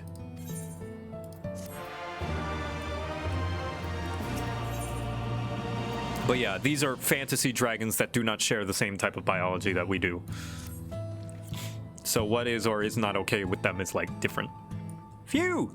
I'm so glad we got you out of there. I don't know what we would have done if a Racevelger hadn't come. The situation being what it was, Wedge and I came to the yawn to see if we could lend you a hand. Kyrudzin's orders be damned. That's when we saw the ether bubbling like hot water in a pot.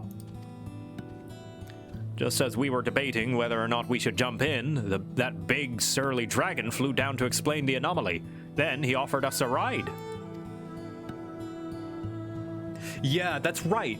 Dragons in 14 do not share the same concept of sex or gender or family. That's why when Vritra was talking about his sister, he said sister is the closest he has to an explanation of what she is, but not necessarily, Dragons don't have gender the same way that we do. Yeah. Yeah, just like Hera is Zeus' sister wife, exactly. And the rest you already know. Jesse will be relieved to hear that Omega is gone and that you lot are safe. I say we head straight back to Rolger's Reach and let everyone know the good news. Yeah, they don't mate. They just kind of produce eggs. Hey Alpha, how you doing? Alpha is staring quietly into the now empty yawn. Alpha. Did they do anything with Wedge having a crush on Tataru? Nope. Just reiterate it. Bring it up every now and then.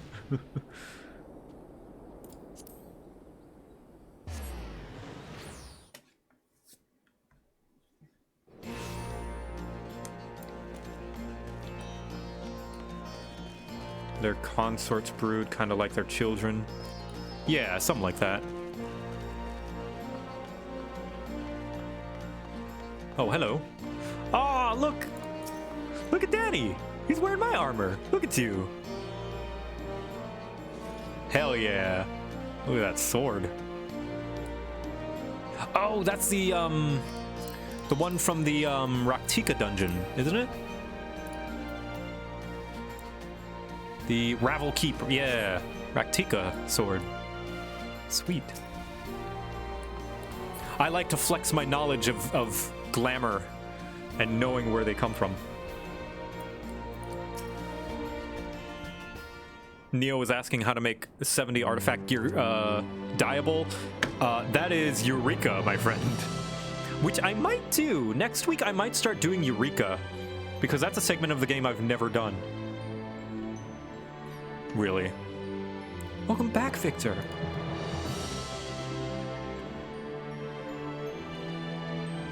This is the Chocobo theme, and this is the one that they play during that Korean animated anime trailer for 14. You truly are a force to be reckoned with. If ever there's another Omega, I'd wager it'll skip the experiments and go straight to the generating a simulacrum of you. Not that I'd want that to happen, and besides, I don't think anyone can truly mimic your unique strengths. You are one of a kind hero. So, does this mean we don't need to worry about Omega's monsters invading our world anymore? Aye. All of its creations vanished along with the rift itself. With Omega defeated, we averted that particular catastrophe before it began. Victor struck the killing blow, of course, but we never would have made it to that point without everyone's hard work and support. Once again, I'm sincerely grateful to be surrounded by such wonderful colleagues. Real quick, chat, what is this theme called? I like this theme. What's it called?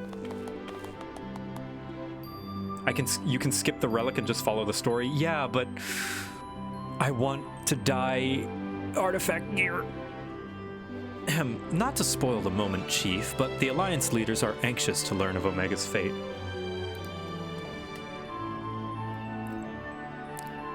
When every head of state is clamoring for a report, we can very well ignore them. How much do you mean to tell them? Chocobo's dungeon. Okay. How much indeed? All of it. When it comes to a threat of Omega's magnitude, we have a duty to reassure our allies that the world is not coming to an end, and the best way to do that is to report every last detail. I'm surprised at you, Chief. I was almost certain you'd want to muddy the waters to prevent knowledge of this technology falling into the wrong hands, or something similar. I doubt anyone outside our particular circle would even believe the tale.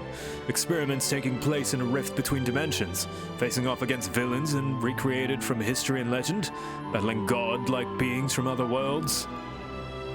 And even assuming one's ambitious fellow schemed to build an Omega of his own. The technology required is far beyond our reach as the terrible weapon's home star, a distant dream.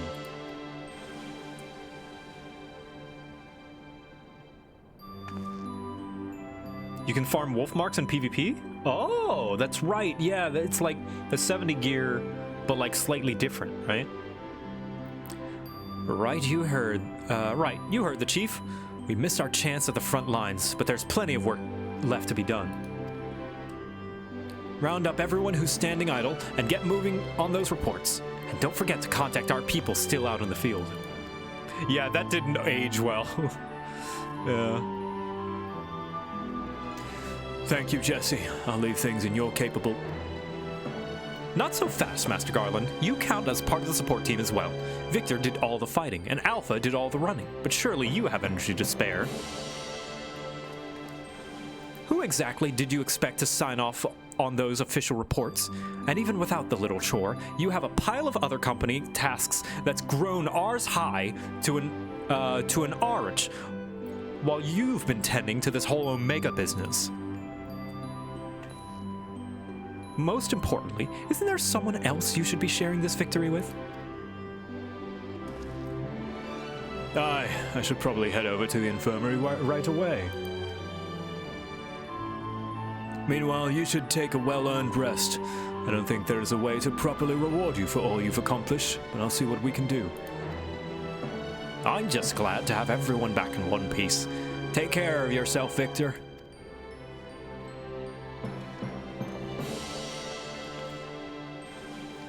What are your plans now, Alpha?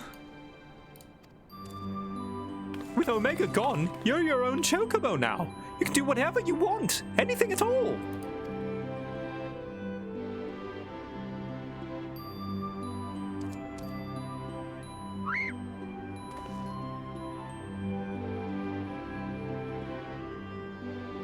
You want to go outside?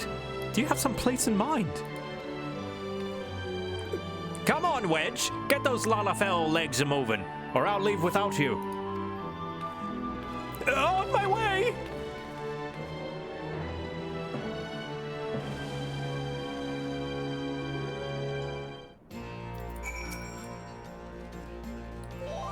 Where? Alpha seems eager to see what progress Reach has to offer. Shall we go for a walk?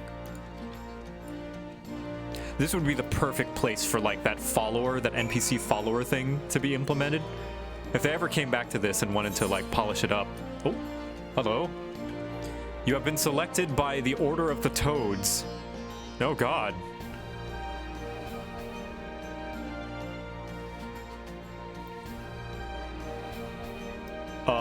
Thank you. All right.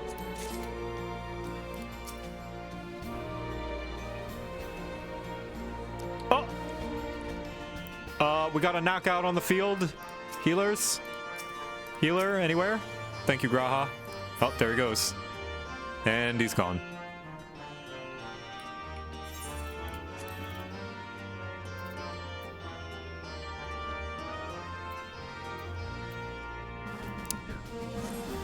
What a riveting encounter!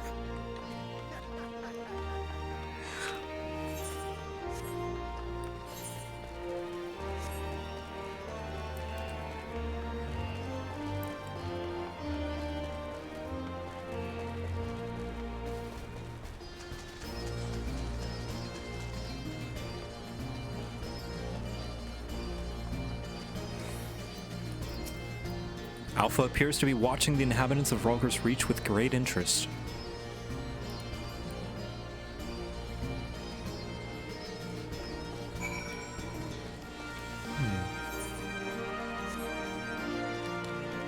He's being his own chocobo. He's wandering and exploring the place.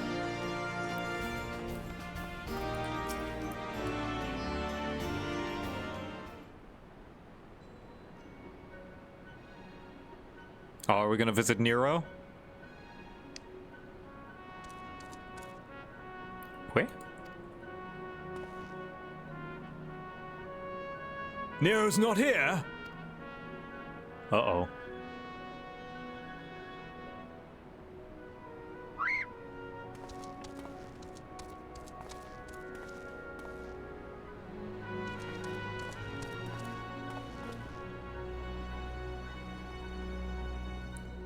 No, Chief. He said he needed time away for recuperation, and then he left.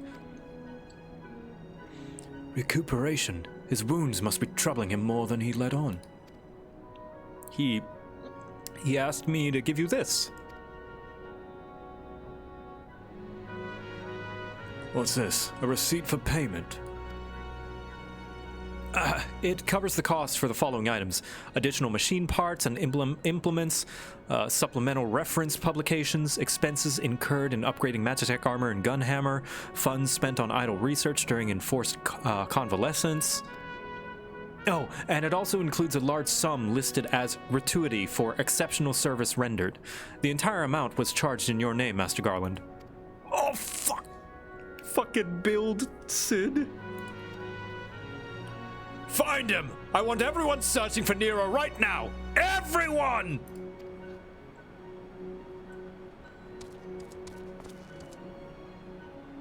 Wow, he really bought all that shit and put it on Sid's tab.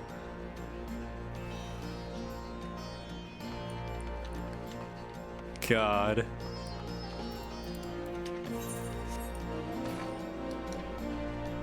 Nero told Scava, you son of a bitch!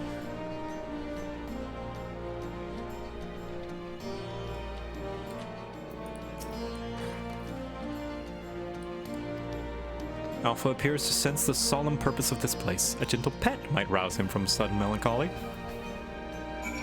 A pet. Pet quest. Pet Alpha.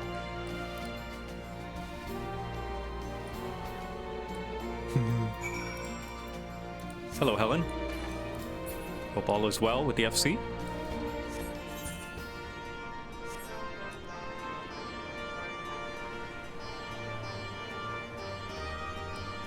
All shipshape.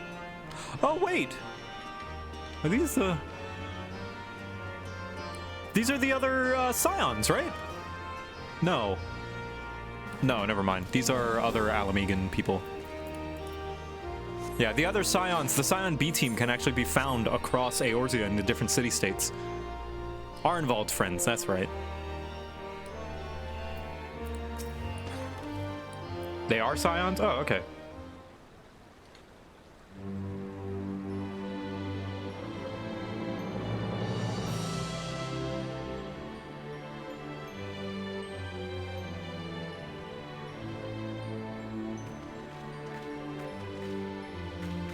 Oh, hello. What are you two up to?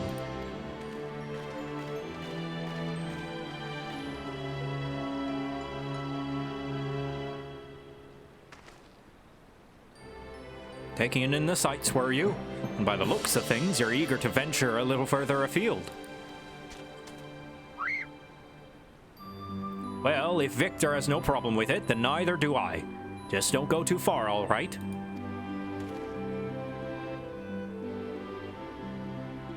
Not good enough? I'm sorry, Alpha.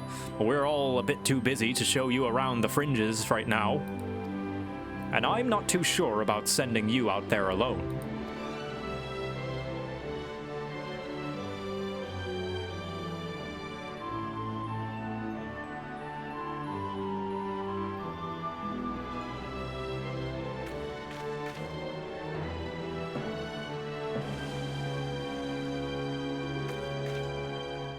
When you think about it, this world is completely new to Alpha, and all he's done so far is travel back and forth between the Reach and the Yawn. I bet his head is filled with questions and curiosities. He doesn't want to be taken for a walk, he wants to go on an adventure.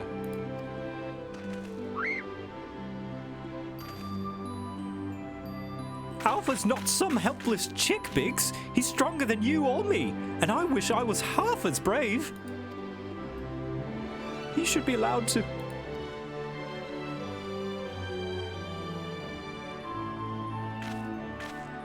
Listen, I'm going to talk to the chief about this. You're an employee, so there are certain rules we have to follow. I'm not saying I'm against the idea, and I'm willing to admit that Wedge has a point. But as I said, we've all got important jobs to take care of, the chief included. Can you wait a little longer? Victor, would you mind keeping Alpha company until we get back? I promise we'll be quick.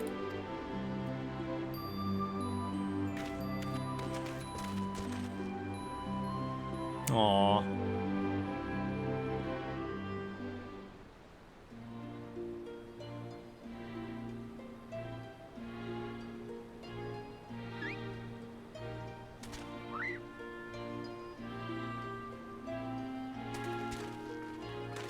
Nice of them to change it to daytime, so it looks nice. Sorry to keep you waiting. My desk was covered in paperwork, but I've managed to clear away the most pressing matters.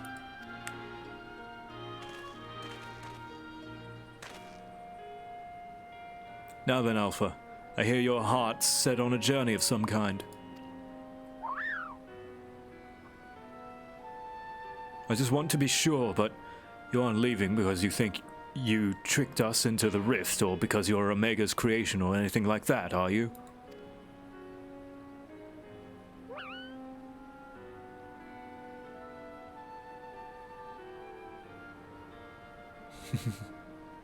I would have stopped you if that was the case. Pure curiosity, on the other hand, is something I like to encourage. Exploring, interacting with the world, I think the experience will be good for him. Despite Omega's power, its potential to learn was hobbled by hostile directives. Alpha, on the other hand, is free to grow as he pleases.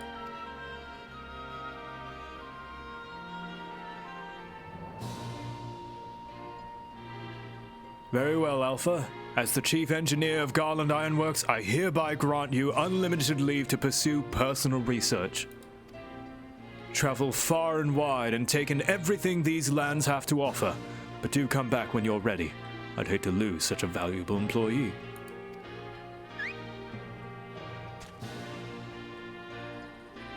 Alpha! I'll miss you so much! You be careful out there. If anyone seems suspicious or shady, you stay away from them, even if they offer you treats. And make sure you greet folks with a cheery queh. They might not understand you, but at least they'll know you mean no harm. I'm sure you'll make new friends in no time. You just be yourself, you hear me?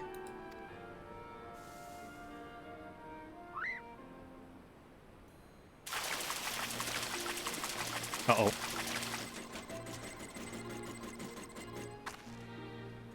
What in the hells? Oh? Ah, we forgot to shut it down. This is a model Omega and Wedge of Omega. This is a model Omega that Wedge and I were working on. We built it while we were resting, thinking it might be useful for figuring out strategies or something. Not much of use now, I suppose.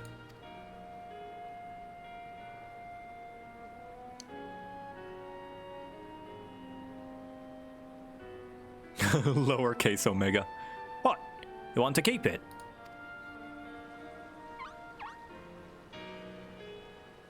It's just a toy that'll follow you around. If you're happy with that, then it's all yours.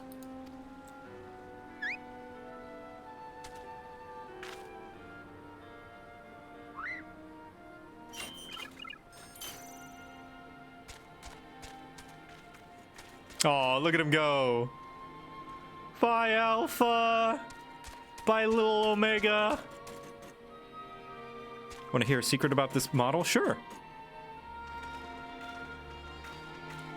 Fair journey to you, Alpha. Take care.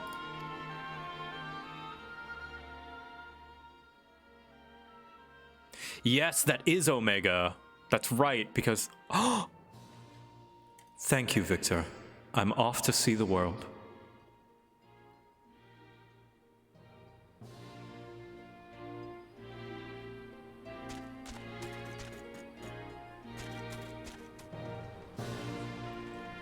What? What? Oh, that's so good! Something amiss.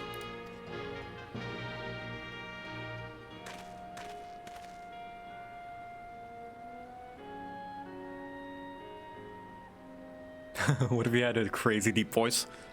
I am Alpha. That's strange. The Echo never allowed you to understand him before.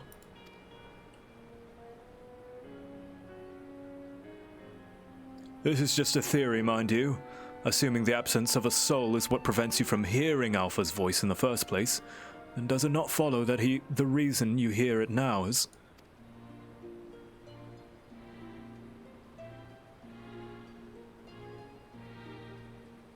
Aye, a little miracle. And it explains his sudden urge to travel.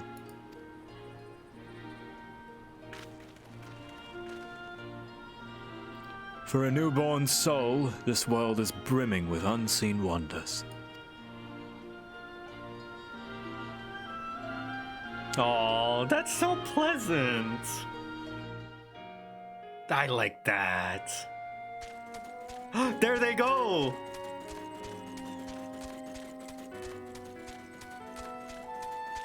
I wonder how Omega came to being in this little toy. Who knows? But yeah, in Endwalker, tiny Omega's looking up at the stars that we're about to travel, probably thinking about home.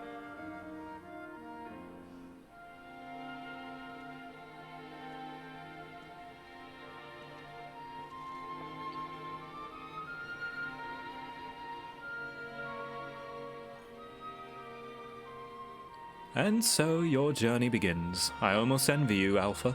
So many new things for you to discover.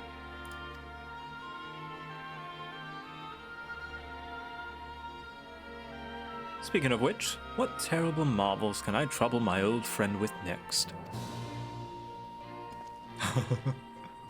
Nero's entire motivation is to fuck with Sid.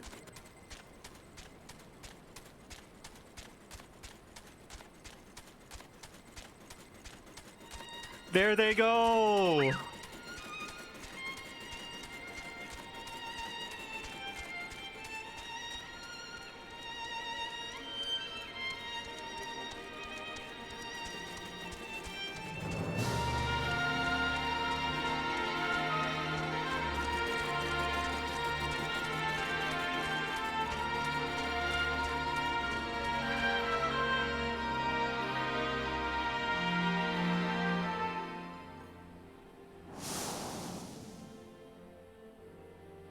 How far in MSQ am I? I'm all caught up.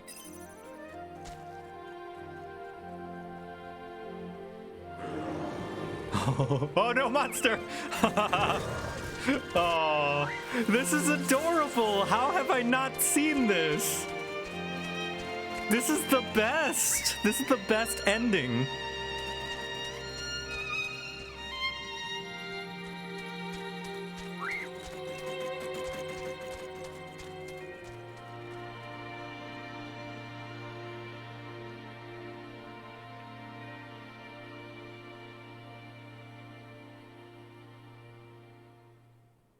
Oh, that's lovely. Oh, that's great. I can't wait to do Alexander. I think the next one I want to do is Alexander. I definitely want to do. So either Eureka. Next week is either Eureka or Alexander, but I don't know. Oh, it's so good. It's so good. Hold on. Man, I gotta stop doing all these quests that make minions better. I've got too many minions that I'm emotionally attached to. I got Midgard Stormer. I got fucking the Palico. I got what is it? Let's see. I got Enkidu. I got, where's the other one? What's another one? I got, let's see.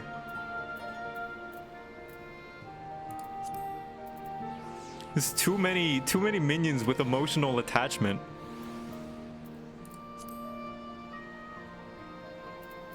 I got Lil Omega. Yeah, Gigi. Let's see, where's Gigi? I got the little axolotl for Endwalker.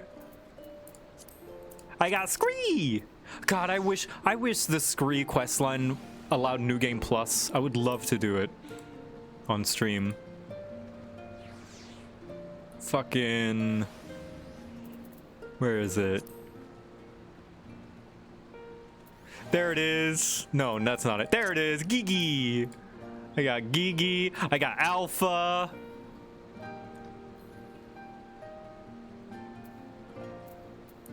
There's too many good minions with good, like, emotional and story attachment.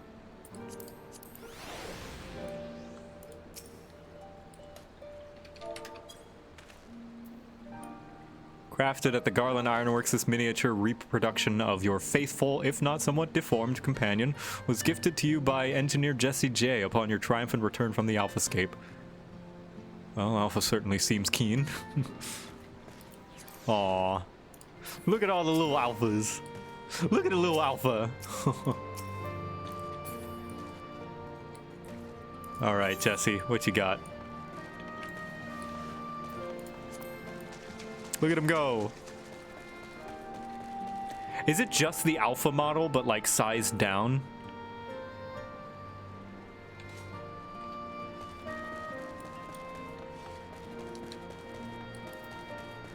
I assume so. Yeah, I thought so. They didn't add like little extra seams to make it obvious that it's like a plush. Now you see Alpha traveling across Eorzea if you look around. That's cool. I hope Alpha enjoys his adventures. There's so much danger out there for one little chocobo. No, I'm sure he'll be fine, and dwelling on such things is not productive in the least. Why don't we discuss a happier subject, like your long-awaited bonus? We drained the coffers to fund your expedition, but why settle for coin when you can have the latest in automaton technology? That's right, we're gifting you a premium mammoth, the one-of-a-kind master model for merchandise copies. Merchandise copies, constructed with our patented Ironworks quality. I present you the Clockwork Alpha. Ta-da! And then that's where we get it. Whenever you bring it out on your travels, may it remind you of the real Alpha, quaying along under some distant sky. Just the thought of it brings a smile to my face. That and the free advertising. Aww. There are two good capitalists, and their name is Tataru and Jesse. He shows up at seasonal events? Aw, that's great. Does anyone else wonder if chocobos like chocolates? Maybe, I don't know. Rowena? Rowena's not a good capitalist. She's evil. She's evil, and everybody knows it. Always an ulterior motive. Hello. She's evil and give me my relics. Oh, she's so evil she has a copy in the first, right? A necessary evil? Maybe.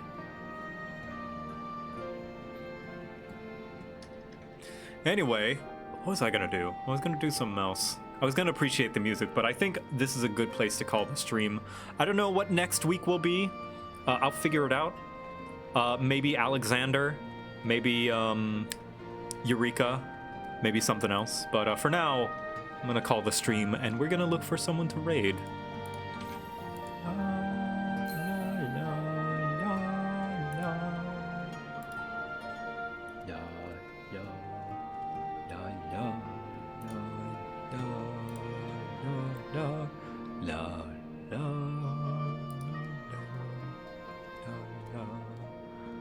Who's online? Who's online?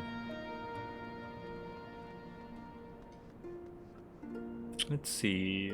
Zito's online. Zito was in here a little bit earlier. He's playing Samurai Bringer. I don't know what this game is, but it's got an interesting art style. Let's see. Raid Zito. Everybody say que. Que. Que. Everybody shout que when you join Zito. Thank you, everybody, for joining me. I hope you have a wonderful rest of your day. Good night. Bye.